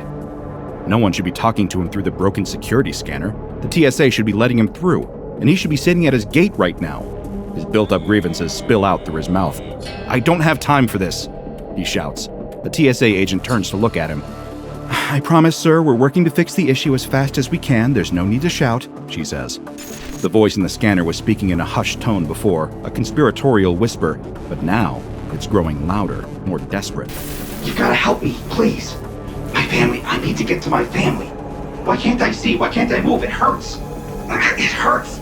Don't you understand, you idiot? It hurts. These words are shouted directly into the businessman's ear. Stop! Just stop! Stop yelling at me! Several TSA agents rush over to inspect the businessman, steadying him and gently guiding his hands away from his ears. They ask him if he's feeling all right, if they need to call someone for him. The businessman snaps, shouting that the scanner is broken, and he can hear a voice inside and something is very, very wrong. Well, unfortunately for the businessman, he looks more than a little suspicious now, and one security officer pulls him aside, leading him to a small nearby room for a chat. All the while, the businessman insists that the scanner was talking to him, and that he's not crazy. He won't be leaving that interrogation room anytime soon. Unfortunately for the businessman, he will not be making that flight to Australia. Meanwhile, the scanner is causing interference with the other technology at the checkpoint. The agents are scrambling to solve the problem, to keep the line moving while their colleague addresses an apparent mental health crisis nearby. The line keeps moving, and more impatient passengers walk through the scanner. Just like the businessman before them, they can hear that voice, whispering hushed pleas that turn into anguished shouts. The same male voice, over and over again, begging for answers, begging for help. Someone deeply distressed is speaking through the scanner, and no one can figure out why.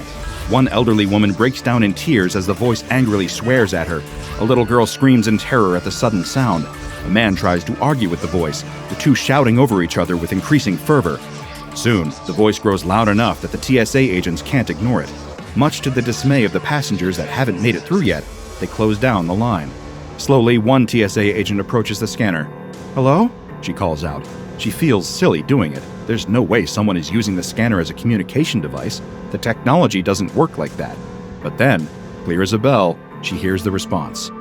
Hello? You can help me? Or do I need to keep screaming for someone to listen? No doubt about it, that is a person. A very distressed person. "How are you speaking to me right now, sir?" With my mouth. What are you, stupid? I don't want any trouble. Please, just let me go, or I'm gonna lose it. I just want to go home. What is this, some kind of kidnapping thing? Did you drug me? "Sir, please, we can't help you if you don't tell us how you're speaking through the machine." There's no goddamn machine. There's just me. Just me. Me. The voice begins to sob in frustration, and the TSA agent feels a sudden wave of inexplicable nausea sweep through her body. There's no speaker on the machine, nowhere for a voice to emanate from. There's only one solution in sight. They need to take this thing apart. Something is very, very wrong with it. She calls over several of her colleagues, and they begin to fiddle with the machine's outer shell, attempting to loosen and remove it. As they do, a blood-curdling scream rips through the air. Stop! Please, stop! Whatever you want, I'll do it. Just stop, please! She signals for the others to stop what they're doing, and the screaming ceases. When the voice speaks again, it sounds defeated, exhausted. What do you want from me? Is it money? I don't have much, but if you let me go, I'll give you whatever I can. Please. My daughter just turned 5. I just want to see her again. There was the sound of sobbing again. Somehow, when they tried to open the machine, it hurt the man speaking through it. This just gets weirder and weirder. Meanwhile, the interrogator in the nearby room receives word that the businessman is not, in fact, having a mental health crisis. He really did hear someone speaking through the scanner, someone that everyone can now hear. Whoever this mysterious man is, he will not listen to anyone, will not explain where he is or how he got there. He claims that he was having an ordinary day, lost consciousness, and woke up in total darkness. By the time the businessman is released, however, he has already missed his flight to Australia. That does it. That's the straw that breaks the camel's back. He marches back over to the body scanner, shoving TSA agents out of the way as he goes. He begins kicking at the scanner, shouting a stream of curses and epithets at the one who caused him to miss his very important flight, the one who may have cost him his promotion. Man or machine, it doesn't matter. This thing is his enemy now. The disembodied voice returns the shouts in kind, warning the businessman to back off, or he may not like what comes next. "I'm warning you." The businessman laughs derisively, egging on the voice inside the scanner. "Oh yeah? What are you gonna do?" The businessman soon gets his answer, though he won't live to understand what it meant. As the voice screams, louder than anyone has heard it be so far, the businessman collapses to the ground. His body convulses, and his eyes roll back. A seizure. The TSA agents attempt to interfere, but as they approach the scanner, they too collapse to the ground. Some are seizing, others are just unconscious. They don't know it, but all of them are suffering from extreme radiation poisoning. The crowd of passengers waiting to go through security breaks apart, people scattering every which way in search of help or a quick exit. In the next 48 hours, everyone who collapsed will be dead. After 2 more weeks, several of the bystanders will be dead too, all because of the one faulty scanner and the strange voice speaking from inside. Before the story can make the news, it is suppressed by SCP Foundation agents embedded in the media. All living witnesses are given amnestics, and the airport is temporarily closed. The cover story is an attempted terrorist attack, and people are all too quick to eat it up. No one will ever know the truth of what happened, or the nature of the device that would become known as SCP-1966. SCP-1966 is a backscatter X-ray device built by a redacted engineering group sometime in the 2000s. It is approximately 3 meters by 4 meters by 4 meters in size. It was purchased by the American Transportation Security Administration for use in an international airport. Passive scans of SCP-1966 reveal no discernible difference between the internal structure of this scanner and other body scanners with the same design. However, it is no ordinary scanner. Shortly after the scanner was placed in its designated airport, it began to emit the sound of a human male voice. So far, the Foundation has been unable to determine where the voice originates from within the structure of the scanner. The voice responds to speech and other auditory stimuli in the vicinity of SCP-1966 and appears to belong to a sentient consciousness that resides within the scanner. It will continue to speak whether or not it is connected to a power source. In conversations with Foundation staff, SCP-1966 has claimed to be an insurance salesman from London, Ontario, by the name of Mr. J. It remembers being at its daughter's 5th birthday party, which, coincidentally, occurred the day before the scanner was placed at the airport. After the party, it reports becoming blind and unconscious. According to SCP-1966, it cannot see or experience any other senses other than hearing, the feeling of pain when the scanner is tampered with, and a sense of vibrations in the vicinity. It also appears to know when it is being moved and when someone is attempting to open its outer casing. When the casing is interfered with, it tends to respond by saying, "Ouch!" and "Stop that!" In terms of the tone of conversation, SCP-1966 can be friendly, or it can be angry to the point of being verbally abusive. Whenever SCP-1966 becomes especially upset, it begins to emit a higher level of ionizing radiation, with levels sometimes spiking to the point of causing immediate fatalities, as well as delayed deaths that occur within 2 weeks of exposure. In order to minimize casualties, it is important that SCP-1966 be kept calm. To this end, Protocol Psi-1966-A was developed. This protocol set a series of rules for Foundation staff to keep in mind while interacting with SCP-1966. First, the entity must always be referred to by the name it gave, Mr. J.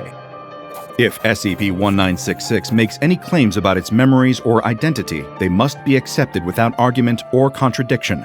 Personnel should never reference the Foundation, SCP-1966's current form, its acquisition and history, or where it is being contained. If SCP-1966 expresses any self-destructive urges or sentiments, the on-site director must immediately be notified. Junior staff are not considered qualified to handle this scenario, and swift intervention is necessary to prevent any needless radiation poisoning or casualties. If SCP-1966 asks where it is, or expresses concern about its environment, it should be told that it is currently in the long-term care ward of a Toronto hospital, and that it suffered brain trauma during a car accident. If it asks to speak to its wife or daughter, the only approved response is, "You know you can't talk to them now." This is in reference to the cover story provided to SCP-1966, which is that its wife and daughter died in the same car accident. However, stating this plainly will exacerbate the entity's stress levels and may prove dangerous, so a gentle reminder and correction is preferable. Approximately a year after bringing SCP-1966 into custody, the Foundation tracked down a Mr. J, a London, Ontario-based insurance salesman with a wife and daughter. When interviewed under the guise of a survey, his memories and opinions matched those of SCP-1966 up until the date it was first placed in the airport. He was then observed for 3 years, but nothing anomalous about the man was ever detected. For all intents and purposes, he is a perfectly ordinary, unexceptional man. The most unusual thing about Mr. J is that he has, as far as the Foundation can ascertain, never had contact with SCP-1966. In fact, he has never even set foot in the airport where SCP-1966 was previously in use. Somehow, SCP-1966 has developed an imprint of Mr. J's consciousness, but how exactly that occurred is beyond my understanding. SCP-1966 must be kept in a dedicated bunker 2 kilometers underground. The bunker must have 10-meter thick reinforced concrete walls with an additional 1 meter of radiation shielding in order to prevent any radiation from leaking into the surrounding environment. To further reduce this risk, the location of its bunker must be at least 100 kilometers away from any major cities or population-dense areas, as well as Foundation sites. The current location of SCP-1966's bunker is classified and provided only to those who have received special clearance. The monitoring station for SCP-1966 must be permanently manned by at least 5 Foundation staff with Level 2 clearance or higher.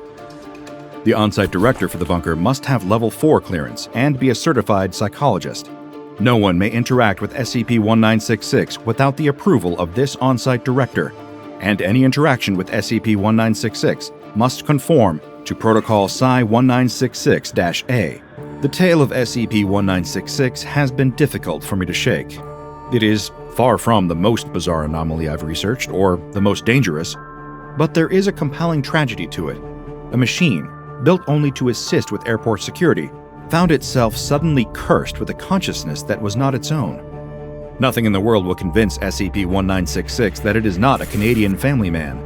Its mind is always occupied by thoughts and memories of a life it will never be able to live. A life that, no matter how real and personal it feels, never belonged to it in the first place. Can any of us be certain we are not suffering from the same folly? How can we be sure that our memories, our names, our very identities, are our own?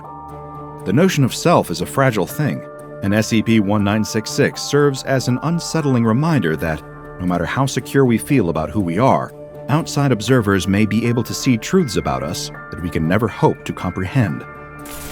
I never expected to feel quite so existential over an X-ray scanner. As you can clearly see, this completely throws our entire understanding of our place in the universe into complete disarray, says the astronomer as he excitedly makes his case to a panel of aged and supposedly learned advisors. My observations leave no doubt that everything we previously suspected to be the absolute truth is wrong. The panel of advisors murmur and lean close together to whisper to each other. The astronomer can't hear what they are saying, but the passion and joy that he felt as he explained his findings to the room is quickly draining from his face. He can see the men mouthing the words "no" and "lies" as they make disapproving gestures. But how could this be? Had they not understood what he was showing them? Maybe he didn't explain things in a way that they could comprehend. Here he was, the greatest scientist of his day, presenting hard facts, backed up by rigorous observations, and this was their reaction. The group of advisors finish conferring and grow quiet. The chief advisor clears his throat, and everyone in the room waits for him to speak. Royal Scientist, this panel has examined your findings and listened to your theories. The advisor can't help but sneer at the word, and has decided that the ideas you present are not only incorrect, but dangerous. The astronomer can't believe what he's hearing. This panel, acting under the authority of the king, has charged you with the crime of heresy. The astronomer is shocked. He steps towards the panel to plead with them, but he's stopped by a pair of guards who grab him by the arms. Stop! Stop! I'm a man of science. I only presented you with the truth. But no one seems moved by his appeals. The panel watches as the astronomer is dragged from the room, kicking and fighting, still insisting on his innocence. The screams echo through the dungeon as the torturer cranks another notch on the rack, stretching the astronomer's body just a little bit more. He has no idea how long this has been going on. Hours, days. The pain has been excruciating and without end. He closes his eyes, trying to escape the torture by retreating into his mind, but he's slapped on the face and brought back to the reality of his situation. Standing in front of him is the chief advisor, the same one who sentenced him to this inhumane treatment. You can end this any time you like. Simply recant your statements and admit you were mistaken, and all of this will be over. The astronomer is unsure if by over he means that they will release him or simply kill him to put him out of his misery. But it didn't matter which the right answer was. He couldn't lie. The astronomer knew the truth, and no amount of pain, no matter how intense or how long they submitted him to it, would change what he now knew.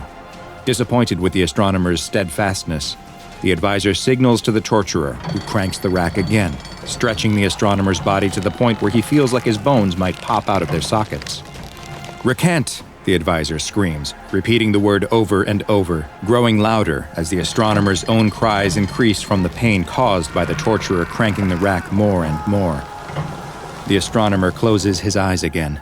He's certain this will be the end of him soon, and that he will die with the great secret he's learned without getting the chance to share it with the world. But suddenly, the astronomer notices that the room has gone quiet. The advisor is no longer yelling, and the torturer has stopped operating the machine. The astronomer opens his eyes to see the advisor and the torturer both in a deep bow. His gaze continues up and he sees the king himself standing in front of him. The king stares at the astronomer for what feels like an eternity before simply asking, "Is it true?" The astronomer, limbs still stretched on the rack, manages a nod, and with his remaining strength whispers, "It's true." The king motions with his hand to the torturer, who stands up and begins releasing the astronomer from his constraints. The advisor protests, "But my lord, this man—" But he's cut off by the king with a stern look and retreats back into his deep bow. "Show me," the king says, as the astronomer stands, rubbing his sore shoulders where the tendons and muscles were stretched far beyond their natural limits. The astronomer opens the door to his laboratory and gestures for the king to enter. The room is a mess of papers and scientific equipment, a reflection of the busy and scattered mind of the man who works here. The king is immediately drawn to a table with a large scroll. He spreads it across the table and examines it, but his face betrays no hint of what he is thinking. "Is this what you showed my advisors?" The astronomer nods yes. "Would you like to see for yourself?" The astronomer motions to the window, where a brass tube is attached to a tripod. The king approaches the device, but doesn't know how it works. The astronomer demonstrates by looking through the eyepiece. He moves it slightly, making small adjustments to make sure it is just right for the king. "There, now look." The king bends over to peer through the telescope, and a look of shock comes over his face. What he sees is the most incredible thing he has ever witnessed. There, far above up in the sky, unable to be seen by the naked eye, is a man, and he is staring back at him. The planet that this played out on was not Earth, but a bizarre place that is one of the strangest anomalies in the entire SCP Foundation archive. This is SCP-007, also known as Abdominal Planet. SCP-007 is a spherical object located in the abdomen of a young man, or rather in the space where his abdomen should be, since most of the muscle, skin, and organs that should be present simply are not. The subject, a Caucasian male in his mid-20s of average height and build, does not appear affected by the large missing portion of his body, and has not reported experiencing pain or discomfort of any kind. In the space where his abdominal muscles and organs should be is a small globe composed of soil and water.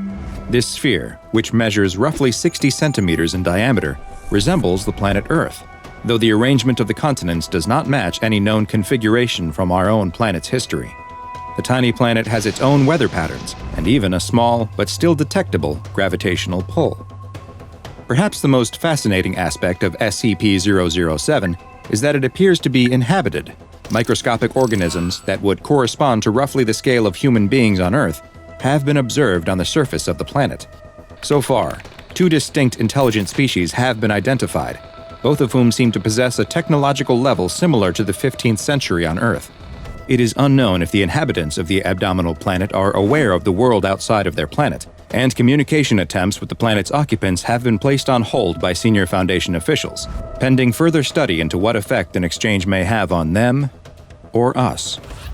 The human subject within which SCP-007 is located provided the Foundation with a name that he claims to be his, but no records of such a person existing have yet to be located. Upon being questioned about the lack of records, he willfully offered both a social security and driver's license number, but when they were checked against current records, neither had yet to be assigned by the US government. And the mysteries surrounding this man don't stop there. The subject has not shown the need for either food or water, and it is unknown what energy source his body continues to operate on without nutrition. He is capable of both eating and drinking, though, despite the large missing section of his stomach. But it is still not known what happens to the substances after he swallows them. The man has above-average intelligence and scored a 128 on an administered IQ test. He also generally appears friendly and amiable, and expresses only a passing curiosity about the planet located within his abdomen and how it came to be there. When asked about the origins of the planet, he replied very matter-of-factly that, "I just woke up one day and there it was. I don't have any idea how it got there." Due to the poorly understood nature of SCP-007, it has been classified as Euclid, and the small planet and the man it resides in are contained in a sealed, comfortably furnished 10 by 10 meter room that the subject is not allowed to leave. The subject is to be monitored closely by Foundation staff and has a weekly chess game with one of the attending doctors, which also serves as an opportunity to evaluate his mental health. So far, he has not shown any signs of mental illness or violent tendencies, and seems to be quite content. In general, he appears happy with his restricted living situation inside the Foundation facility and has made no attempts to escape. The subject has made multiple requests for access to a computer with an internet connection, but due to potential security risks, this request has thus far been denied. What was that? The man and woman's hike through a gently rolling portion of the Rocky Mountains has just taken a turn for the dangerous. There's something there in the bush, the man tells her before stepping in front of her in a defensive pose. They watch the bush intently. There's a slight rustling of the leaves as if something is inside. The man picks up a stick from the ground and holds it in front of him, ready to strike whatever fearsome beast is lurking in the underbrush. The rustling stops, but the man doesn't move from his protective stance. "Do you think it's gone?" the woman asks. The man isn't sure. He leans in towards the bush, searching for signs of what might be hiding inside when... Ah! The man screams and falls backwards as the creature emerges from the bush. "Aw!" the woman cries. "It's a pika!" She kneels down to get a closer look at the adorable little creature. Pikas are native to this part of Colorado, and they resemble rabbits but with small, rounded ears. She watches it hop back off the trail before turning around to see her friend lying tangled in the branches of a tree. She can't help but laugh as she offers a hand to help pull him out of his predicament. "Are you all right?" she asks between fits of laughter. Yes, he's fine. The only thing hurt was his pride. He notices a small red spot on his arm and rubs it, but it doesn't seem to hurt at all. His attention is diverted by the woman, though, who is marveling at the tree he was just stuck in. Free of the branches, he can appreciate now that the tree really is incredible. It looked like a huge blue spruce, but the name is a complete misnomer, because this tree is a vibrant red color. "I've never seen anything like it," she says, and the man hasn't either. Neither knows what species it is, and, strangely, there don't seem to be any others like it. Maybe this is the result of an odd genetic defect that turns blue spruces red. After admiring the tree for a moment, the pair decides that they've hiked far enough and that they should probably head back to the car.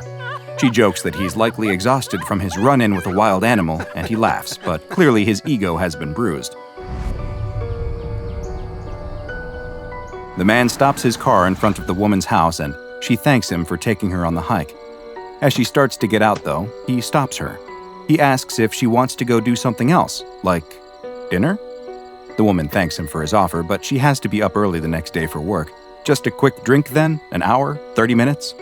The woman tries her best to let her friend down easy, explaining that she likes him as a friend and as only that. The man opens his mouth to respond, but she stops him. If he valued their friendship, then he wouldn't try to take advantage of it by using it as a backdoor to dating her. The man again looks like his pride has been shattered. He apologizes and admits that she is right. It's just that he has such a good time with her that he never wants it to end. She gives him a sad smile as she closes the car door, and he watches her enter her house before he finally drives away. It's 2 weeks later when the man's phone rings. It's his friend. She explains that she's been thinking a lot about what he said in the car and that she likes spending time with him too. Maybe there could be something more to their relationship.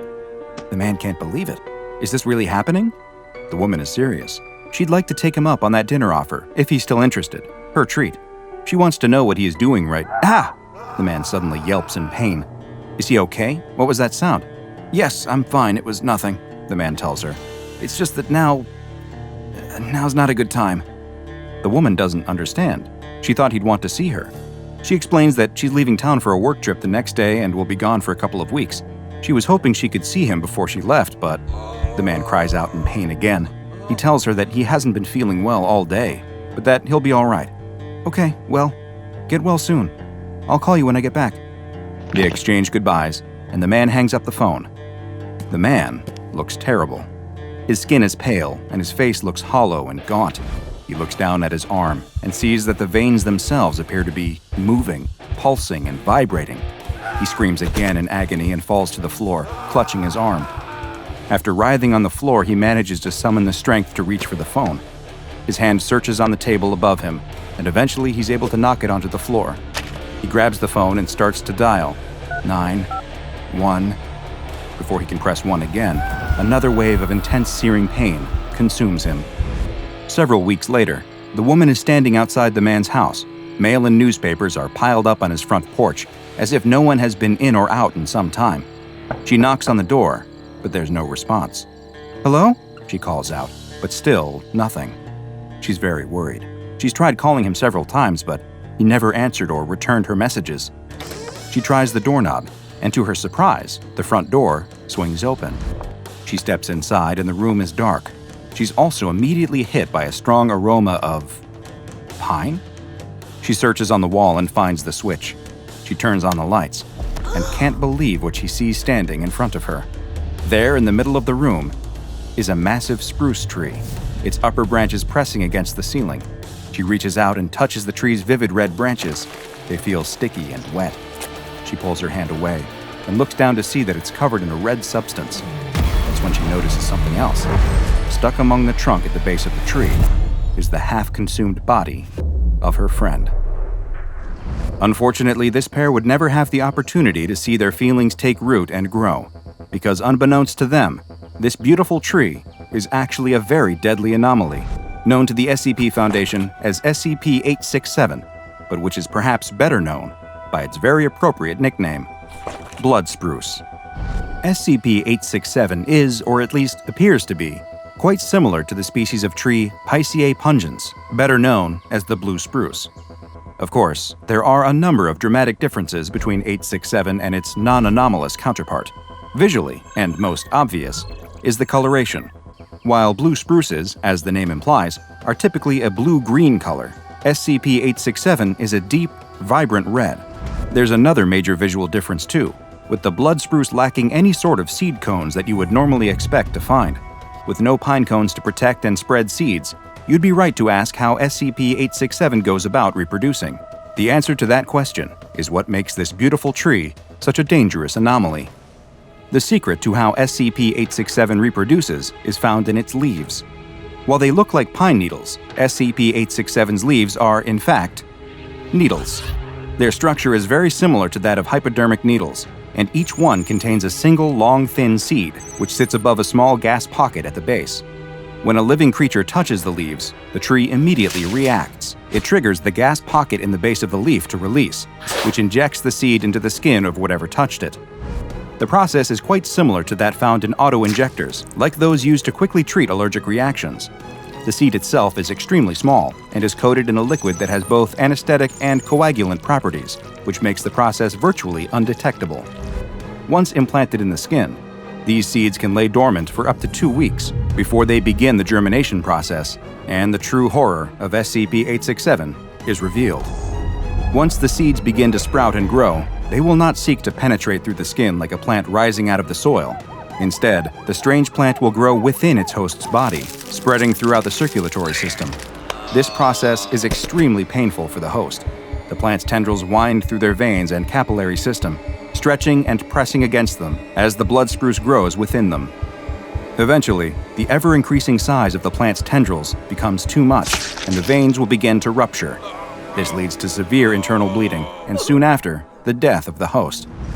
The entire process is quite quick, with it only taking 24 hours from when the seeds first sprout to the host dying. But that single day will feel like an eternity to the afflicted individual as they feel the plant rapidly growing inside of their body. But even though the host has expired, this parasitoid tree is far from finished with them, or at least their body. Soon after death, a new instance of the blood spruce will burst from the body. The red tree is quite small at first, but it will continue to quickly grow, just as it did within its host's body, and can reach maturity in just 30 days. And unlike most other plants, SCP-867 is able to grow regardless of light or soil conditions because it does not produce food via photosynthesis. No, this plant is carnivorous. As it grows, the 867 will slowly consume its host's body until nothing remains except the blood-red tree. Instances of SCP-867 were first identified in Colorado during the 1990s, following reports of numerous disappearances of hikers and park rangers. The SCP Foundation dispatched a team to the area to investigate, and they soon discovered numerous instances of the previously unidentified tree. Several still young specimens were acquired, though unfortunately, this led to the deaths of several agents who were not yet aware of just how dangerous the red spruces could be. Once their threat level was properly assessed, several specimens were flagged for containment and research purposes, while all of the other identified instances still in the wild were destroyed. The remaining instances of SCP-867 were classified as Euclid and are now securely kept at a Foundation biocontainment site. Direct human contact with the plants is normally not allowed, and remote rovers are used for the majority of tests and upkeep. If for any reason it is necessary for a human to enter 867's containment cell, they are to wear full hazmat suits with a Kevlar underlayer, and upon exiting the cell, must undergo a full herbicidal treatment and inspection. Should any possible puncture marks be discovered, they will be forced to quarantine for no less than 15 days. Ah, nature. It's so beautiful, peaceful, and calming, yet seems determined to try and kill us in any number of ways. If you're out hiking or camping in the woods, try to remember this extremely famous adage which I may or may not have just made up. It goes, "Leaves of 3, let them be. Needles of red, well, you're probably already dead." It's 1 o'clock in the morning on a work night, and the last of the bar hoppers and clubgoers have long since turned in. At the end of the street, the last bar is finally closing down for the night. Or it would, except that the bartender is having trouble getting rid of a customer. Sitting at the bar, an old derelict is demanding yet another drink. The bartender grumbles in annoyance. This derelict is sloppy drunk, and the bartender just wants to go home. "Closing time," growls the bartender. "Just one more," protests the derelict, shaking his empty glass for emphasis. "I've got money." He laughs at his own words, his giggles ending with a loud belch that blows a cloud of aromatic vapor into the bartender's face. That's it. This derelict has been hanging out at this bar causing trouble all night, and the bartender has had enough. "Get out of here," says the bartender as he hustles the wobbling derelict out the door. "You're done." The derelict creaks and totters as he stumbles out into the street. The night's festivities are really hitting him. It isn't so often that he's got the money to burn, but when he does, he likes to spend it here. The prices are right, and the conversation is minimal, which is just the way that he likes it. The derelict turns around, fire in his eyes. He's raring to fight, and he doesn't care that the bartender is quite a bit larger than he is. Right now, all he can see is red. "Don't tell me when I've had enough," he slurs, raising his fists as he prepares to lash out. But the bartender has already slammed the door in his face. Defeated, the derelict turns his back on the closed bar and starts a slow stumble down the street. "Stupid bartender," mutters the derelict, turning up his collar against the cold bite of the night air. He wishes that he just had one more drink to warm his stomach against the chill. He's so out of it that he doesn't stop to think that the bartender did him a favor by refusing to fight. There is no way that the derelict would have won that battle. Even if he was in his physical prime, even if the bartender wasn't twice his size, the derelict is in no shape to fight. His vision is blurry and his head is swimming. In fact, he can barely remain upright. If he had any sense, he would probably stumble home and sleep this off. But the night is young, and he's not ready to give up yet. He walks down the street, eyeing every storefront in hopes of finding another bar. Unfortunately, every window has a closed sign in it. He swears under his breath. What a run of bad luck. What's a guy supposed to do in this town, he wonders. Just when he's about to give up hope, he spies something glinting in the reflective halo of a street lamp. He stumbles closer to get a better look, and he can hardly believe his eyes. Finally, his luck is changing. Someone has abandoned a half-empty bottle. "Well, hello there, old friend," says the derelict. He struggles to focus, but the world is spinning. In his confusion, he could swear he's seeing things. But no, he can feel the heft of the glass bottle in his hand, and he knows that it is as real as he is. "Who left you behind? Who would leave a perfectly good bottle just sitting out here?" He recognizes this brand. There's only about 3 fingers of liquid left, but that's better than nothing. Some people might balk at drinking out of a random bottle that you found on the street, but the derelict doesn't give it a second thought. He tips the bottle back and slurps it all down. It burns going down, just as it should, he thinks. He sighs in contentment as he feels the harsh liquid warm his stomach. Perfect. That really hit the spot. But what happens next surprises him so much that he can't believe his eyes. There's still liquid in the bottle. He blinks, wondering if maybe his adult brain is playing tricks on him, but he shakes the bottle cautiously and is rewarded with a telltale swish of liquid. That's no illusion. He takes another swig, guzzling it down. Normally, he'd drop the bottle to the ground and stumble on, but something makes him pause. He maintains his grip on the bottleneck and raises it again to take another look. And sure enough, there's still more left in the bottle. The derelict cannot believe his luck. He feels like he must have won the lottery. He's found a never-ending bottle. Already his mind is reeling with possibilities. That bartender really thinks he's so smart, he mutters to himself as he weaves unsteadily. But I don't need him anymore. See if I ever go to this stupid bar again. He just lost his best customer. Now that I have you, little bottle, I don't ever need to pay for drinks ever again. It's the best day of my life, crows the derelict, raising his arms in triumph. He's barely able to stagger back to his home, a seedy apartment on the bad side of town, before he passes out on the floor. The morning sun rouses the slumbering derelict, and he rises with a groan. His whole body aches, and his mouth feels dry and parched. That's par for the course after a night of drinking. But somehow this hangover feels different. He puts that thought out of his mind as his mind returns to the strange, never-empty bottle that he discovered the night before. It's lying on its side on the floor next to him. He reaches for the mysterious bottle, only to find that, in fact, the previous night was not a dream. The bottle still contains just as much as it did the night before. He can't explain it, but the derelict isn't about to question his good fortune. He lifts himself to his feet and walks slowly into the bathroom. He's feeling a hangover like he's never felt before. His head is pounding and his throat is dry. His tongue feels swollen and sluggish inside his mouth, but he knows how to handle it. A little hair of the dog is all you need to help with the hangover. He takes another gulp from his bottle, but this time it brings little relief. And he notices something else strange too. It's his scalp. The skin on his head has started to itch, and he can't stop scratching. He feels like he's got the world's worst dandruff problem. He should probably take a shower, he thinks. He strips down and steps into the tub, turning the hot water on full blast and letting it wash over him. The shower only brings him temporary relief. Afterward, as he dries himself off, the towels feel rough and abrasive against his skin. His skin comes off in big, flaky patches, and his nails leave red trails in their wake. What's that? Is that blood? He examines his fingers to see that his nails have grown into ragged, claw-like talons. With a frightened yelp, he bites them off. It's easy to do. Although they look formidable, his fingernails are weak and brittle, almost as if he's dealing with a sudden calcium deficiency. What could be wrong with him? He remembers all the warnings he heard back in school when they used to march everyone into assembly to listen to lectures from the local police. At the time, he scoffed at the long lists of scary-sounding consequences of a lifetime of drinking, but now, he's not so sure. It's probably nothing, he says as he examines himself in the bathroom mirror. His skin looks blotchy and infected.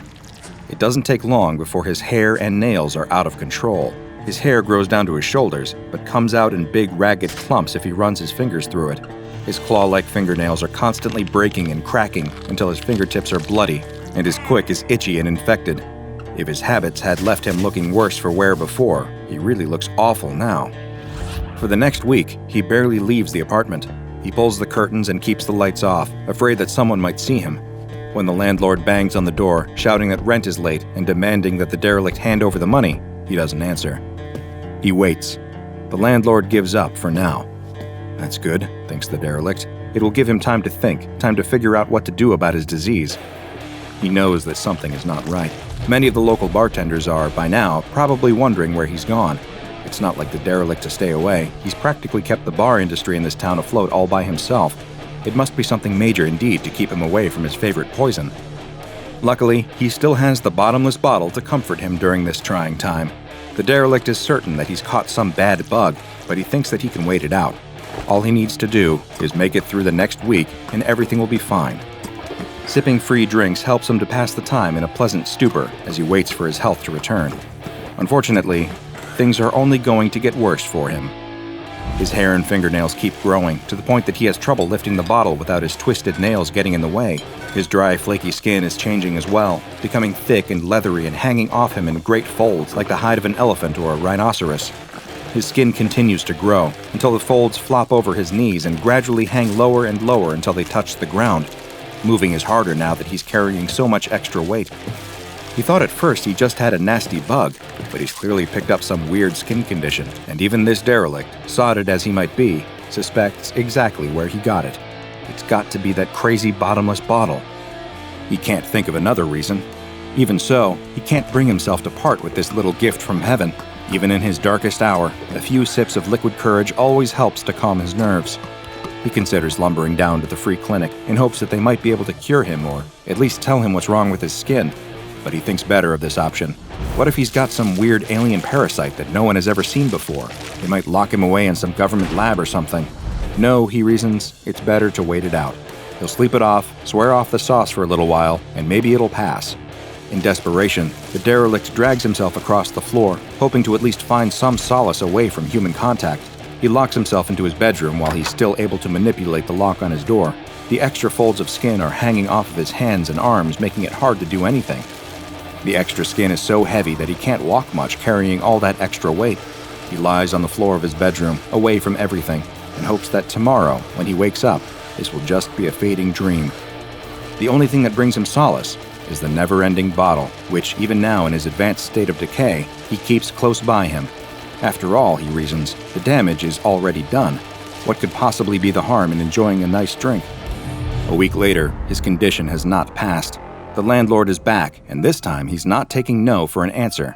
The landlord isn't supposed to enter his tenant's apartment without permission, but he doesn't care.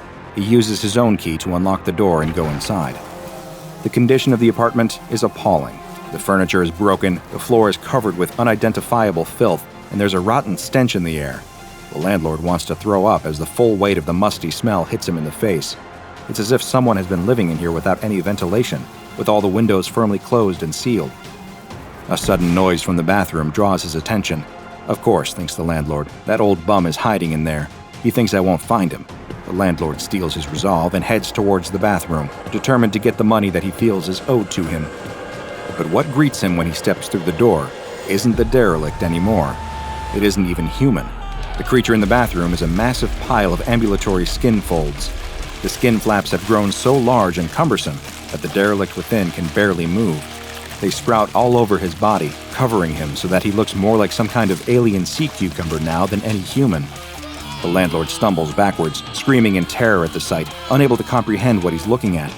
Improbably, the creature reacts to the noise, and a ripple of movement spreads across its surface. It starts to move, despite not having any legs.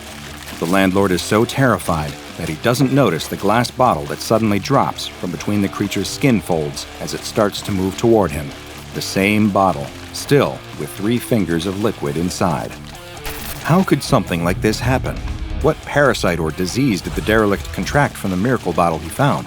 Sadly, this never-ending bottle isn't a boon, but a curse, and the man who found it that night became just another victim of what the SCP Foundation has classified as SCP-420. SCP-420 looks like a perfectly ordinary bottle of a certain popular libation, even to the point that it bears the label of a common brand. The bottle always contains a small amount of a mysterious liquid known as SCP-420-1. If this liquid is poured out, SCP-420 will always replenish itself. When SCP-420-1 is potent, it is physically, chemically, and molecularly indistinguishable from ordinary whiskey, although drinking will have an effect far greater than even the strongest liquor. When SCP-420-1 is poured out of SCP-420, though, it undergoes a strange transformation, eventually losing its potency and changing until it is indistinguishable physically, chemically, or molecularly from urine. Consuming potent SCP-420-1 instigates a bizarre physical transformation called SCP-420-2 in 6 stages.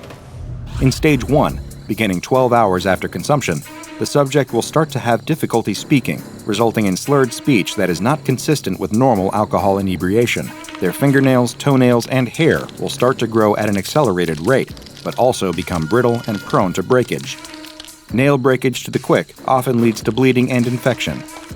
The Foundation has had some success in curing SCP-420-2 if it is caught when still in Stage 1, treating it as if it is an aggressive form of cancer with radiation and chemotherapy, as well as a constant intravenous supply of Formula 420A09T-T174B. Victims thus treated have a 73% recovery rate, but a 21% fatality rate. From Phase 2 onward, this protocol can slow the spread of SCP-420-2, but will not stop it entirely.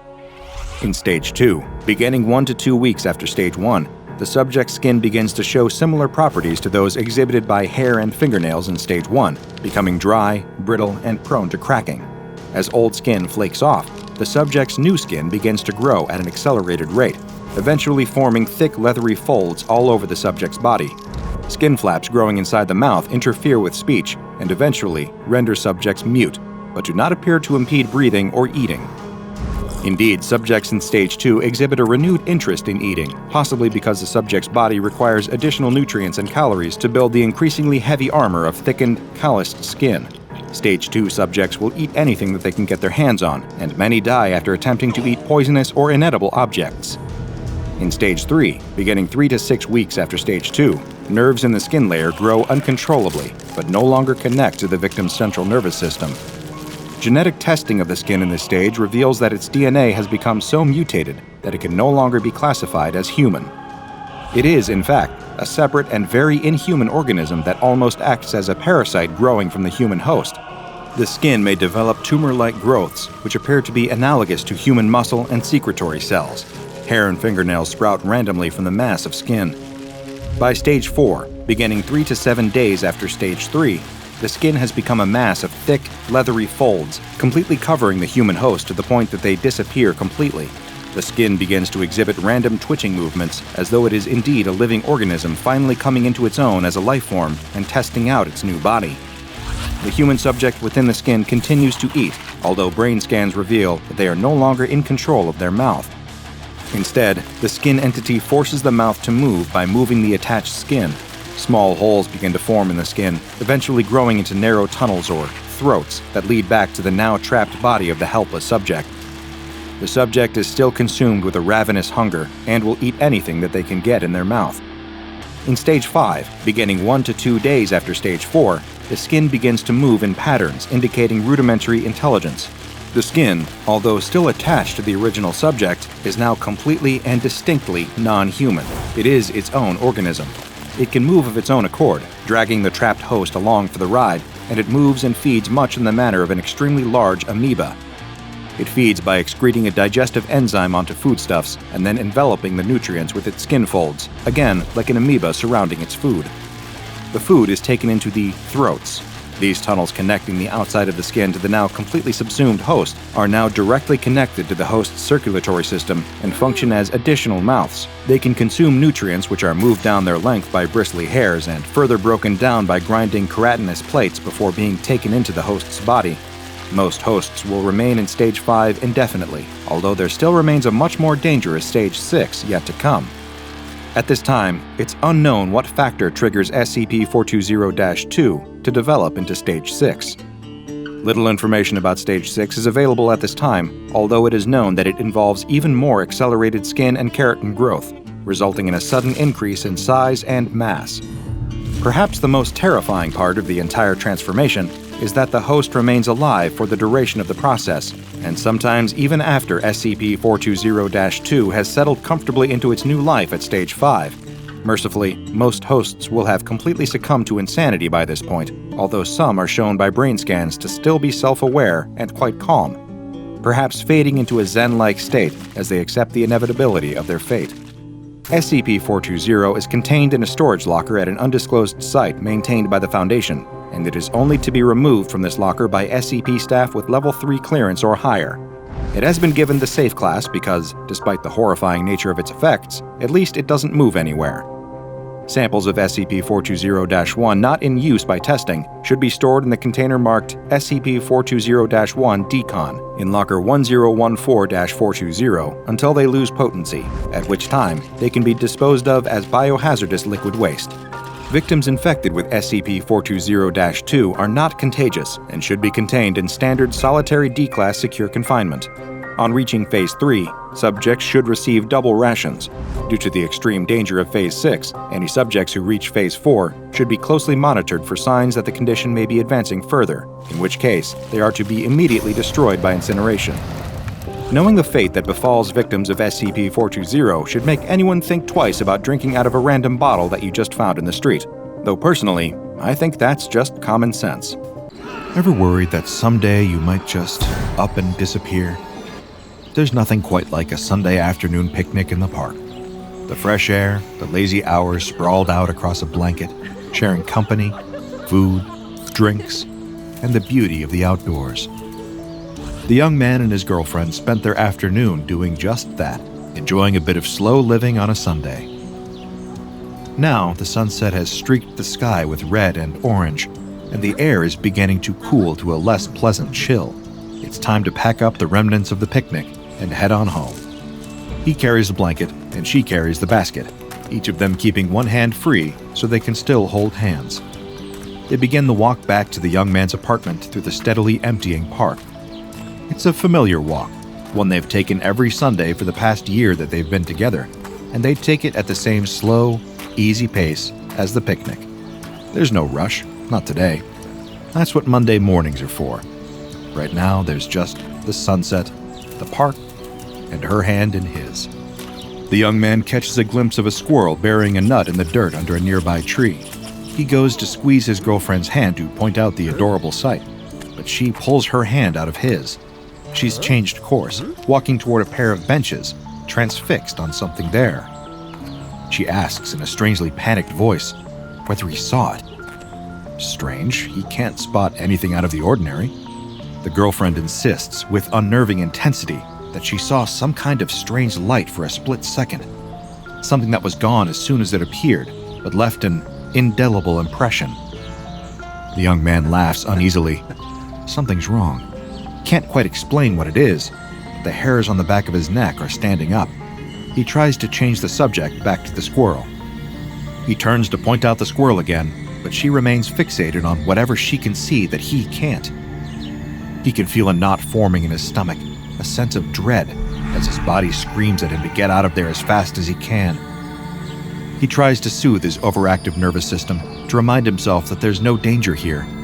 But just before he turns back to his girlfriend to suggest they hurry home, he hears a soft thud as something lands in the grass. He turns to see the picnic basket lying on the ground, dropped there all of a sudden. His girlfriend is nowhere to be found.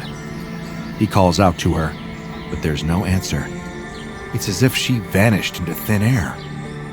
Terrified, the young man combs the park for any trace of her, but aside from the picnic basket, there's nothing. He calls the police and files a missing persons report, but there's little they can do. There are no signs of any foul play, no reason to believe anything has happened to her. She was simply there one moment and gone the next. The young man doesn't sleep a wink that night. He calls out of work the next day, determined to continue his search. If the police can't help him, he'll just have to get to the bottom of things on his own. He calls his girlfriend's parents, but they haven't heard from her since Saturday. Her friends haven't seen her or received so much as a text. She didn't go into work either. Desperate for answers, he returns to the park, pacing back and forth in the spot where she vanished by the benches. As he does, he hears a sudden sound that makes his heart leap into his throat. Her voice, just a whisper, as if her lips are mere inches from his ear. She calls his name. She asks him what happened. He doesn't know what to say. He whirls around, searching for her face, but she isn't there. Is it just his imagination? His grief causing him to hallucinate the voice he wants to hear the most? There it is again, her whispering to him, telling him that she loves him, that she misses him, that she can't feel her body anymore. The young man's knees buckle, and he collapses onto the grass, weeping. It's as if she's right there, but just out of reach. He can hear her, but he can't see her, can't touch her. He asks her what on earth happened.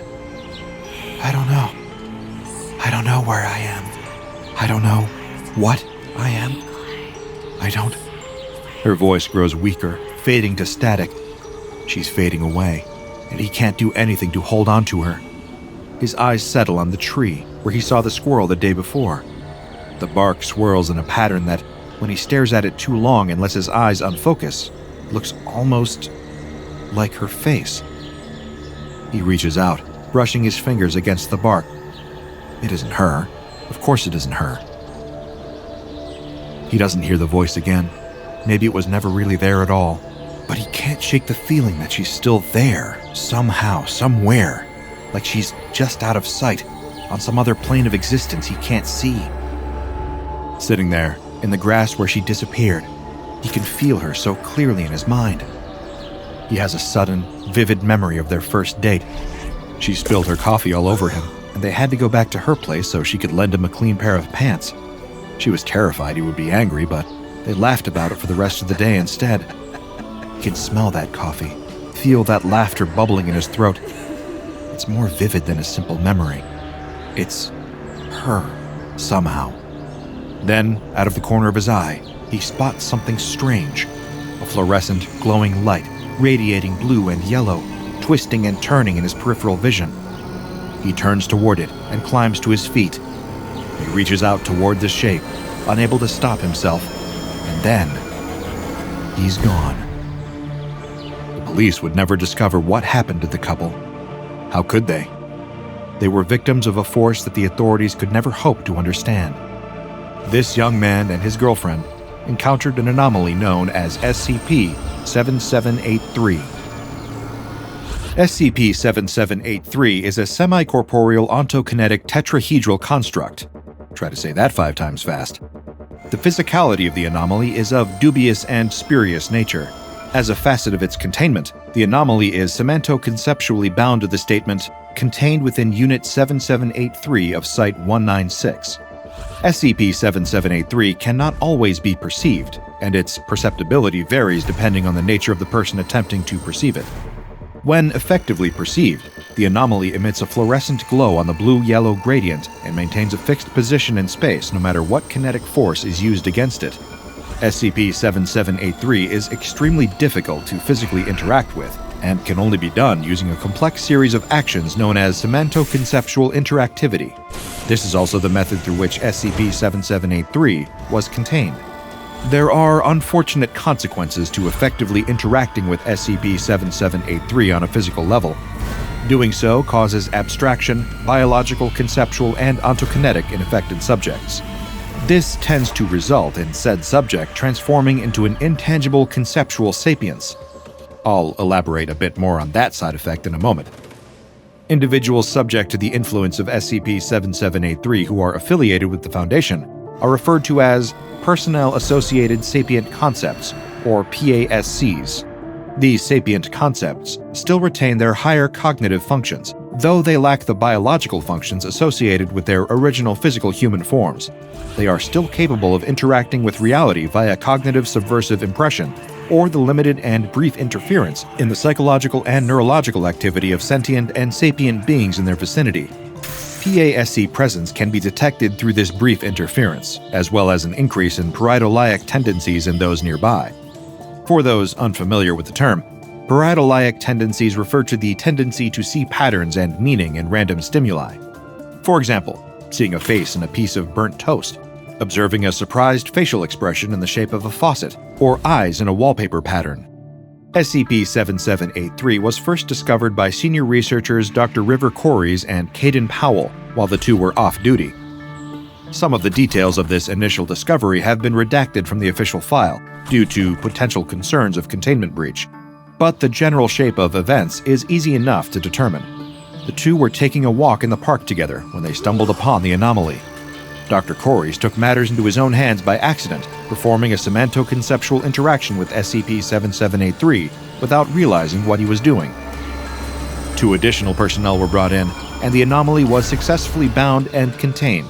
However, in the process, Dr. Corys' exposure proved to be too much, and he began the process of PASC transition. Caden Powell specifically requested that all interviews conducted between him and Dr. River Corys during the latter's transformation to be redacted from the official file on SCP-7783. Without those, we only have the general report to go on, but it does still provide an important glimpse into the transformation process. An hour after exposure to SCP-7783's effects, River displayed intact conceptual coherency and acute emotional distress. He seemed to be aware of what was happening to him, as well as his helplessness to stop it. His relationship to his physical form was still intact at this point, but he could feel just how temporary that state now was. After one day, River's conceptual coherency had gone from intact to intermittent. His physical form was still intact most of the time, but it was growing more and more difficult for him to communicate linguistically with Dr. Powell. 1 week later, River's conceptual coherency was described as spurious.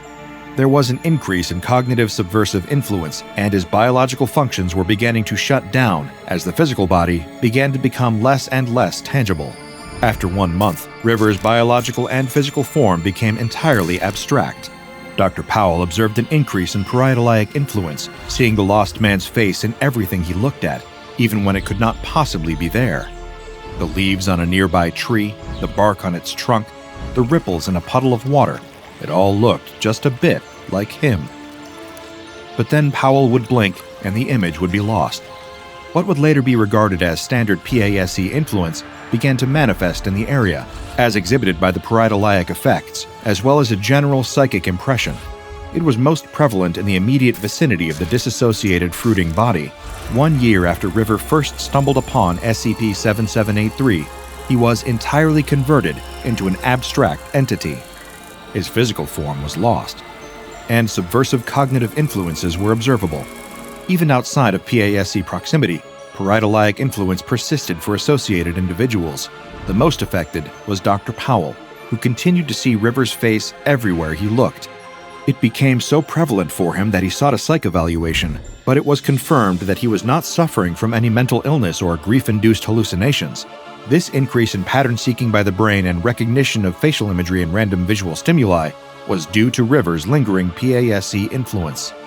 After Dr. River Corries was lost to SCP-7783, Caden Powell took on the role of Provisional Containment Director. His number one priority was to determine methods that might allow for the reversal of SCP-7783's effects. As far as I can tell, no such methods have been uncovered yet. But Powell is persistent and has dedicated every ounce of his brainpower and every resource afforded by the SCP Foundation to uncovering a way to restore those lost to SCP-7783. During my research into SCP-7783, I was able to access an interview between Research Director Caden Powell and D-Class number 78990, conducted as part of a larger study on PASE cognitive subversive impressions. The purpose of this test was to induce an impression in order to open up a line of communication with PASE-01, formerly Dr. River Corries. If PASE-01 could influence the mind of an individual, perhaps that individual could act as a conduit of sorts, through which Powell and River could speak directly. Research Director Powell began the conversation with a polite greeting and the confirmation of D-78990's date of birth and full legal name. D-78990 confirmed his identity and asked what exactly they were doing during this experiment. Powell responded, "Well, essentially, I'm here to just talk to you for a bit, take some notes on your behavior and the like an evaluation of sorts." D-78990 shifted awkwardly in his seat and asked what they should talk about. Powell shrugged. The response shocked D-78990. "Aren't you leading the way?" Powell shrugged again, idly clicking his pen.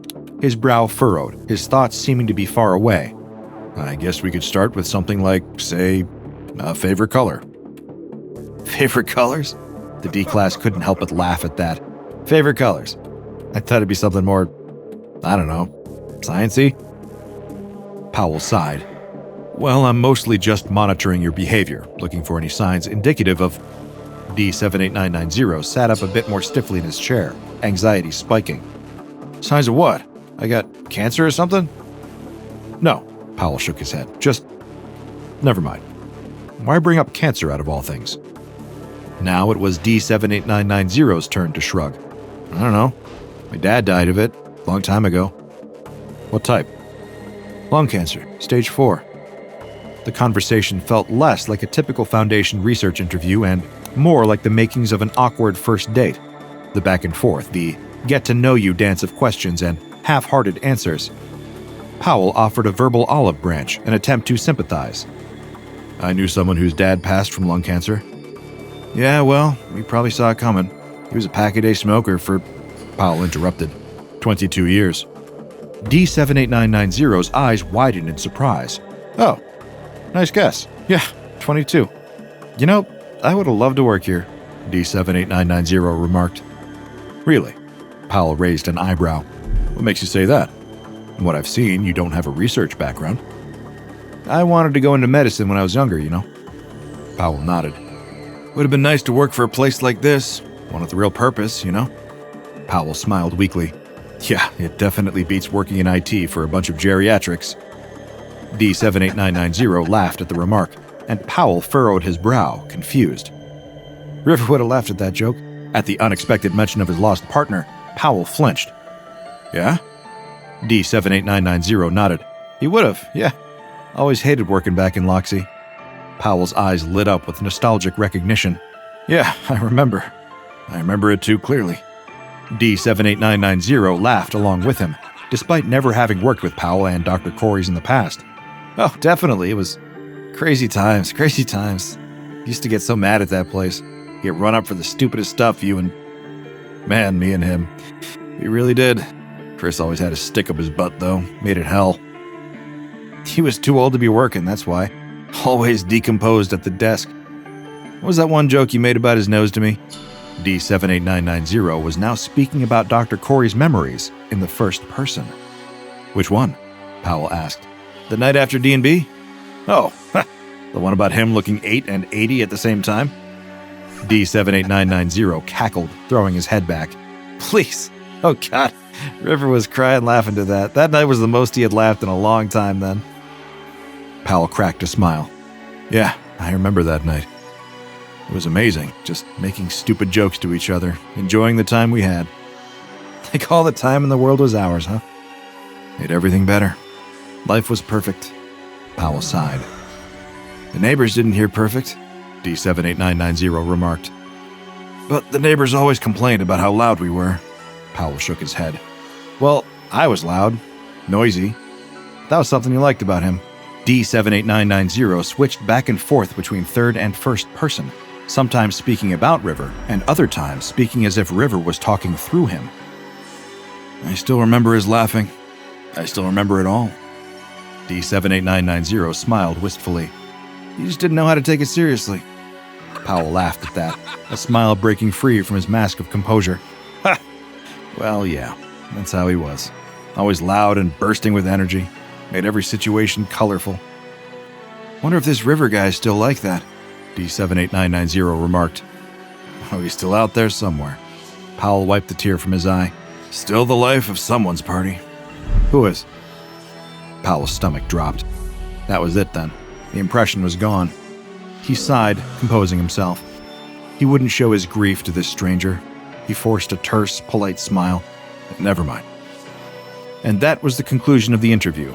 D78990 and Dr. Powell had never spoken prior to the interview, nor had D78990 ever previously met Dr. River Corys. Still, with some anomalous intervention, the two had been able to share a few memories of the man, and for a moment, he was still as he was, tangible, human, alive.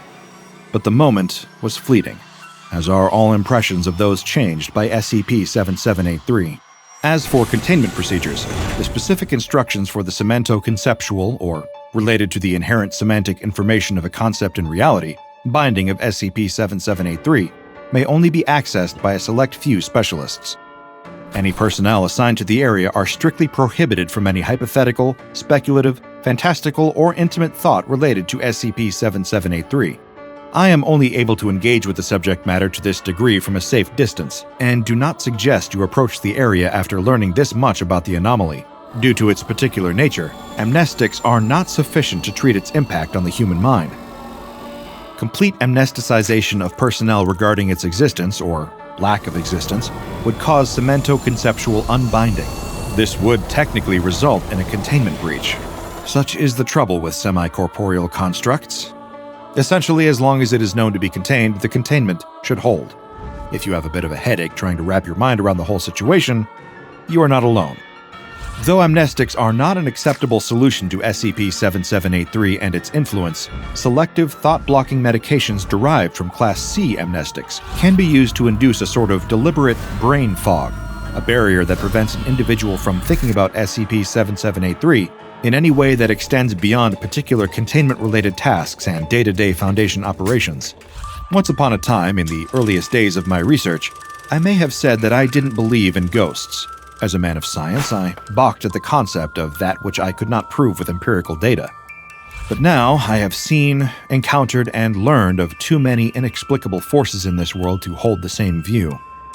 Perhaps the victims, and I do believe them to be victims, of SCP-7783 are not ghosts in the traditional sense.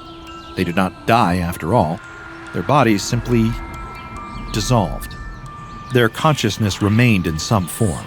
But is that not what we think of when we think of a ghost? The lingering impression of someone who was once flesh and blood?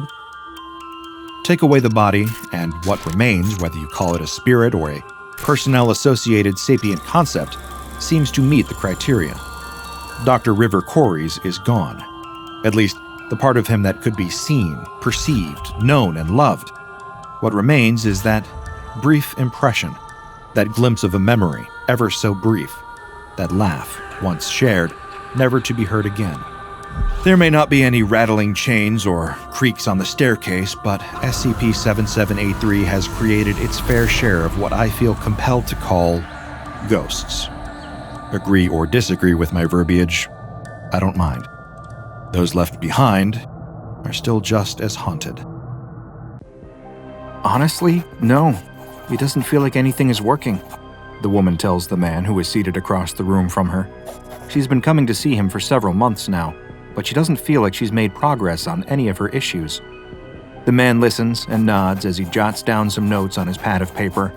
He has something he wants to discuss with her. She may feel as though she's run out of options, but there is one other thing they could try. He's seen lots of success using this with his other patients, though it's a technique that many would deem to be rather unconventional. The woman is unsure. Unconventional techniques don't exactly instill her with confidence. But at this point, what did she have to lose? The man stands up and motions for the woman to follow him. He leads her out of his office to a section of his practice that she's never seen before, where they stop in front of a closed door. On the door is a window covered by a curtain, and she notices that there are a set of strong locks as well. He unlocks the door and ushers her inside, where she finds that it is a small room, maybe 10 feet across at most, with thick padding on the floor and walls, and bright white lights set into the ceiling. He tells her to wait there just a moment and to make herself comfortable before he excuses himself. The woman looks around at the padded room, wondering just what it is that she's agreed to. The man returns, and now he's holding something. A garment bag. He unzips it to reveal a dark piece of clothing inside, but when he takes it out, she sees now that it isn't clothing at all, at least not any normal kind. It's a straitjacket. The woman is scared, unsure if she wants to go through with this, and he does his best to put her at ease.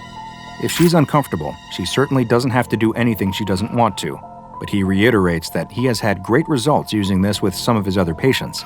It's been something of a miracle cure. Well, no, cure is the wrong word. He corrects himself and explains that this won't cure her in the way that she's probably thinking, but rather what he's found is that this therapy is able to provide a momentary relief from symptoms, a chance to see what life is like without being plagued by the issues that have led her to seek his help. Once she has gotten a glimpse at what life is like without these burdens, they can work towards bringing her back to that point through other therapies and techniques. This might be just the breakthrough she needs to finally make something work. The woman is still skeptical, but she is desperate to find anything that will help her escape the thoughts constantly plaguing her mind so that she can get back to being the person she wants to be. And after a moment of thought, she agrees to go through with the procedure. The therapist tells the woman to hold her arms out in front of her and places the straitjacket on her. She can see and feel now that it is made of black leather, and it fits her perfectly, almost as if it were made just for her. She turns around, and he pulls the straps tight before fastening them in place. The woman, standing in the small padded room and fully constrained by the black leather straitjacket, turns to the man and asks, "Now what?" "Now we wait," he tells her before backing out of the room. "A warning, though." "Now a warning?" she says. "This is a one-off procedure. You can only do it once," he tells her before closing the door. She's confused. Is this the procedure? He's locking her in a cell? What is going on? She never should have agreed to this. Her mind starts to race, filling with bad thoughts, and they get even worse when the lights suddenly go out. She starts to panic, breathing heavily in the dark from both fear and from being constricted by the leather straitjacket. She calls out that she has changed her mind. She doesn't want to do this after all. No response. She's serious. She wants to end this right now and leave the room. It isn't working. It's actually making her feel worse. All the fears and anxieties that plague nearly every moment of her life come rushing in at once. Her mind races as she can feel all the telltale signs of a panic attack starting, a million little issues pulling her apart at the seams, leaving her stretched out and helpless to do anything to stop it. But then suddenly, there's a change. Like a cool breeze blowing across her face, the feelings of hopelessness and despair start to dissipate. Her anxieties feel as though they were melting away into the dark, leaving her with only the comforting embrace of the straitjacket. It isn't that she feels happy necessarily. She simply feels normal, content with herself and her situation. It's an incredible feeling, and she basks in the joy of not feeling bad. She doesn't know how long she's in the dark room feeling content. Minutes, maybe hours. But eventually the door opens and the lights come on. Her session is over. She leaves the office with a new perspective on life. Most of the feelings of satisfaction have gone away already, but still she feels renewed, ready to tackle her issues so she can feel what she felt in the straitjacket again, so she can feel normal. By the next day, though, her new lease on life is completely gone, and she is on the phone with the man pleading with him to let her come in immediately and wear the straitjacket again. He warned her, though, that it was a one-off procedure.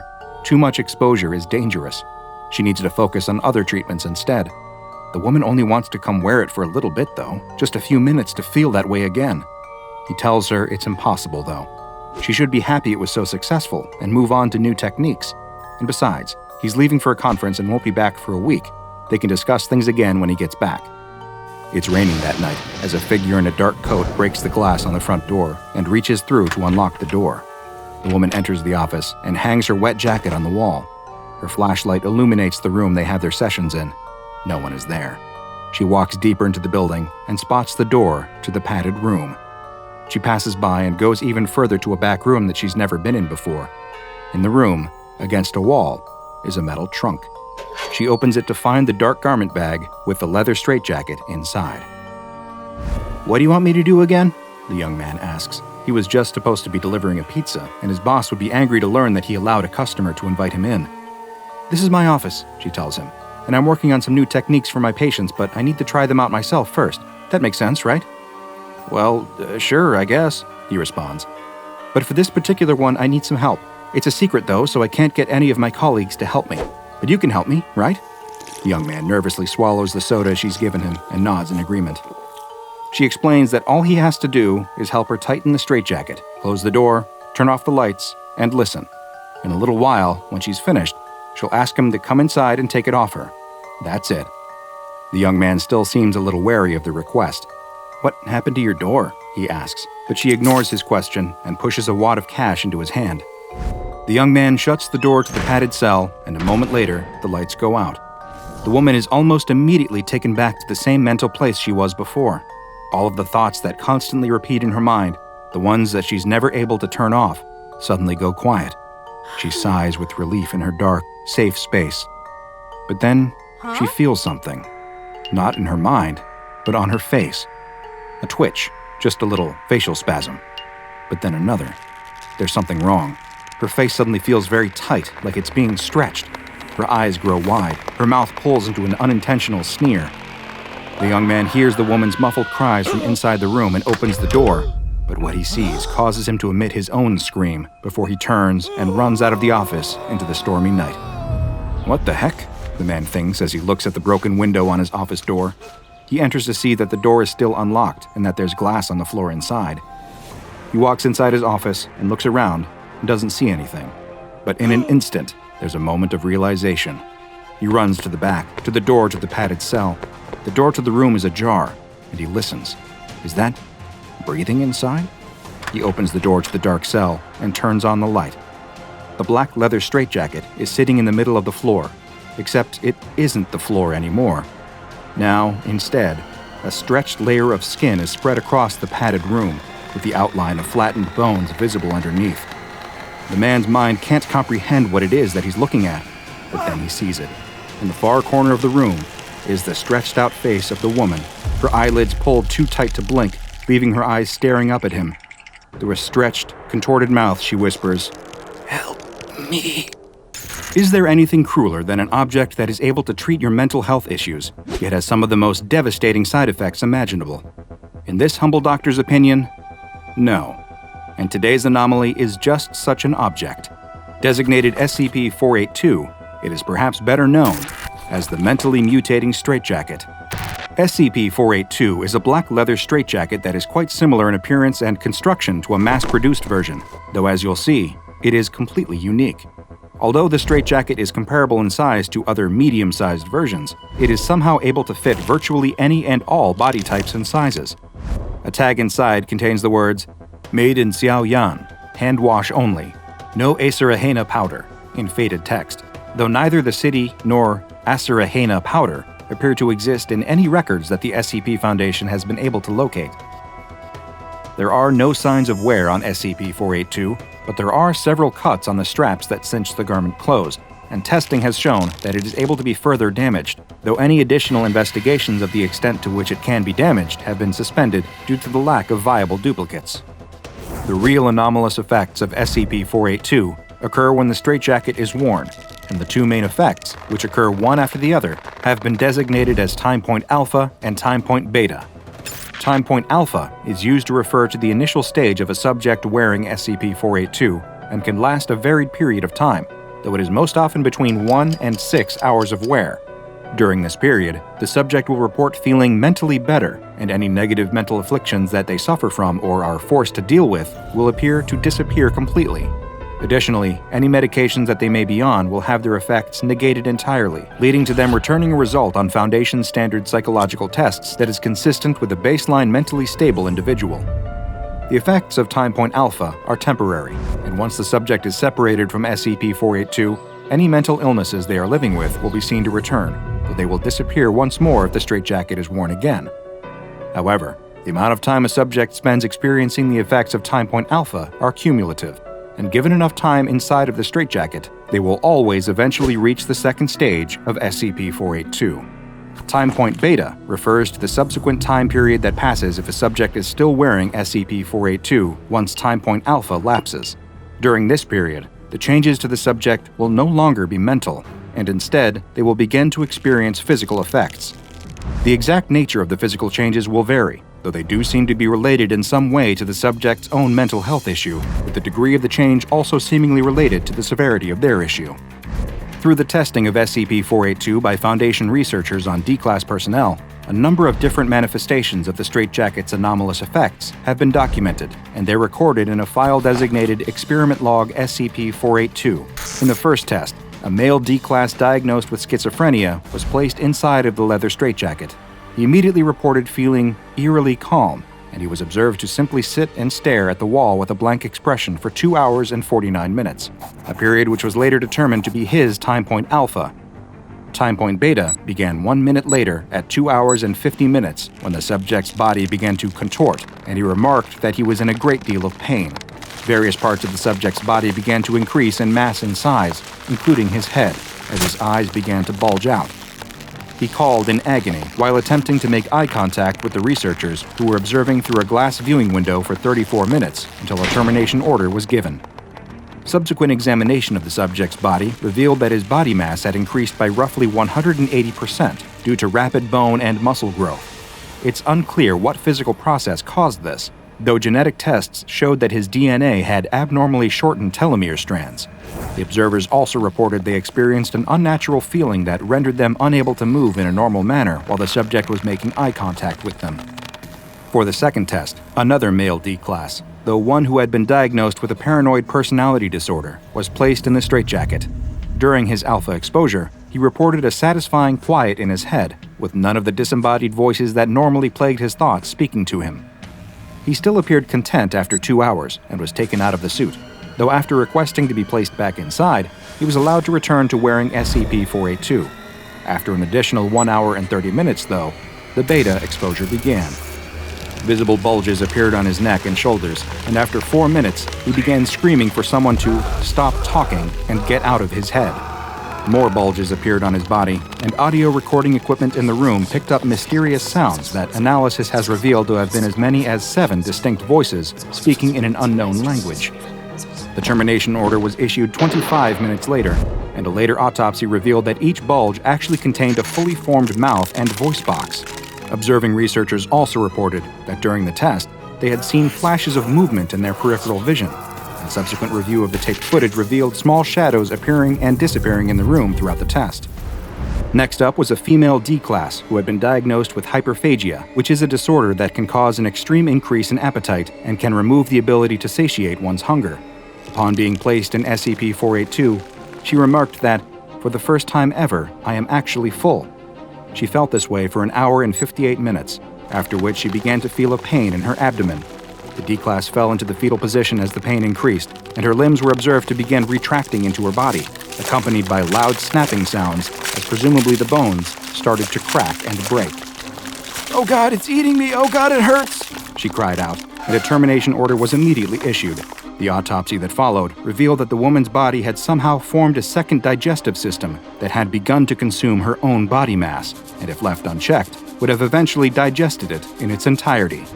Following this test, the observing researchers reported that they were unable to satisfy their own hunger cravings with normal amounts of food, and several of them actually had to be restrained by security staff in the on-site cafeteria.